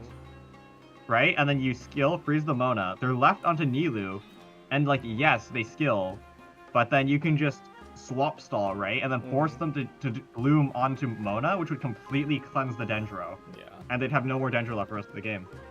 Yeah. There's also the completely alternative line where you just go Eula, because I haven't even thought about that. Because Eula does a 3 on cast, right? That's 2 on Ah, cast. darn. Okay, never mind. I was wrong. No, but you can do 3 with normal attack because there's Heavy Strike. Ah, yeah. True. Yeah, because, like, I'm, like, I've been, like, of course, like, it being called Wanderer Mona, or Mona Wanderer, it's, I was thinking, like, oh, you should just go, you can only do these 2 characters, but Eula's still sitting there, full HP, and, considering all the other characters are, having a rough time, I wouldn't be too worried about the risk. Yeah, and like this Wanderer line, right? Like, Nihita is at 1, if they skill here, yeah, you lethal, but you only have 1 dice remaining. And the opponent gets to Quick Knit, so it's not even the best. I think you still go for it though. Yeah, you skill, you get 1 dice refunded. They get Gambler? Oh no, interesting, they didn't play Gamblers in that instance. I guess you don't, right? You can't, you didn't have enough dice for it. Yeah, that's true. No, I think this is why like the Eula line would have been better, right? Like you would have frozen their Mona, you would have like gotten reset. like you could have potentially also lethaled the Nilu as well at some point. And, like even if you didn't, you could have eaten like the Bloom Core on someone else. There's a double bloom coming out. Huge. And a push to Liven. Nice. Big moves. Oh, Oh wow, lethals, yep. Sure, I think you just go Mona. Yeah, You no, want sacrifice Euther, Mona. Do not put any damage onto Eula because, you know, Nilu can still screw you up with her burst and skill. So. Yeah, you just end turn because Vanarana. Okay, we're good. Yeah, good plays from both sides. That's actually really nice. Didn't get anything really useful. Just climb on and strategize. I'm sure it just might play you something, so you never know. Whoa, high roll! What the heck? Whoa, Oh! nice. Okay, what do you do here on Nilu? You need to make burst. sure she stays alive. Do you burst or you skill? I feel like I don't know. I feel like you want to drop burst in theory because it's just a nice little thing that really locks Eula down. But you must keep in mind that heavy strike, surely. That is true. Oh, try to pull them out? Oh, we do pull them out. Okay, that's good. Yeah, they even, Max even has like 9 dice to make sure the heavy strike is guaranteed. Yeah, that's a Lotus in hand as well, so... Lotus would make it so Nilu lives on 1 from heavy strike normal attack. Yeah. Oh, Hydro Res too! Oh, yeah, okay. Double Hydro Res. Okay, no, that's not even an option anymore. Hey, Second look. Chef Mao. Lotus, okay. Well, oh my goodness. Oh! But she ate, rip. Yeah, I already ate. That could be good for Mona, but I don't think they have a second I haven't lost yet, so... Just, yeah, force the skill. Yeah, Nilu herself drop her own skill. 3 big Second damage. End phase does 4 from that. Eula doesn't have enough dice to lethal strategize. Well, nothing useful right now. Yeah. Definitely thinking about it. On Riku's side, I think they're pretty much inactionable, right? They got nothing left to do. Yeah, they really don't have anything. End turn. On Mac's side, let's see. Still has a opportunity to heavy strike. You know, especially let's see. I'm trying to remember. I'm sorry, Eula. I do never see, or we never get to see Eula be played. Grimheart. Does that also boost NAs or no? It's just skill, right? No, it's only skill. Okay, I expected. And then, similar to the main game, yeah. Eula lives on 1 HP, but it doesn't matter, right? Hash will heal her, so she lives on 3, but Nilu's skill's enough to take her out. So Yeah, Riku does win this, actually. Yeah, huge takeaway, you know, especially from being basically backed into a corner. I mean, that's how it feels to fight Wanderer, you know? Boom! Oh, wait! The second hit of Nilu burst just takes her out. GG's! What a game. That's good to see a Nilu Bloom W. It's called GG's to both players. Really great draw by Riku of just, like, using food to manage the breakpoints, making sure the swirls, like, just don't take out his characters unless he wants them to. I will say, though, that there was a misplay by Max. They had an opportunity. If they went Eula around 3, there was a rather high chance like they just get a double kill and could have probably won. But as always, things like this, hindsight. But yeah. GG's to Max and Riku, with Riku, I believe, moving on to the finals. What's it called? Or wait. Yeah. Is that right? Yeah. Yes. Okay. Yeah, just doing a double check. Yeah, no, it took a little bit longer to get this game rolling, but that is okay. You know, while we're waiting for that, we'll probably take a break. Let me take a look over here. The bracket splat out is going to be... Our second semifinals will be between Kevin C and El Ronalman, our two veterans. We'll see which one of these two longtime players will triumph against the other. Yeah, and I believe it's splat out number 3. Oh, no, it's number 2. There you go. And now we're down to our final 3 players, and we'll see who is the final 2 immediately afterwards. So stay tuned, and we'll be taking a break before we move on to the next round. See you guys soon.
And welcome back, everybody, to the second semifinals between Kevin Z and Alado Man, our two remaining veterans. But before we get into their match, let's just take a review of their player cards, but right before we get into the ban phase. Yeah, that's right. It's been an arduous journey through, this. It is. I know it is getting a little bit late, so we'll try to get through this as fast as possible. That, of course, does depend a little bit on the players, but we shall see what happens. So let's take a look at Kevin Z versus Alado Man. First up, we got Kevin Z's player card. Kevin Z has been to every single major since the founding of this server, running some good old Pyro Keck, Noel EC, Klee Cube, Candace Razor, and DP. That's right. And that means he said, nah, I'd win. Well, you know what? He's right. He has been high rolling a few of these matches, but a win is a win. No, he said in chat, nah, I'm not high rolling Pudge. And I'm like, you know what? Fair enough. It is true. I refuse. I refuse to believe that like some of these openings I've seen are not high roll. Maybe a little, but maybe you're salty. Also, it is a shout out to the tenacity of the Monolith card, because they have talked about how tenacity of the Monolith they find is to be sauce. So it's cool. Sorry, just checking in on the players. They're starting to ban their decks right now. But anyways, yeah, no. So tenacity in the middle, they do believe is a very favorable card, especially specifically in the cube deck we have here. Now, looking on the other side, let's go ahead and take a look at Alado Man. Let me go ahead and pull their player card out one moment. Should be right here. There we go. And Alado Man. Yes. Alado Man playing AC as well. A double Pyro Cube version with Bennett. I guess Cube combo. RXN, Mew, and our favorite deck from CTG, Claymore SC.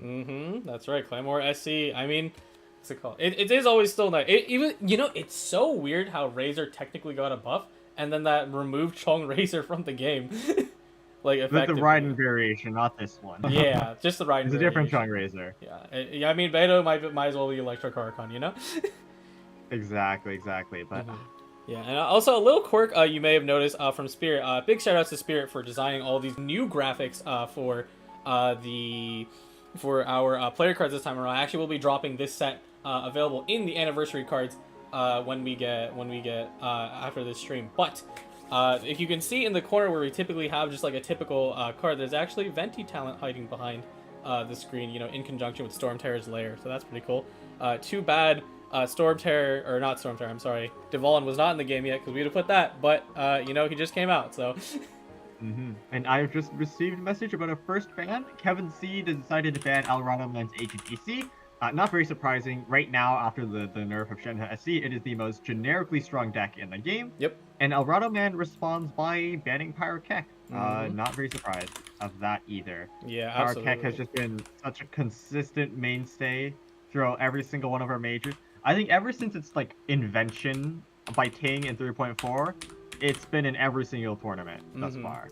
Yeah, even if it does fall out of favor inside the meta, it really doesn't matter. That deck will always stick by, and I mean, personally, I'm glad that is the case, because it does feel like that staple deck. That is very homely to me. It has so many consistent tools, right? Like that fast swap to deny threes with the stiletto. Like Bennett burst is just uber busted. And you have a lot of potential to break through stall with Pyro Res and their overloads and absolutely, yeah.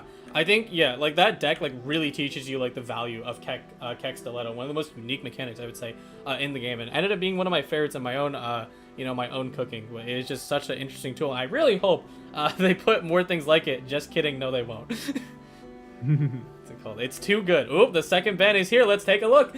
Oh, what is it? Oh, DP is out of the window. No more style games.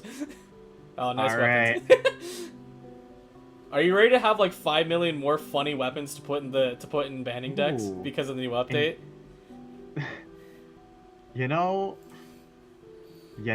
Sure, why not? Cool. We're gonna have the two Talia's Remembrance, Light of the Focalar's Incision, all these funny weapons that maybe they'll be used. Yep, and then there's like Lost Pairs, there's the Bell, or whatever. How do you pronounce that? Which one? Tula Yatulas? Tutalia's Remembrance. Oh, is that how you pronounce it? Oh, there's Jade Spear now. Yeah, cool, Jade Spear. It's huge. It does say a bonus on skill damage, so I do hope it is usable on both Sino and Xiao. But Up you know, to who 2. knows? It should be, yes. Yep. There's also some like new artifacts for us to play around with. That's exciting. Mm-hmm. Yeah, it is only it is you know, I mean, what's it called? I didn't read the PWS description quite well, but it is only 1 bonus damage. But that, I don't know. So to Xiao, that seems really good. For Sino, it seems a little unnecessary because of talent. Because like, of course, I was messing No. around earlier, but yeah. I think it's actually good with talent, because now with talent you do 5 on skill with Jade Spear, whereas like with talent you only do. I think like add a little bit of extra breakpoint stuff Yeah. is nice. Yeah, that is fair. True. I think it's just because like I maybe I'm marred because I had to play a bunch of Sino to put the trailer together for this, and I was like dropping because I had like Mona and Sara boosts. I was dropping like 14 skills, and I'm like, damn, who needs a buff? Mm-hmm. It's called, yeah. The players are about ready to start. We're just waiting for them to get into their duel, and here comes the first one. Ooh, it's gonna be a combo matchup. Let's get to it. Combos plays very fast, so nice. I'm ready for some action-packed gameplay. Turn 1 and 2 might be a little bit of snooze fest, but turn 3 onwards, it's just gonna be damage. If anything, I mean, I would say it's not going to be a snooze fest because it is the Mew or Scaramona on the other side with Alado Man. So, for sure, things are going to be heating up pretty quick. Oh, and Kevin bringing out Candace Razor. Okay. I think this matchup is a little bit odd, because turn 1, like, Alado Man with Mew doesn't have enough damage to take out Ryan before she bursts. But, like, on the flip side, round 2, Alado Man with Scar Burst could theoretically one-shot Candace before she gets burst off. But Kevin Z, maybe foreseeing that, decided to keep Leave It to Me in their opening mulligan, so that won't be an issue. Yeah, very smart move. And, you know, also having 2 strategizes, so that'll definitely help in this case. Because, you know... There's also the issue of Eula as well, though, because Wander can swirl Hydra onto Razor, when Kevin gets to his combo turn, he might have to do swap stalling. Yeah, that is true. The big danger of this deck is putting you into checkmate situations where you're unable to act outside of your norm, and you're just kind of stuck. I just dropped the poll on the stream. Kevin Z versus Alado Man. Who do you think will win? It's going to be a pretty tense match. Let's see what happens. 2 veterans of the TCG community. You know, Alado Man unfortunately hasn't been able to play that often, just due to the scheduling and time. But you know, it is always a treat to see them, especially now with the spectator mode, because we can actually watch their feed. I will say though, I think this matchup is a little bit coin flippy. Like I think both players have like tools to win, but I would like to give the edge to Alado Man, mainly because of that freeze on Kevin Z's Razor. You typically only have 1 turn after Candace bursts to take advantage of it, and if you have to spend like a lot of dice swapping around to avoid that freeze, you're wasting a lot of damage potential, which like Alado Man doesn't need to worry about. They can kind of just go ham. Yeah, that is right. What's it called? A comment from chat. Kara says, "Let's see how the what was the name that they used? Let's see how the Honored One does." Kevin Z's nickname that I think he's given himself in the chat. Oh, look at that! A turn 2 freeze. Turn 2 freeze, yeah, like denying that riding. Like this forces Kevin to build it up manually onto Candace. Not ideal. Yeah, absolutely not. And oh, look at that! That Eula Grimheart putting in work. Now Candace is in significant danger. You know, either in the end phase or just right now. So. There's nothing in Alado Man's like deck that could really hurt Candace right now. Like there's no weapon, so Heavy Strike, Normal Attack, which is their most damaging option, would only do 4, which would leave her on 1 HP. Oh, they swapped to Mona to deny that energy. Okay, well, we're in a little bit of trouble here, Kevin. I think the Honored One is getting cooked. Yeah. Alado Man making the smart plays to use freeze, you know, even though, you know, technically it's like, it's not a waste of war in this case, because now, you know, 2 of the setup characters are just donezo, and, you know, Kevin's now sitting on 6 dice with nothing in their hand to actually make use of it.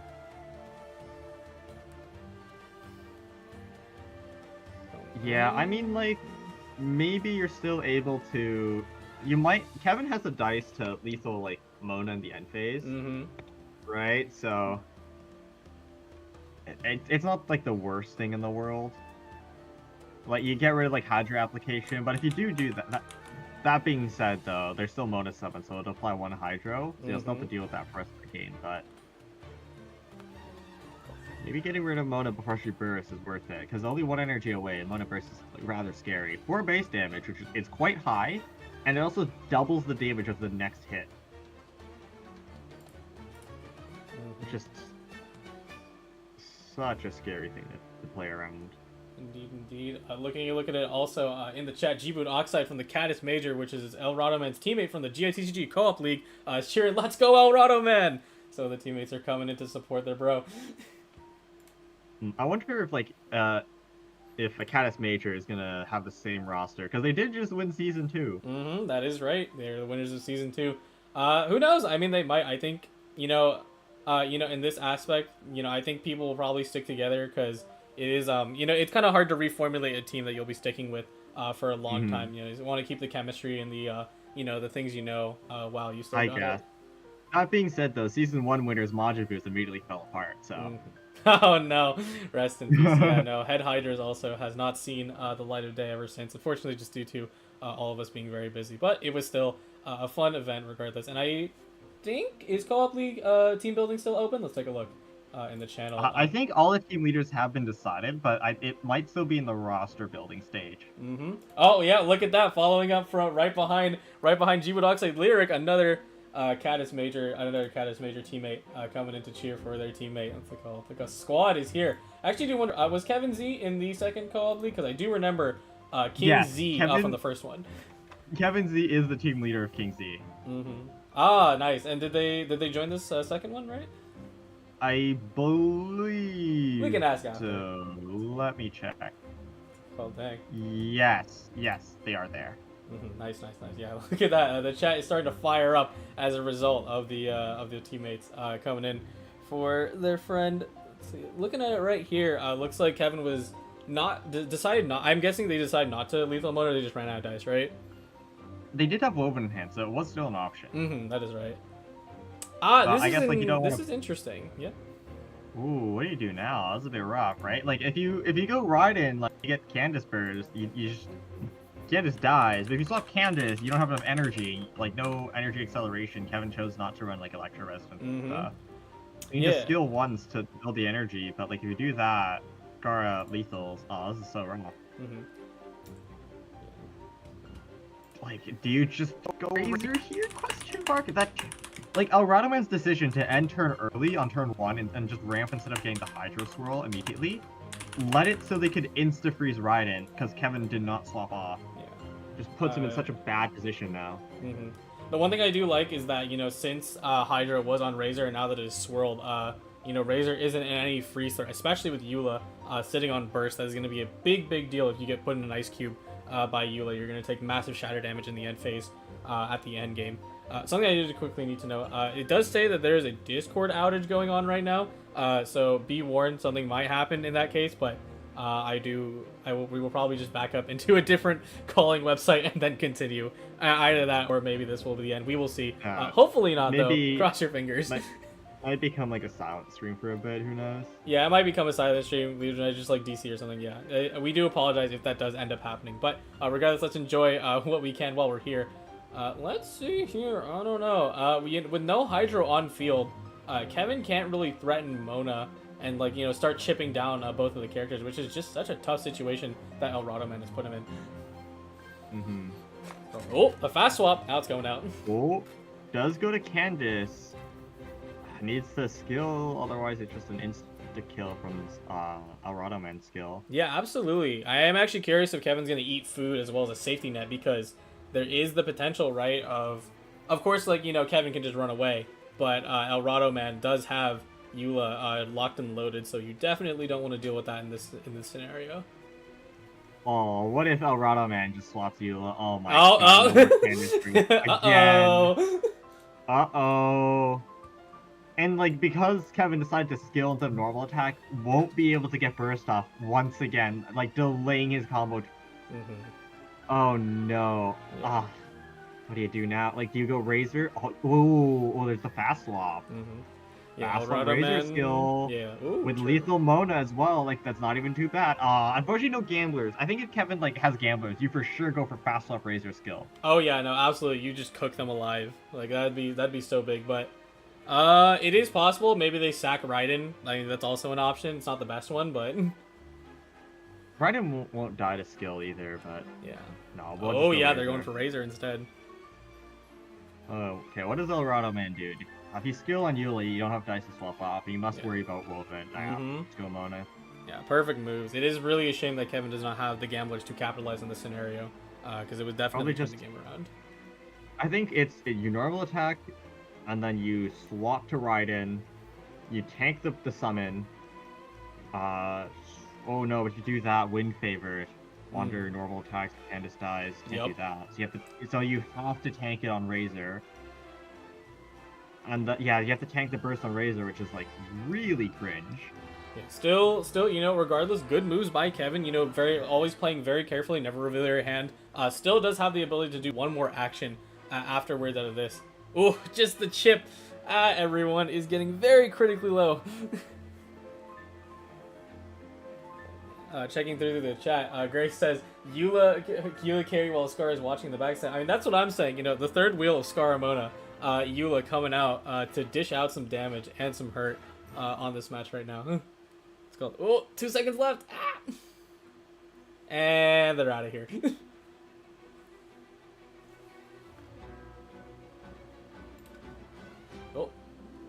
I believe that is Discord, unfortunately, down.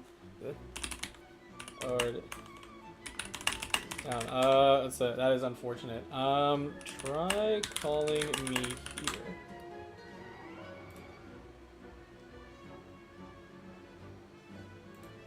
here. Oh no, yeah. Wait, hold on. Sumi, speak. Hello? Oh, rest in pieces. How unfortunate. Yeah, it does seem to be Discord, unfortunately, has gone down. So we may, I might go silent for the... I'll finish this match off and then we'll go silent for it, but... Back? Oh wait, is it working? Hello? Yo, Pog! Okay, wait, hold on, let me hook up my sources. Alright, looks like we were able to do it through a voice call talk. Hello, Let's go. Just in time for the end, here it comes! Oh. And stomp. It's called. Stomp. GG's, that is round 1 to Alado Man, showing Mew or Mona Wanderer's strengths. Yeah, like, I think he just did such a good job, like, denying Kevin Z what he wanted. It's like, he was able to play his turns out in a way where he, like, whenever Kevin was trying to build burst on the Candace, he would just be able to deny it, so Kevin was never able to get off his big combo turn. Yeah. Yeah, do give us a second to set up for the next round, as, you know, Discord is down now, so we do have to kind of, like, formulate, like, complicated a group chat, make sure everything is working out. So we'll be chilling right here. Let's hit a break, yeah? Yep. Alright, sounds good. We'll hit a break. Yeah, let's go.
And we're back. We've Yeah, had and- most of our Discord issues resolved, and the Yeah. first thing I see is as I come back is a cube mirror. It is the Rubik's Cube matchup. Just wait till they add all 7 of them. But yeah, I think pretty rare thing to see out here, you know, having Cube do its thing. Ooh, it is a shame. Kevin actually is holding down, I believe they're holding, oh, not anymore. Never mind. I was going to mention that they were holding down the FTK line, but they do not run Covenant, so there's none of that. Yeah, running Stove instead. Mm. Man, like, I can't wait until the dodecahedron is meta. Heck yeah, I cannot wait. You run 3 cubes, and then you just, like, your whole turn is, your whole game plan is just to cube 1, cube 2, cube 3. And then the game's over. Yep, just RPS, like, 1, 2, 3, with a little bit of ramp thrown in between. Mm-hmm. And, like, who cares if cube 1 dies? You got cube 2, and if cube 2 dies, you got cube 3, and cube is so dice efficient. By the time cube 3 dies, you win anyways. But wait, there's more. All the cubes revive. Oh, so you have to deal with 6 cubes. No way. Oh, and then each cube gets 2 talents. Oh yeah. Oh yeah, yo. Zillowest, one of our casters here, is watering at the mouth to try that. With the famous their invention of the Dormammu deck. Not the most competitively viable, but hey. I you think know, it's engineer funny. vibe. Yo, you I'm know always what's down for great? the funny. Dormammu is about to replace one with Chi-Chi with Senora. Whoa, wait, does Senora revive? Yes, she I does. haven't read her So card she yet. goes from cryo mode, and then just like the boss fight, she breaks from her seals. It says, "All I want for Christmas," and boom, she's the Crimson Witch of Embers. Honestly, that's such a fun mechanic to play around, because like for the first half you have cryo reactions, and the second half you have pyro reactions to play with. That's so cool. Yeah, it's a lot of players have kind of connotated that it seems bad to run like, you know, cryo and pyro together because it's a anti-synergistic element with your 2 teammates. But I mean, who knows, because, you know, as most of the Fatui cards are designed, they are very solo based, right? So you know, Senora may be able to add some mechanics to the game to kind of really mess with your opponent. That is true. All the Fatui cards like are very selfish characters. Like you look at Mermaid and you look at Ancient. Mm-hmm. Like their mechanics are designed to work exclusively with themselves. Mm-hmm, That's why they're such great anchor characters in Agent DC. And like in just Ocean Official Course. Yep. All right. Be Right punished. now, yeah, jumping back into the game right now, not too much happening. Klee is, you know, getting the burning up and ready, you know, staying pretty healthy as well, which is really good when fighting Q. Of course, you know, the turn, you know, the players are thinking their way through the strategy, so of course not too much has happened, but you know, Klee is getting close to burst, and, you know, having a healthy Klee with burst is never something you want to say no to, so. That is true, but like, looking at the other hand, Alado Man is so close to Bennett first. Well, with talent too. I think Alado Man's close here. Mm-hmm. Yeah. I just saw a dice added. I believe that is Kevin Z's, you know, personally coveted tenacity of the Monolith sauce. You know, making full usage of that on their end. And they got 2 dice available. I am curious on what they'll actually use it on here. Yeah, no, and that's Dendro artifact on Baiju, so can get a skill. Oh yeah, that's right. Nice. Love to see Kevin cooking with their stuff. You know, I don't think they're Dea, you know, like Dea Dendro plus Electro. The different one, I believe it's with Dea Dory and then someone else. I think Nahida. I really took off, but the same concept of their Dendro artifact is applied in this case, which is, you know, you always love to see that. Kevin, the cooker of artifacts. Mm-hmm. Yep. All right, nice. Just pre-fire gamblers. You know, make use of your dice, and that is the end of this turn, pretty much. Yeah, I mean, Kevin will get like his burning, but like some Dendro up on Bennett as well. None of damage to lethal him just yet. Honestly, like top decks, I'll leave it to me. Nope, double Paimon. Mm-hmm. But still, though, right? Like, Alado Man has all the dice in the world to potentially get 2 RPSs. Like, boxed by Bennett talent, Cube goes from 2/2/3 to 4/4/5, which, like, that's so much damage. It's absurd. Yeah, it is a significant amount of damage to deal with. What are we looking at here? Ooh, a fast swap. I think I have to guess they're going to Cube. Yeah, that's right. With the Benny burst, it is going to do heck of Oh, damage. there's Power Res too. Mm-hmm. I think that Power Res is enough to lethal, like, get that instant Gambler's reset. Oh boy. Yeah, super nice. Oh, bro, we cooked. Oh, that's unfortunate. I just queued on Baiju's theme, Rip Bozo. Yeah, unfortunately, Oh, boy. Cube does not have a music theme, so none of that. Maybe it should. Maybe it should, true. See, that's the hard part when you make content for this game, and like it's great that they add monsters, and then you like look for footage to make like funny edits, and you're like, damn. All right, swapping over. All right. Ooh, I believe Klee's actually in danger here, yeah? It not yet. Next it will do 4, so it does have enough time to swap off still. But yeah, no, like if Klee stays on for 2 attacks, you will be in danger. Cube will do Yeah. 4 and then 5. That is true. Yeah, thankfully, Overload is, in this case, you know, actually going to save you. Oh, wait. Wait, hold on. Hold on, did I not see... Oh, wait, yeah, it's double. It's Electro, not... Yeah. Yeah, it was Electro. Oh, what do you do here, Kevin? This is rough.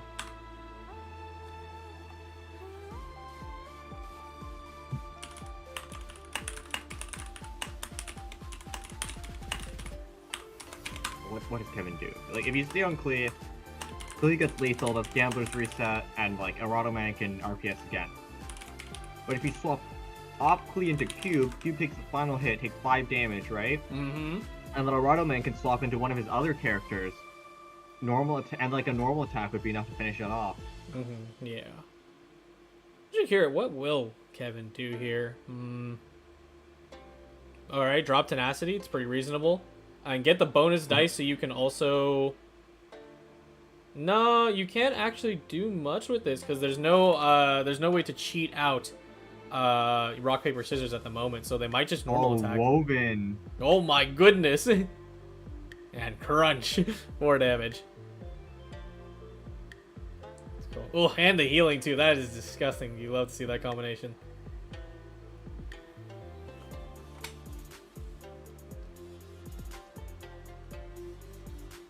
Well, yeah, goes for the normal attack, pushes away from Cube, no more RPS for you. Yeah, with the overload, Alado Man note dice is kind of forced to end here. Mm-hmm, yeah. Cool. I wonder what will... yeah, no, Kevin can't do anything. No, you know, no room to Liar Song play. Just gotta kind of stick with it. Yeah, wow. That Burning Aura, putting in work. Who would have thought that this is the deck that pushes Burning kind of into, you know, a proper meta deck, which is really cool.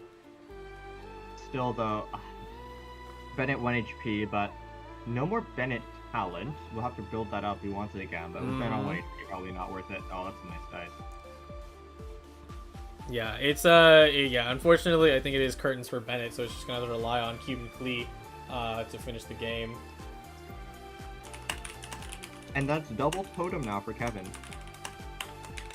He's down, like, so much on HP, but maybe he comes back now, right? Yeah. Like, you have that totem to soak Cube hits with, like, the Bennett. Without Bennett talent, it's so hard to break through it now. This is, like, maybe it's comeback time. That's right, that's right.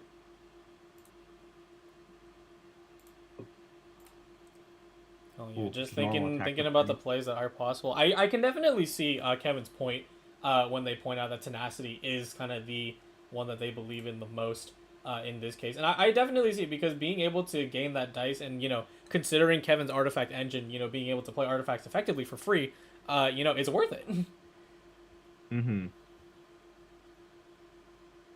And also, like, Tenacity is just the most generically strong artifact in the game right now, right? Because it costs 3 to play, and then it pays itself off immediately next round with that 2 shield. Yeah, absolutely. And also, you know, up front as well, you know, the dice gen is, you know, right there in front of you, so that's super nice too.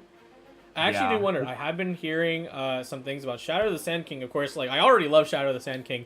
Unfortunately, not using that much this patch because I just don't have a deck that plays it that much. But there's the 5-star Shadow of the Sand King. And I think that should be good. Or, well, I should call it by its proper name. Gilded Dreams. Oh. What are we doing here? Are we going for an RPS? Or are we going for Lightning Lockdown? What are we cooking? Yep, it's a Lightning Lockdown. Yeah, I mean, to make it so Kevin needs to spend more dice in swapping, which, like, maybe it's good, right? Because there's the double totem, right? You want to get value out of that if you're Kevin, but maybe that wasn't the right play, right? I feel like you needed to start RPSing to get the damage down. Yeah, it is pretty key. You know, and that is kind of like the, you know, high roll or don't with Cube. The difficult part of playing it is that you commit or you can't, because you usually won't have enough dice to make the job. Ooh, interesting. We have double Sumeru. I believe one has triggered though. Yeah, so only One one get has indeed triggered. Yeah. But like nothing better to do really. Yeah, so. absolutely. Good Lotus. And it'll the Lotus to make it so summon will not trigger the revive. Although Kevin can just break it, so not that big of a deal. Yeah, absolutely. Yeah, it is a shame Kevin is a one dice off and nothing really to add to their dice count, because they could just drop an RPS and really mess up their day, but not this time. So. Not quite enough dice for it, unfortunately, on Kevin's end.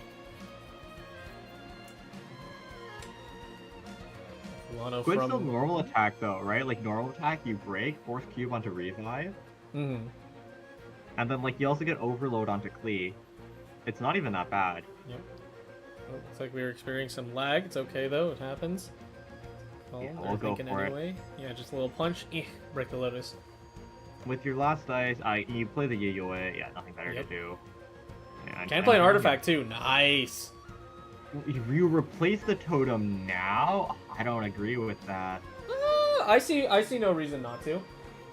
No, but the thing is though, right? Like, if you just wait for totem to refresh, you get to tank 2 more damage next turn, and then you'd also still get the free healing. There wasn't really a reason to play, what's it called? To play Clam there. Like, he could have just waited an extra turn, right? And he would have still gotten, like, extra healing from Totem. Yeah, that is true.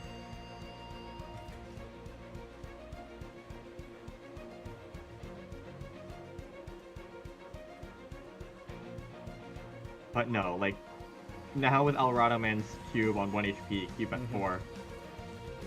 I think Kevin should just win this. I think Kevin win this. Yeah, absolutely. There's even a Klee burst in the pocket that will just kind of lock him down for the end game. Fast swap Klee burst and then just go Cube RPS? Oh, you win this 100%. Yeah, pretty much. Like, that's pretty big. Yeah, Fulano in the chat, you know, one of the members of Hex. Yeah, this matchup is favorable for the deck that Kevin is currently playing, so.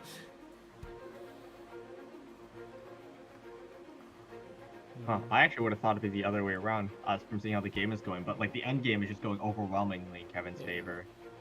Like that double totem, like let Kevin stall out the RPS, and like without being boosted by Bennett's burst, like double totem just tanks 2 hits from Cube for free. Yeah, absolutely. I think it's, you know, this deck's you know, Hex Sauce, its ability to stall out the game, you know, makes it favorable against the, you know, standard Benny Cube, because, you know, Benny Cube is, you know, trying to launch all that damage into 1 turn, while, you know, over on Kevin's side it's a lot more dynamic. You have the ability to, you know, play around certain things. And there goes that fast swap Cleave burst, taking out Cube, and now it is a 1v1 with Cleave stuck with the bomb status. Crunch. Jumpy Dumpy. Looks like there's no Lotus or anything. Yeah. Yeah, so Kevin will equalize the round 1-1 with just a Cube normal attack. Yeah, great games from these two. Very nice, very nice. Let me go ahead. Honestly, like, I thought Alado Man would be able to take this matchup, looking at what happened earlier, just able to take out Kevin Z's Baiju and also deal significant damage to his Klee. But, you know, that double totem coming in clutch at the end with the artifact package with a double Yayoi, Kevin just able to stall out Alado Man's damage, like eventually take him down.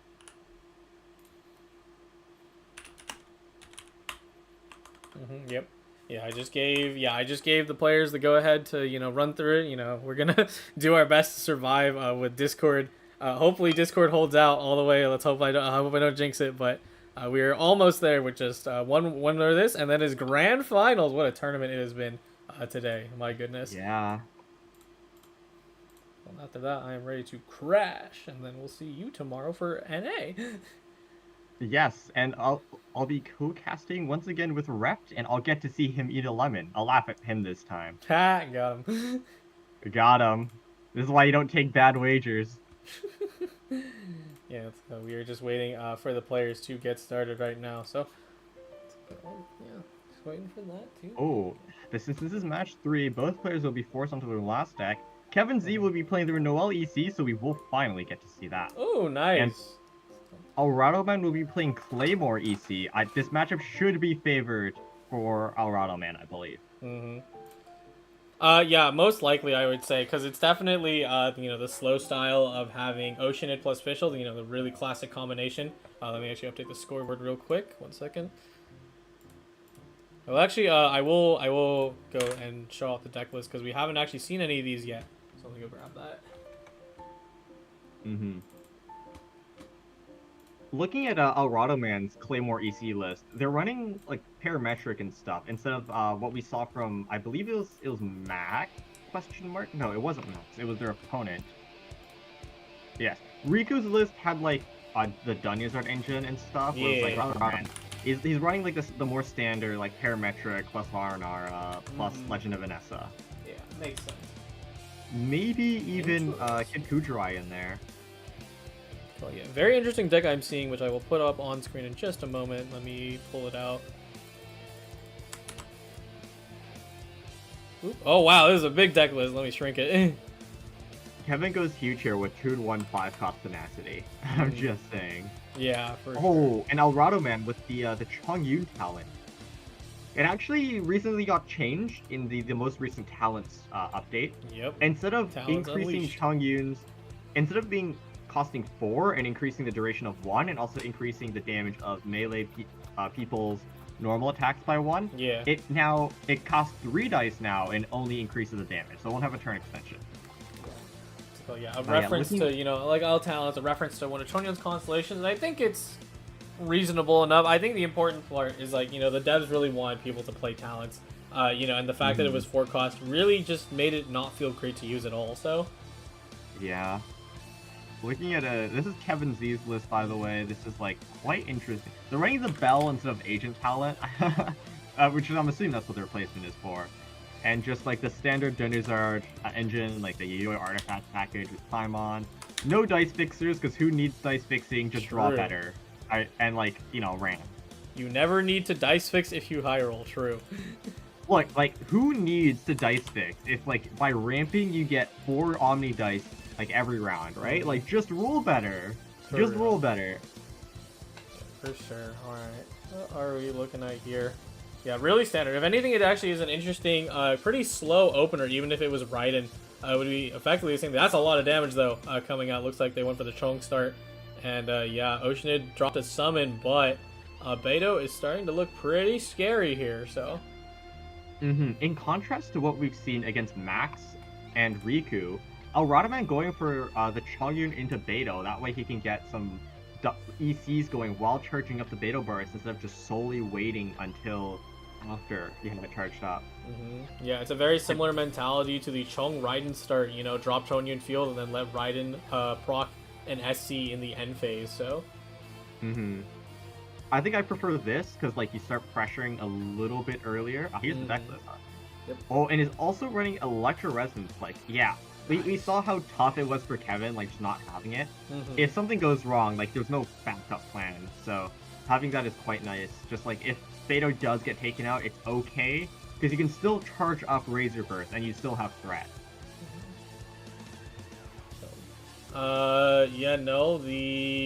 Electro Res, one of the cards that is, heavily debated on if you use it or not, because, it's cool to have a resonance, but if it's really not that useful, then you just toss it out. But I think it's beneficial to at least run one. I can for sure see the argument for not running it, right? Because, like, it only charges your burst, and you're kind of doing that anyways, and, like, it's based off how these decks play, like, it doesn't accelerate any dice break points where you can get, like, your burst 1 turn early and also get off an extra attack. So most of the time it just makes sense to not play and run other cards instead. But I really like it because it gives you a fallback option. Yeah, absolutely. Also, checking in the chat when we made the joke about the lemon bet, our friend here helping us out with the spectator mode, Rep says, "I'm going to throw lemons at you, Sumi." I'd like to see you try. I'll eat whatever you throw at me. What if I just, like, dropped a lemon on your face right now? Oh, that's not what I wanted. There we go. Okay. Cool. I wish I had that. There's a, there's like a lot of like VTuber streamers have like the like you can like spam emotes in the chat and then you can just like all the emotes like become like projectiles at the person. Oh That's yeah, funny. those. Yeah. I've seen a few clips. Yeah, those are always funny. I saw one of the Genshin streamers. It's really funny. Okay, anyways, back into the game. We're just rolling some dice. Hopefully you get something better than this. That looked kind of stinky. Actually, wait. Alright, this is still reroll. It's fine. Aradoman did have the option to Woven 2-2 burst on beta last round. I opted not to do it, which is fair. It's quite a heavy commitment of resources. Oh wait, no, did do it. Never mind, I lied. And also Leafling's official. Ooh, okay. We cook. Is that a Electro Resonance I see at the top? I think it is. It is, yes. Yeah. And there's also 3 Geo dice you can use for Legend of Vanessa. Yeah, that's huge. Okay, there's Gamblers too, and I believe that's MMR in hand. Yep. Ooh, here comes sorry, here comes, I just got Guoba. I'm just gonna call it Guoba. Here comes the Guoba, and did draw a Yayoi, so you can use that to reduce your current artifacts right now, which is gonna be pretty useful, considering that Alado has a pretty tough lead right now, so. And here we can kind of see the issue of playing like Ocean Official against the combo deck. You just like don't have any pressure during the turn itself. Ooh, Kevin can't swap into Chong here. You need to just normal attack or something on Beto. Actually, Yeah, normal attack with Beto is good here, because, like... Yeah, you just normal... Ooh, interesting. Tide Caller. Okay, this is fine, I guess. That is interesting, because I do believe, right, if you dropped Clam onto Oceanid, and then you just normal attack, it deals 2 because of the bonus 1 healing for No, 1 but, damage. like... But Beto Burst also reduces the damage by 1 you're if, right. if the damage exceeds 2, so it would have only taken 1 damage. Yeah, oh man, I thought they would hold down lethal. It is interesting that they did choose to use Tide Caller, but I mean, I would prefer it over a normal attack, so... I would have preferred a normal attack, because you apply Electro, and if they do go for the lethal with Burst, like, it's free swapping a Chongyun, and you get the SC down. Yeah, no, that's definitely, that is definitely fair as well. Because of course, if, Kevin does decide to take the lethal here, there is no more Electro, so Chongyun won't get that SC that you just mentioned. I will say, though, that because, like, Alado didn't have any Electro, like, he won't be able to use Electro Res to accelerate Chongyun Burst if Beto goes down and, like, he doesn't pre-tune or something. Yeah. Kevin's really thinking about what to do here. Yeah. Oh, here comes the Chef Mao and the Lotus value. Thinking about swapping to Noelle, question mark? Yeah, I think it's like a swap note Noelle here. You eat the hit, and then maybe you swap back Oceanid, I guess? Or do you, like, skill on Noelle here? Oh, but if you skill on Noelle here, you have no dice remaining, and Chong goes crazy. Yeah, no, absolutely. 7 dice in hand, you can do 2, you can do 3-3. Yeah, I can't do Electro Res, but still 3-3 is, plenty in this scenario, so... Oh, a little bit of lag spike. It's okay, though. I think if you're Kevin, you just swap Chongyun right now, right? Because, like, this is a rainbow dice, so no Woven, so no surprise burst to do 8 damage. And, like, Kevin can't do anything except for ramp and or swap stall. Yeah, so it does just swap. And if they go to Noelle, like, skill doesn't lethal, right? It's like, it's not even like you give them extra dice this way either way. Just gonna take a peek and see, does he run Samara City? He's not. No, and you shouldn't be running because this is Dunya's art engine, not Tubby, so there's no reason to. Yeah, no, absolutely not. I was thinking about it because I'm like, oh, you could like two into burst, but nah, it's not gonna happen. No. Yeah, what does Kevin do here? He's completely cooked. Yeah, it's the timer is ticking down, getting really scary. What artifact is that on? I have to imagine it's Totem, right? It is Totem, yes. Yeah. Yep. Okay, nice. Yayoi. Smart. Maybe Is drop it a food question? Maybe not. Is it like Clam? Since you play Yayoi, like might just be Clam on Noelle or Clam replace on Oceanid. Makes it so breakpoint she doesn't get lethal this turn. Yeah, for sure. Oh yeah, cause God, you just do so much with Beto Burst, and that's why. I mean, that's why initially, the devs were really scared after going. It's like, oh, we can't make this character strong, but like now they're like, okay, maybe it's fine. All right, gonna shoot Noelle. Yeah. A little bit of wasted healing though. I guess I can get the +1 damage because only heal 2, and enlivened for not overdrawing, I suppose. Yeah. Not necessarily overdrawing. To collect the totem dice, I believe. Oh, you're correct. Yes. That'll be first hit. Yep. And then I'm assuming MMR coming out, so you can Covenant follow-up. Yep, for sure. Unfortunately, this only does 3 damage, Mm-hmm. so we'll live on 2 HP, or 1 HP, sorry. Yeah, 1 HP. Oh, wait, then Covenant comes out. Yep, Covenant comes out, and it is okay because the Lightning Strike will go instead to Noelle. You know, you'll reapply Electro, but whatever. The important part is the damage. Mm-hmm. Oh, got a The tune. thing is, Oh? no, you swap off. Okay. Yeah. That's pretty smart. And then I guess Gamblers? Yeah, absolutely. Just like pre-fire Gamblers here. Yeah, you're gonna put it on. Mm-hmm. Okay, makes sense, makes sense. Yeah, okay. Beto here, like, eats 3 summons. Or, Yeah. no, it just eats 2 summons, sorry. And Big- then... Oh, Man's gonna sack Razor? No way, right? No Oh. summon...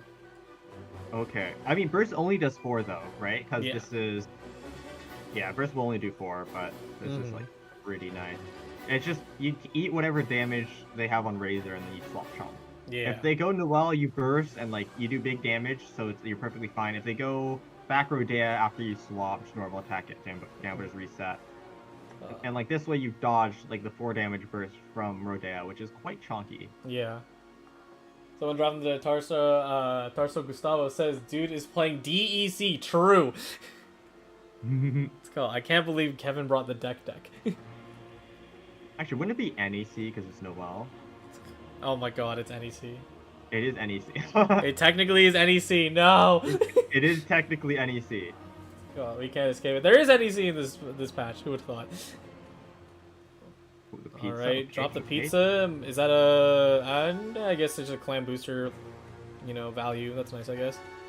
Mm-hmm. Like, nice refund. It also makes it so Razor's skill doesn't immediately lethal. Yeah. So we'll do 3 instead. So Rodea will live on 1. Mm-hmm.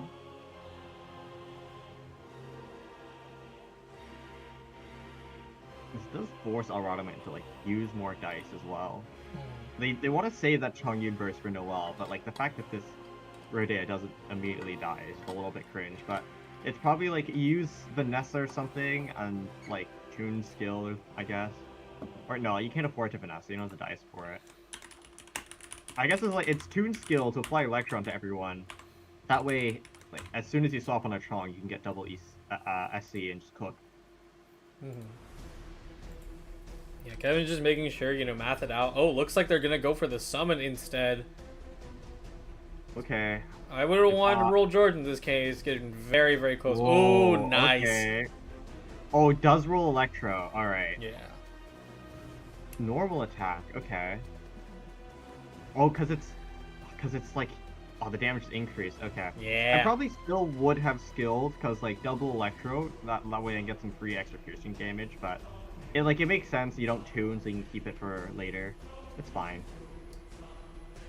Oh no, it's not DEC. They just mixed up the names. How unfortunate. We'll get DEC next time. You should play DDD, the new D-Luke Dory deck. It's good, surely. Surely. Well, Clam to reheal. Is it burst to lethal? Send off? Yeah, this is burst. Mm-hmm. Very nice, very nice.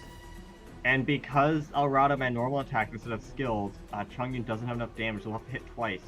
Yep. Yeah, either that or waste burst, and you absolutely in this scenario do not want to waste burst. So Ocean is gonna. It's kind of looking like a Geo Oceanid moment because you could still normal. I think that's perfectly fine as a play.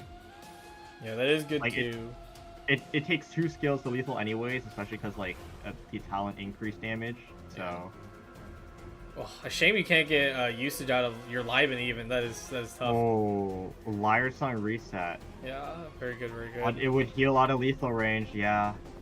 Mm-hmm. Unlike the end turn first. Oh my god, Kevin wins this again. And this is why the artifact is going to get an adjustment. Oh, it's finally forced to use the burst. Yep. Alradamant could have like lethal the Rodea without burst if they skilled on Razor, but like it's fine. Ooh, nice. And, that is at least decent. Yeah, like you charge it up a little bit. No, but I think it's over, surely. Oh, yeah, probably actually. Like I feel like Noelle could absorb the majority of Chongyun's death, right? Chongyun just 3 on hit, Noelle shields for 2. Like, so Noelle should just be able to absorb this damage, and This turn, Alado doesn't have the dice to burst. He needs to skill twice in order to get it. Mm-hmm. And like next turn, Kevin Z will have burst. Oh, yeah, normal attack is enough to finish Chongyun off here right now. Oh, crunch. And looks like that is about to be game. So Yeah, what are just you gonna normal do? attack. Are you gonna do any VM? Nope, just gonna leave it as is. Crunch. And Kevin Z in the finals because Clam is too broken. Yep. Clam is indeed very broken, but also by the skin of your teeth. That is not an easy match to play around with Geo Ocean ever since it kind of has fallen off fair, especially with using this kind of odd official core. So now of course you don't get to use Geo Resonance, but Noelle always that end game tank, proving what she can do even better than you. So I'm just saying, but. And like this version of Ocean Official I'm seeing is a lot more artifact reliant than their other variations. Like I'm seeing the totem in there, which like was super huge that game. It just let Ocean absorb so much more damage than she otherwise would have, or really should have. Yeah, but it looks like we are going to be heading into the finals very soon. But in the meantime, we will take a break to rest our voices and chill out because the grand finals is coming. And by the way, thank you all so much for coming today. You've been holding 90 to 100 viewers consistently. That is awesome. And I hope you all coming down and join in for the finals. You ready to see the finals, Sumi? I am so ready. Yes, it's gonna be yes, between yes. Kevin Z, our like old veteran, versus I think it was Riku, one of our newcomers. Yeah, one of our newcomers, in regards to GITCG's tournaments. So let's see how they do in this aspect. So we'll be right back with this match. See you later.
Nowhere to run. Teamwork is dreamwork. Evil conquering.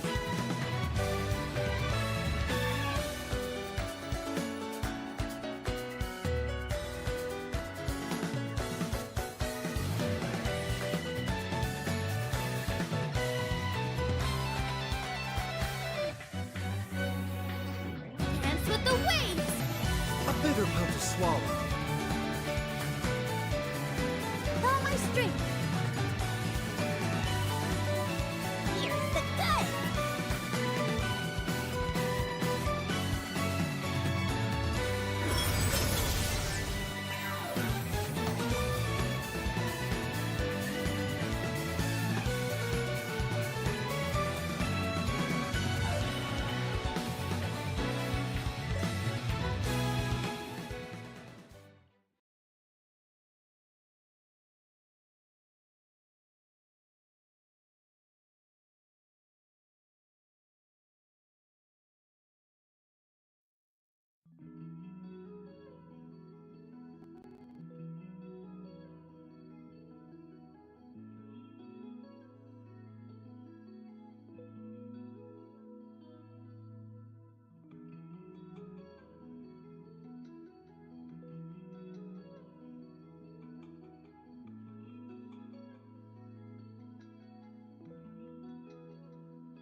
Hey everybody, And we are waiting for the next match. Right now I think the players are just figuring something out. So in the meantime, let's just we're just gonna talk about the new cards until that is time. Sumi, just kind of tell me what to look at, and I will scroll right to it.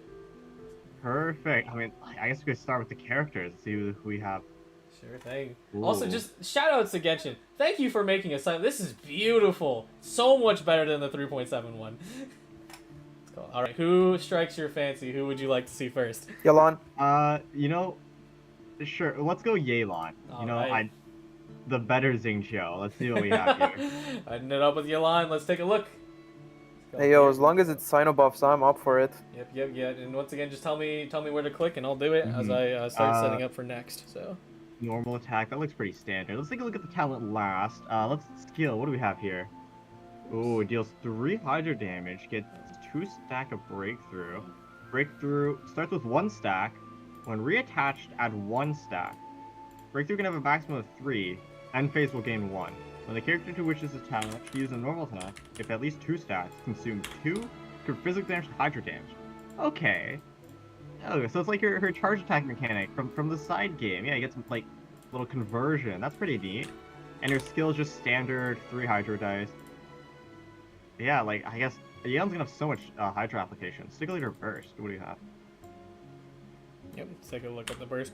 You know, I'm very glad that they added the breakthrough barb mechanic because, you know, a lot of people will connotate it's like, oh, you know, like it's not something that we'll ever use in their kit, but it's such a nice thing for Overworld as well as I think you can kind of fit into a lot of rotations to, you know, get your Hydra app and hit weak points. So, you know, it's always nice. Let's head into Death Clearing Dice. 3-3. Damn. Okay. 3-3. Yeah, a little bit more expensive things in shows at a 3-2. It will do 1 on throw, and 1 on cast, and create a status called Exquisite Throw. After a character deals a normal attack, deal 2 hydro damage. Oh, so it's basically like old Zing Show Burst, except it's on rounds instead of usages. Maybe we'll see a resurgence of like those Aya Freeze decks and whatnot, who used to be able to do 5 damage with like the burst up and also freeze your opponent. Oh man, it was so busted back in the day. I sound so old for saying that. Yeah. I believe Yelan also had a unique passive mechanic as well. Yes, she does. Let's take a look at here. It is Breakthrough, which is, I think I talked about. So yeah, okay, we mentioned this earlier, yes. Yeah. Okay, I guess, like, best for last. Look at your talent. No, we can talk about Breakthrough. It is a quintessential super kit, so we can just talk about wait, it also draws a card when you do the physical. What? Yeah. What? No way.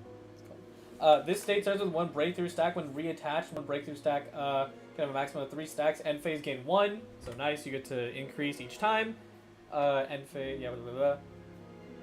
Oh and, my god, skill... you can. That's crazy. Yeah, skill will also instantly give you 2 stacks, right? So just skill normal attack and then normal attack. It'll gain you, like, it'll let you do your breakthrough stacks twice. It'll draw you 2 cards and also fully charge Yelan. That's probably going to be her, like, bread and butter instant charge combo. It should be skill normal burst. 2 turns, you'll draw 4 cards. Alright, sorry, 2 cards, like, also get burst, 2 dice to spare as well. That should be so strong. I'm actually gonna open up chat. Yeah, because I haven't been checking in. It's called. Yeah. Hot take, Clan should be nerfed to 4 costs than the, instead of the heal. That's a little spicy. I don't know. That is rather spicy. I don't know how I feel What about the? I don't agree. What the hell? Yeah. Hello, Rept. He is back from the dead. What is Yelan's talent, though? Let's take a look at that. Like, I wonder if it's what her A4 passive or something. Probably not. Let's take a look at turn control. When your character is Yelan, equip this card. After Yelan equips this card, immediately use Lingering Lifeline once. Okay, so it's a skill talent. I see. Yep. Roll phase. If Yelan has this card equipped on the field, 1 elemental dice will be rolled Omni. Oh, so it's her... Oh, it's like, I think it's her A1 passive question mark? It'll roll 1 Omni dice for each unique element in the deck. So maybe if you're running this, I guess like it encourages Yelan to run Rainbow. Yeah, it is Yelan's Rainbow passive that she has, but also gives you Omni dice. Like that's pretty crazy. Yeah, it's like a free Jane Chamber for Omni dice, I guess. I don't know. I don't know how to feel about it. I think it's like rather strong, but instead of like giving you some type of damage amp or like utility, it just rolls you better. It's a talent we've never seen used before. It's like a unique addition to the talent meta. Yeah, for sure. I guess like next, let's take a look at Lila. Yeah, sure. I mean, you can pick whoever. You like pick whoever you're the most interested in. Also, can we talk about this? Okay, we got 2 seniors, right? That makes sense. They're the same character, right? Now look at this. Hey, there's Ajdaha 1, Ajdaha 2, Ajdaha 3, Ajdaha 4. How about Ajdaha 5? What the heck? What? Man. Okay, now let's take a look at Ajdaha. Like, why are there so many versions of it? Are you sure? Are you sure? This is a textbook. Yes. I'm warning you. It is an actual textbook. Dude. No, okay, it's fine. It's fine, right? We can summarize it. All right. I'm just saying. I have a PhD in Aphelios mechanics. I'll be fine. Let's go. All right, let's take a look. Ajdaha base mode in Geo. Okay, deals 2 physical damage. We'll take a look at the talents later. Just base. Deal 3 geo damage. If a crystallized reaction occurs, then this character will perform elemental absorption. If during this skill the character hasn't absorbed an element yet, then Stone Fact, Elemental Crystallization will be attached. Okay, that's his like a unique status. That's cool. So do 3 damage. If there's a crystallize, his unique status will trigger. Okay, let's see what the status is. Just scroll down a bit more. Ashdoll can absorb the power of Cryo, Hydro, Pyro, Electro. Only one can be absorbed at a time. Oh, gotta scroll down a bit more. When Ashdoll has absorbed any of the above elements, based on the type of elemental that was, element that was absorbed, gain the skills Frostspike Wave, Torrential Rebuke, Blazing Rebuke, or Thunderstorm Wave. Oh, and that's every what? So he's gonna have different moves for every element. What the heck? Yeah. That's crazy. Elemental Crystallization. After this character takes Cryo, Hydro, Pyro, Electric damage, if this character currently has not absorbed the power of the elements, remove this effect. And then this character performs Elemental Absorption. Yeah. Wait. So he doesn't just get it based off Crystallize, he'll also change his element based off of what he's attacked by. Yep. If I understand correctly. Yeah, it's That's wow. If what's it called? I don't think the Primo Geovishaps, which are like these sort of like okay, there's a Primo Geovishap and then like the second tier and then like the baby one that's like the Geosonic. But they perform elemental absorption, but I do not believe it is based on what you hit them with. So no, their elements are set from like their spawn. Yeah, that is. What is this burst? Yeah, let's check out the burst. Deals 4 geo damage plus 1 for each previously absorbed. Wait, so you can absorb multiple elements, is what I'm hearing? I thought it was like you absorb it and that's what you have for the rest of the game. Or does it reset?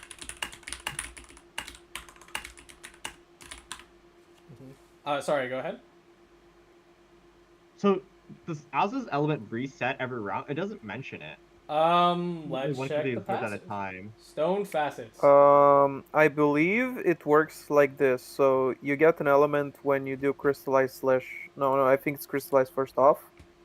Yeah. Then you need to be hit by an element in order to change it.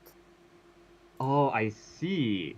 But you also just stay on that element. So like your elemental skill will go from geo damage to whatever element you absorbed, right? Okay. Character can absorb the power of the element. If an unabsorbed gain, different elemental skill. The character can only have one elemental type absorbed at once. The status will record the elemental type previously absorbed. After this character absorbs an element of a different type than one currently absorbed, generate one elemental dice of the same type as the element that was just absorbed. What? This is a dice generation mechanic? Alright, I'll scroll down a little bit. The screen is so tiny.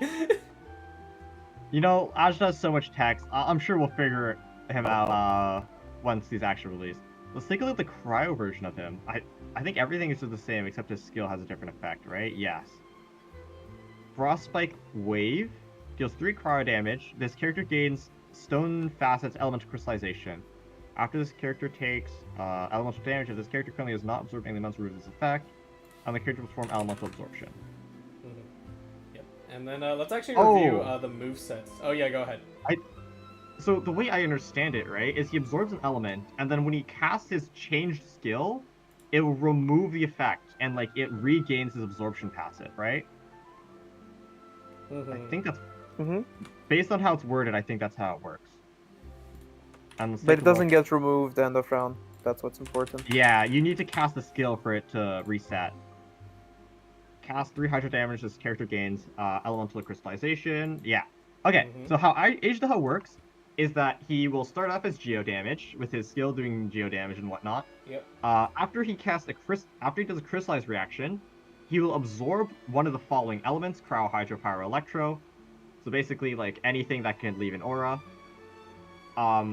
After that, after he casts his skill, it will reset him to his geo phase, and he can also absorb elements if he's hit by them. And then his burst will do 4 base plus 1 extra damage for every element he's absorbed, stacking infinitely, I'm assuming. I think it's by different elements. Can we see the wording again? Yeah, okay. Which one? This one? No, the burst. The burst. It does say for each previously absorbed element. It doesn't like specify. So I'm pretty sure this could theoretically stack to infinite damage. I think you're right. Personally, I think they might just code it for each different element instead. I mean, of course, there is the factor of round timer, like the round going on, so there's no way it goes through everything. So... And also, like, the characters might die before that as well, because they're constantly taking damage. Wow, I never knew Azteha was Avatar the Last Airbender. Just absorb every element. I mean, theoretically, it can do infinite damage, but probably not very practical. Yeah, probably not. But still, like, we might... True. We might have, like, a contender for the new max damage Azteha, just, like, do infinite absorptions. But yeah, I guess, like, next, let's take a look at Layla. Because she's the first in the list. What's it called? We might cut that short because we are getting information from our side. What's it called? About the tournament. So unfortunately, Riku has not showed up to the match, so we will leave it to the TOs to decide how to handle this out because we have been waiting for quite some time, and we cannot, the round timer itself has concluded, so we cannot, we can't wait all day, so we will let the TOs decide what will happen in this aspect. But for now, let's take a look at kind of the run we have been through so far. Regardless, not being able to see the finals, of course, we do apologize for not being able to see that. But, there's still been quite the journey that has happened all the way through this majors. And I'm going to go ahead and flip over to our caster screen right here. There we go. Yeah. Yep. And also we have Rept here, so Rept also gets to say bye-bye with us. Yeah. Before we get to that, I'll just quickly go ahead and review the bracket that we have gone through. Let me get a quick little refresh. My favorite part. I love bracket review. Yes. Actually, let's put some better music on. Let's put on my good old final theme for the major is the Lantern Rite theme, one of my favorites. Can you believe there are 2 Lantern Rite themes? Maybe 3. I mean, I know they like the event, but damn. I guess they just do one every year. Yep, they do one every year. But let's take a look at the bracket right over here, folks. So here is the final bracket starting up from the start. I think we can, we'll just kind of take it and pass it around. Yeah, so I'll start from the top. We had Squibble. Is that a bye? I think. Yeah, the infamous bye. It is a bye, making so many appearances today. And then right below that. I can't believe bye qualified for majors 5 times. Unbelievable. Yeah, no, not even more than that. Like 6 times if anything. Whoa, this bye player is just the best. You know what's crazy to me? How we're allowing bye to qualify in all regions. What the hell? It's not even just one region. Like, bye's qualified for majors with multiple accounts. Yeah, what a beast. Yeah. Right below that, Kevin Z versus Pudge 5 Post, and we'll follow Kevin Z's journey down the line as we go. Right beneath that, we have Vesta versus... it is Vesta versus Alado Man. Vesta getting a bye turn 1, facing off against Alado Man, who won against Mr. Pello. And then Max facing, who has a bye, facing off the winner of the match between DVD and Sakura, which Max did eventually manage to win. Falling flat to Riku, though, who manages to win their round 1 match, and also winning against Seven, who had a bye. Yeah, Seven is Annie, one of the very famous Russian players that we have over here from the EU region. Also, always great to see them in action. What's it called? And then moving down to the top 8. Here we go. Yeah, top 8. Kevin won against Squibble, who had a bye. Alado Man taking the victory over Vesta as well.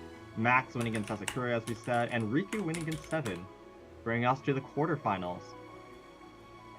We saw both of these matches where Kevin Z took a rather close 2-1 victory over Alado Man, and the same for Riku, managing to triumph over Max in a reverse sweep. Yep. And that takes us to our final bracket between Kevin Z and Riku, who Riku, unfortunately, maybe due to Discord bugs, maybe they're just tired and overslept a bit, power outage, like technical difficulties, did not show up in time to play for the finals. Yeah, we will have a final verdict on that later, and the TOs need time to discuss and figure out what we will do, in this aspect. But yeah, regardless, still a great tournament. I think we got a lot of good matches from from all of us watching. Yeah. Yeah, a bunch of exciting matches. I really liked how it's a bunch of 2-1 matches instead of just 2-0s and just one person dominating. So that's really exciting. So yeah, with that though, that concludes our 4.2 EU tournament. Winner pending. We'll have to let the TOs decide. But if you do want to participate in one of our tournaments, now would actually be probably one of the best times to do so. As in patch 4.3, we'll have one of the biggest patches for TCG ever. So if you want to get into the game, now would ideally be the time. And obviously, if you want to learn, the best place is in our Discord server at discord.gg/GITCG. And also, this stream is partnered with our friends at KQM. If you want to visit them for some guides, favorite characters, feel free to do so as well. Yep. Navia and Chevreuse are coming in. It looks like Chevreuse is an overload support, so who knows if we have a new team meta coming in, so that'll be fun. Of course, Navia, Geo, #1 Geo. I hecking love Geo, so we'll see. We'll see if she does something. Probably not, but you know what? It doesn't matter because she has a gun. No, it's okay. I'm pulling like Navia weapon banner as well. Like she's gonna do a Navillion damage. Navillion damage. Let's go. Yeah, and lastly, of course, thank you to our sponsor at the Cat's Tail Gathering. Join them.